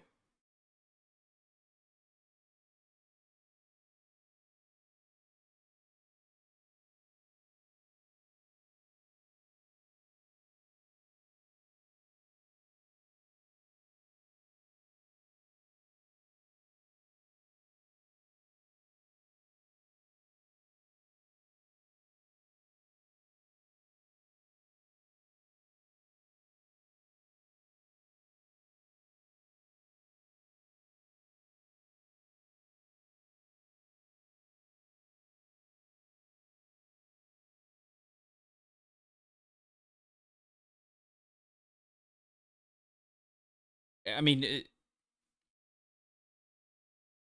with 5 fouls, right?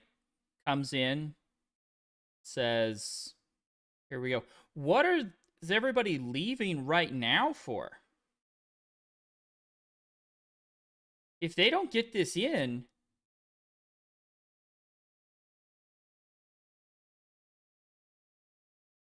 that I mean, that is a foul, but they haven't called that all night.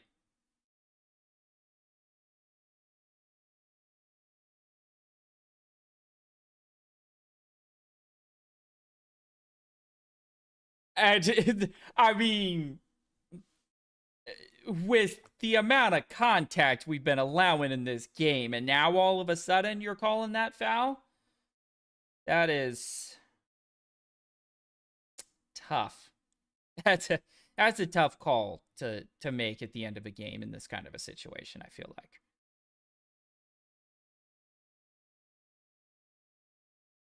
But, you know, I mean, it is a foul. It's just, have you seen the amount of contact they're allowing? Jeez Louise.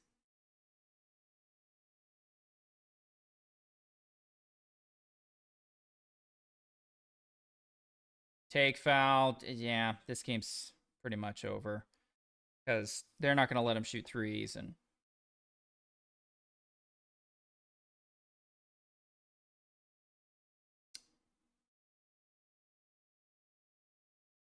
yeah, impressive.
I mean, thanks for hanging out, everybody.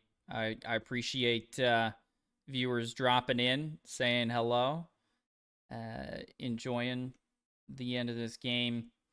Um, we will probably do a brief podcast episode uh, at the conclusion of these games, where we'll just go over real quick, high level, talk about the two games that we watched tonight. Oh, he makes it. Of course, Dant makes that. I mean, it's still a 5 point game here, but I mean, they've had trouble getting it in. That's a walk.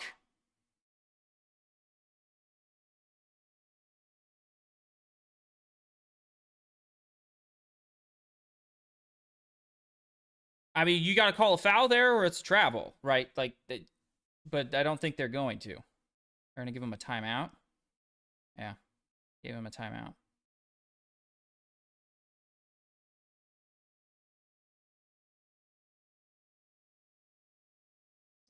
I mean, this is like full contact basketball here, ladies and gentlemen. It's like a rugby game out there. I mean, they are, again, to be fair, I do feel like it has been mostly, um, even from a refereeing perspective. I think Minnesota has been more physical, but also, I mean, we were looking at look at the free throws. We got,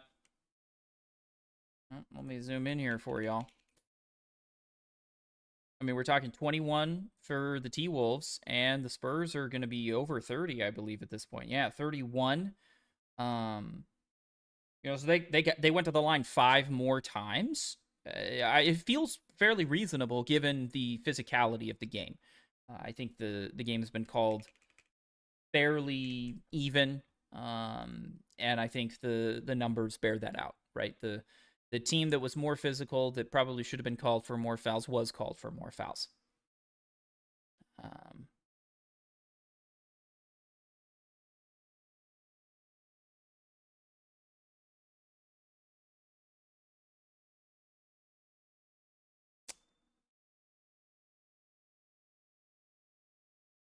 it's not 100% over, but it's feeling pretty over at this point.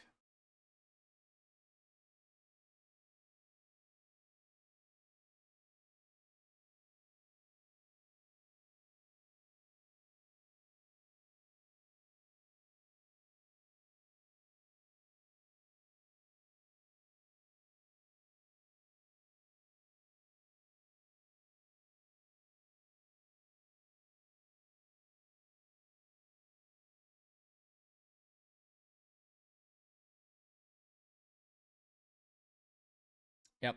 Yep. Regaining home court in the series, as the announcers just said. That's why I thought this game was so significant for Minnesota, especially given how they played pretty darn well um, for most of the game.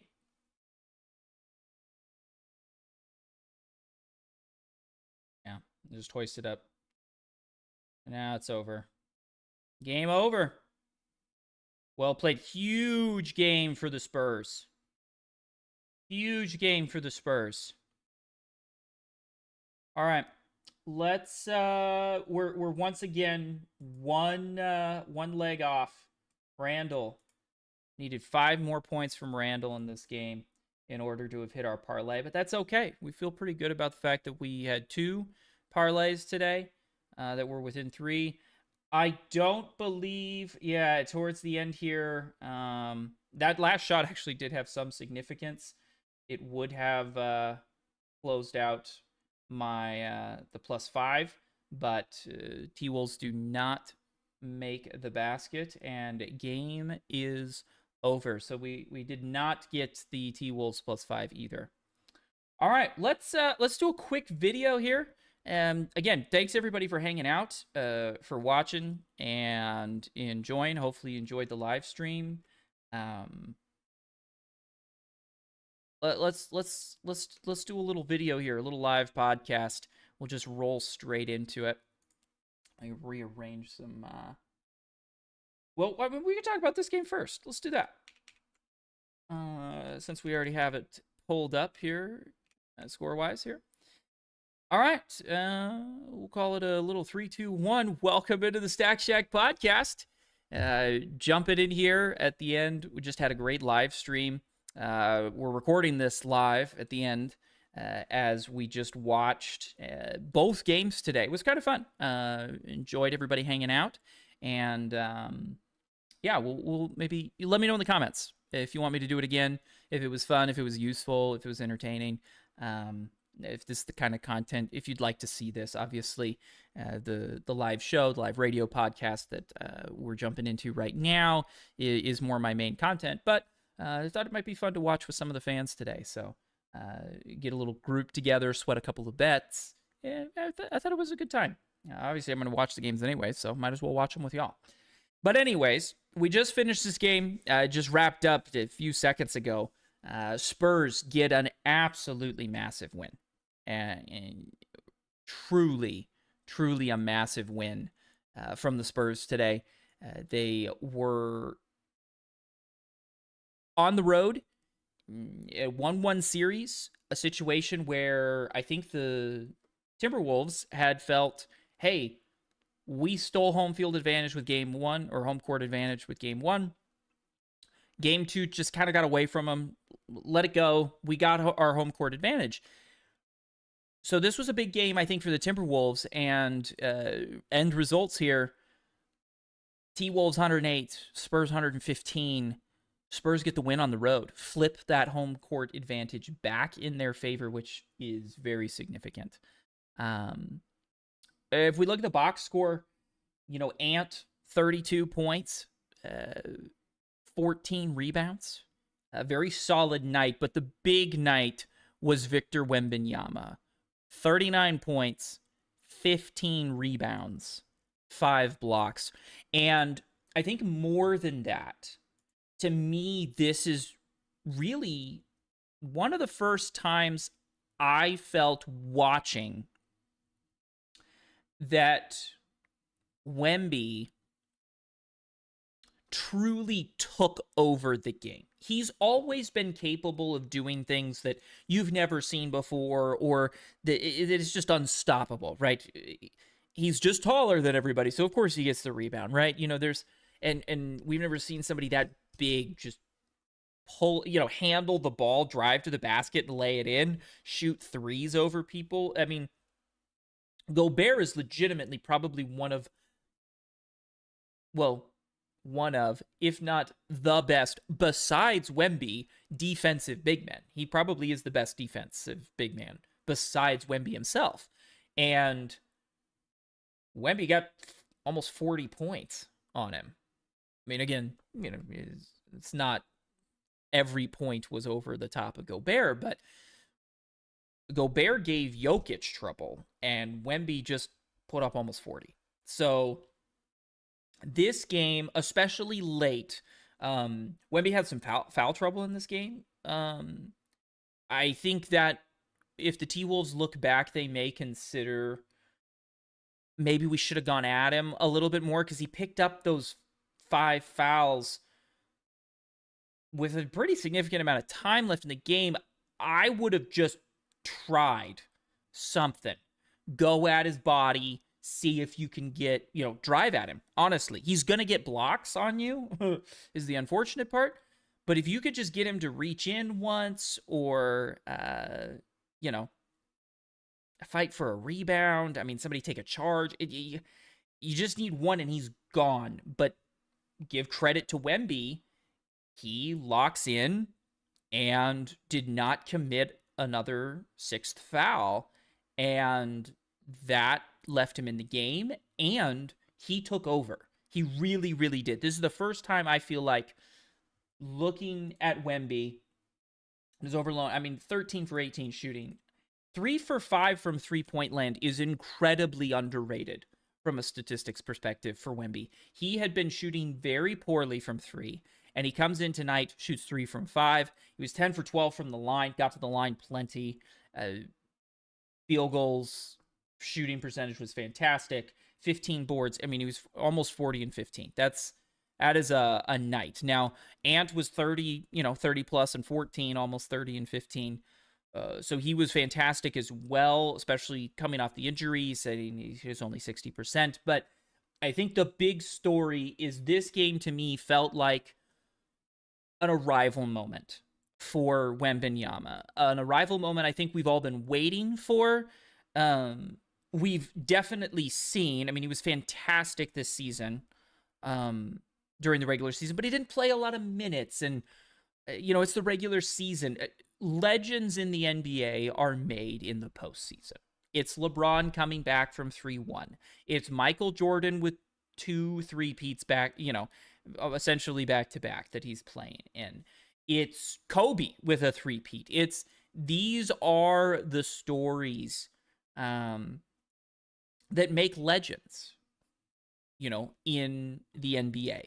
There's great regular season players. Shout out James Harden. He will always be remembered, I think, ultimately for his poor late season, post-season performances. Even though he's had some great games in the postseason too, right?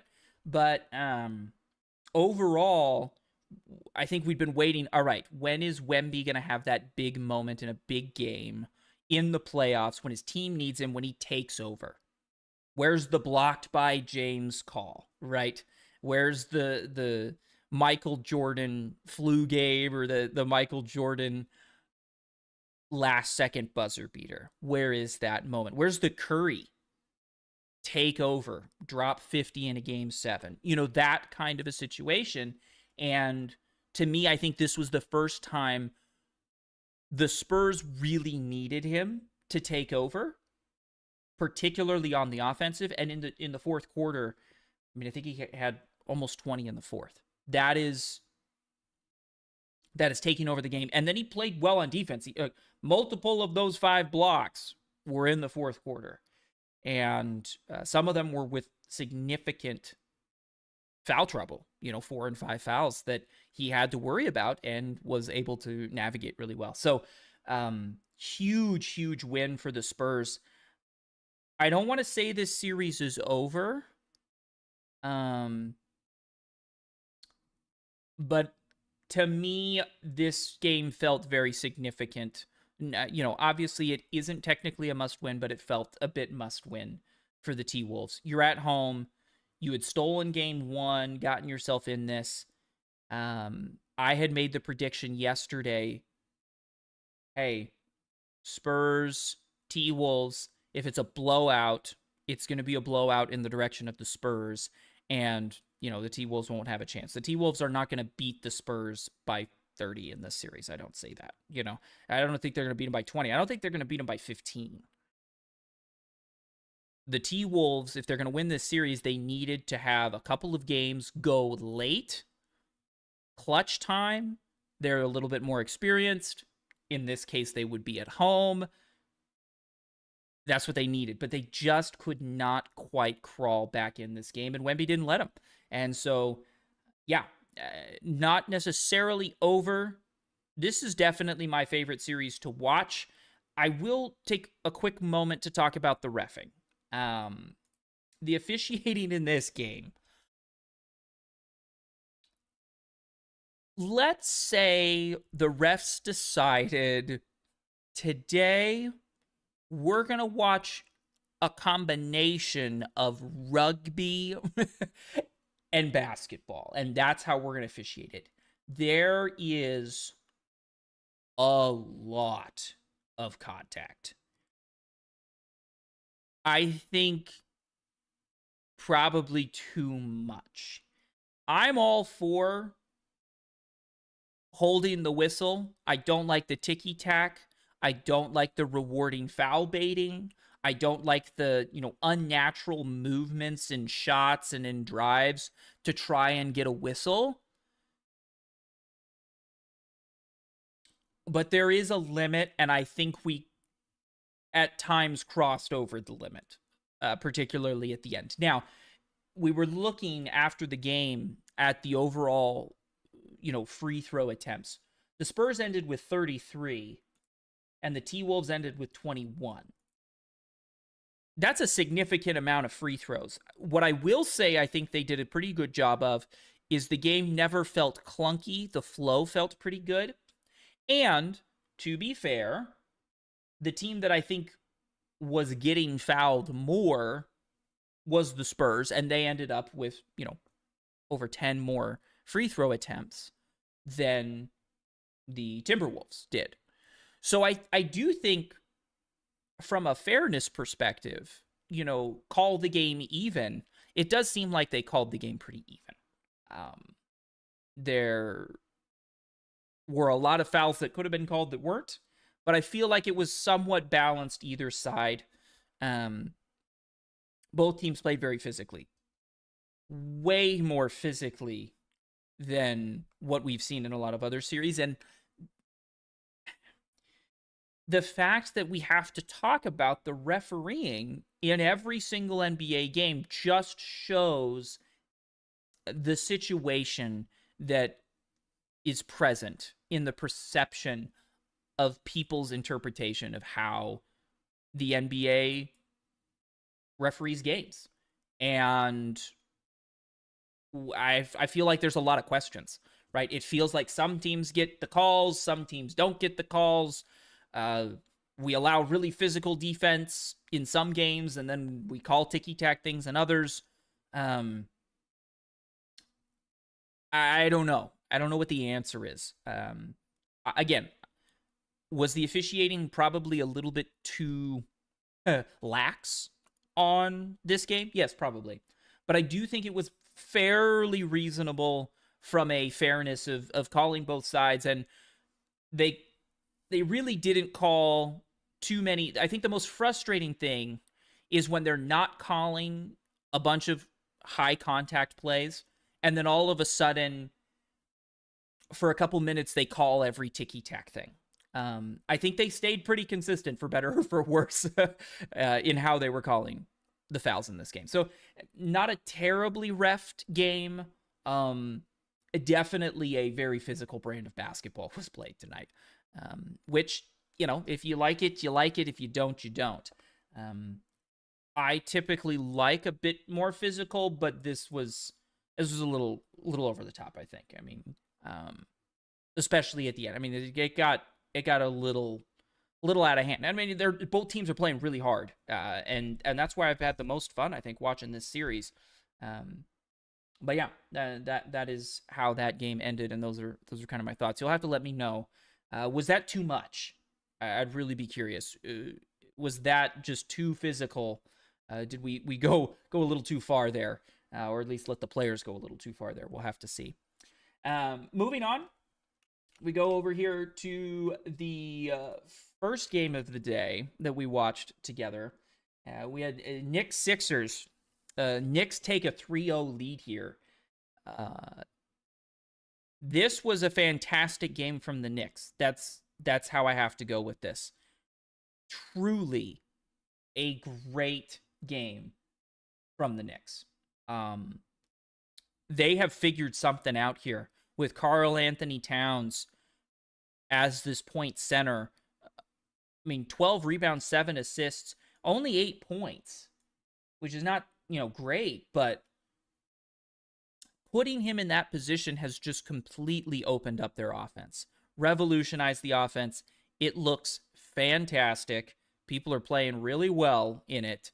And I think it's taking a lot of pressure off of Brunson, who has just absolutely erupted in the last couple of games, to not have to be, constantly the main primary ball handler. He's allowed to give it up to Cat at the top of the key and let him distribute a little bit.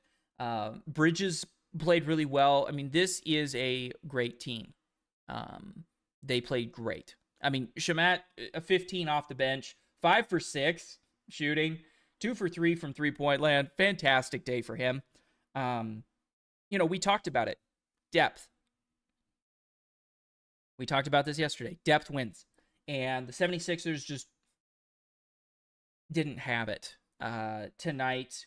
They looked tired down the stretch. Paul George has 15 points here. All of those were in the first quarter. I'm pretty upset about it because I had him over 17 for the game on the bet, and I was feeling really good after the first quarter. He proceeded to go, I believe, 0 of 8 for the rest of the game. Really rough. Really rough. Embiid, 18 points. I brought this up after the game was over, while we were watching the Spurs game. There may be a concern here from me that part of Embiid's health issues is because of the foul baiting and, shall we say, the flopping and the exaggerated reactions to being fouled. He hits the floor a lot. That can't be good for a big guy like that, to just constantly be tumbling around. There were multiple flops in this game from him where he didn't really necessarily need to hit the deck, and he hit the deck every single time. And I don't know, maybe, he's out of the last game with hip soreness. My hips would be sore too if I landed on them 5-6 times a night, and I'm not nearly as big and heavy and tall as he is. I'm not falling as far. So is that a crazy question? I don't know. It's one I'm asking. I'm curious what your thoughts are. Is that part of this issue here? But overall, you look at the box score. I mean, it's not bad, but Oubre's the only person that got over 20. And, I mean, Edgecombe, I think, had 8 in the first half, too. They just could not get anything going in the second half, and especially in the fourth quarter. Down the stretch, it looked like they were tired. It looks like Maxey did not want to shoot the ball from range. I mean, it's up 8 for 12. That's a good shooting night, but only 17 points. Um, why Maxey's supposed to be, it's supposed to be Maxey and Embiid are your 1-2. And Maxey took less shots than Embiid, less shots than Paul George, and less shots than Kelly Oubre. That doesn't seem like a good setup. And Embiid's supposed to be the one, and he's less than 50%. I mean, contrast that with, Wemby. It's just he's so inefficient in this situation. And he only gets 6 free throws. He makes 4 of them. Good for him. But we got nobody in double-digit rebounds. They just don't have enough. They just don't. And I do think the Embiid trust the process experiment for the Sixers is probably over. Realistically, his health at this point, you can't rely on him. And you look at this team, I do feel a bit bad for the Sixers because you look around the league and a lot of other teams are much younger than they are. Paul George's been around the league a long time. Embiid, his body's kind of just falling apart. I don't think you can rely on them long term. Now the Knicks aren't, spring chickens, but they're winning right now, and they're winning handedly. And I don't know what the 76ers need to do. I don't know that this is the right setup. You also have to realize the Knicks are without OG Anunoby in this game, which is significant. I mean, that guy's been on fire in the last few games. So to get the win on the road, let's talk about it. Similar to the Spurs, where I was like, this is a big moment for the T-Wolves. The Spurs could probably lose this game and be okay. But the T-Wolves is almost a must-win. Well, it's even more significant for the Sixers. You've got Embiid back, right? You didn't have him in game 2. You're at home. You've got Embiid back. This is the one I feel like you got to win. And they jumped out to that early lead as well. And that was great. But you got to give the Knicks fought back on the road. Brunson was absolutely magnificent. I mean, 33 points, 50% from the floor, 8 for 9 free throws, 9 assists, 5 boards, only 3 turnovers. That's pretty darn good. I mean, even Josh Hart stepped up, 12 points, and they played good defense. Bridges is back looking confident. And again, like I said, Cat, his box score is not great, but the impact he has, the 12 boards, Hart getting 11 boards, these are significant numbers, and I got to give them a lot of credit. The Sixers, the crowd was in it at the beginning, and then the Knicks just pushed on through, and by the end, it was a Knicks crowd. And yeah, that was honestly, I think that game was probably the most impressive team win that I've seen so far in the playoffs. The Knicks looked good in a game that they really didn't need to win, that they don't have OG Anunoby in, right? Like this is the game the Sixers have to win. They don't. Series is over. It's probably a sweep. I don't know. Maybe they bounce back. Maybe Knicks rest OG next game as well. Save him for when they go back. Give him a little extra, rest and recovery in a situation where the next game really is not a big deal for the Knicks to win it. I mean, obviously they would like to win it. They'd like to get the sweep, but yeah, this performance without OG Anunoby against a Sixers team that is not bad by any stretch of the imagination, on the road, in a game that technically, I don't necessarily know if they need to win it. they have a chance against the Western Conference. This is the first time I've felt like there was an Eastern team that I watched a game and I went, okay, this team could compete. We look at the box scores, you look at the depth that the Knicks have. They're going 4 deep. They're going kind of 5 deep with how well Josh Hart can play at times, especially on the defensive end. They're going like 5 deep. With OG Anunoby. And that is what you're going to need to compete against, a Spurs team where Wemby, Fox, Castle, and then you've got Harper.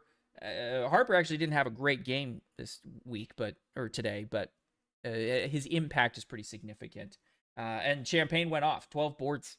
That's the kind of production you need. Again, the depth that you need beyond Wembanyama, Fox, Castle. And again, both Fox and Wembanyama had significant foul trouble throughout the game, so that definitely affected them.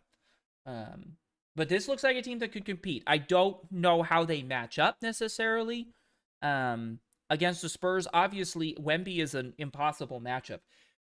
Realistically, the T-Wolves probably match up the best against the Spurs. Very physical, good defense, good offense. Everybody's pretty much a good two-way player. And you have Rudy Gobert, who's the best option at defending Wemby besides Wemby himself, right? So I don't know how the Knicks would do in that kind of a situation. I mean, obviously, we don't even know how the Thunder are going to do in that situation. The Thunder have Chet, who can kind of draw Wemby maybe away from the basket a little bit. But that mid-range game gets tough with Wemby in the lane. So we'll see. It's going to be fun. Yeah, there's my thoughts. Quick and easy. It was a lot of fun hanging out with everybody at the live stream today. I appreciate you sticking around here for the podcast portion of this stream. We'll maybe see you tomorrow night. We'll see how my schedule looks. But yeah, appreciate everybody hanging out, and we will definitely see you in the next one. Let me know in the comments. I have 2 main questions. Do the Knicks have a chance against the, let's say, 3 teams in the West that we think are pretty darn good? And then 2, did the Spurs Timberwolves game go a little too far on the whole, we're going to let them play situation? Was that a little too physical? I'd be curious on those 2 things. And I guess, let me know on Joel. Is his flopping part of the reason he's hurt all the time? That'd be an interesting thing to note. But anyways, thank you. This has been a Stack Checks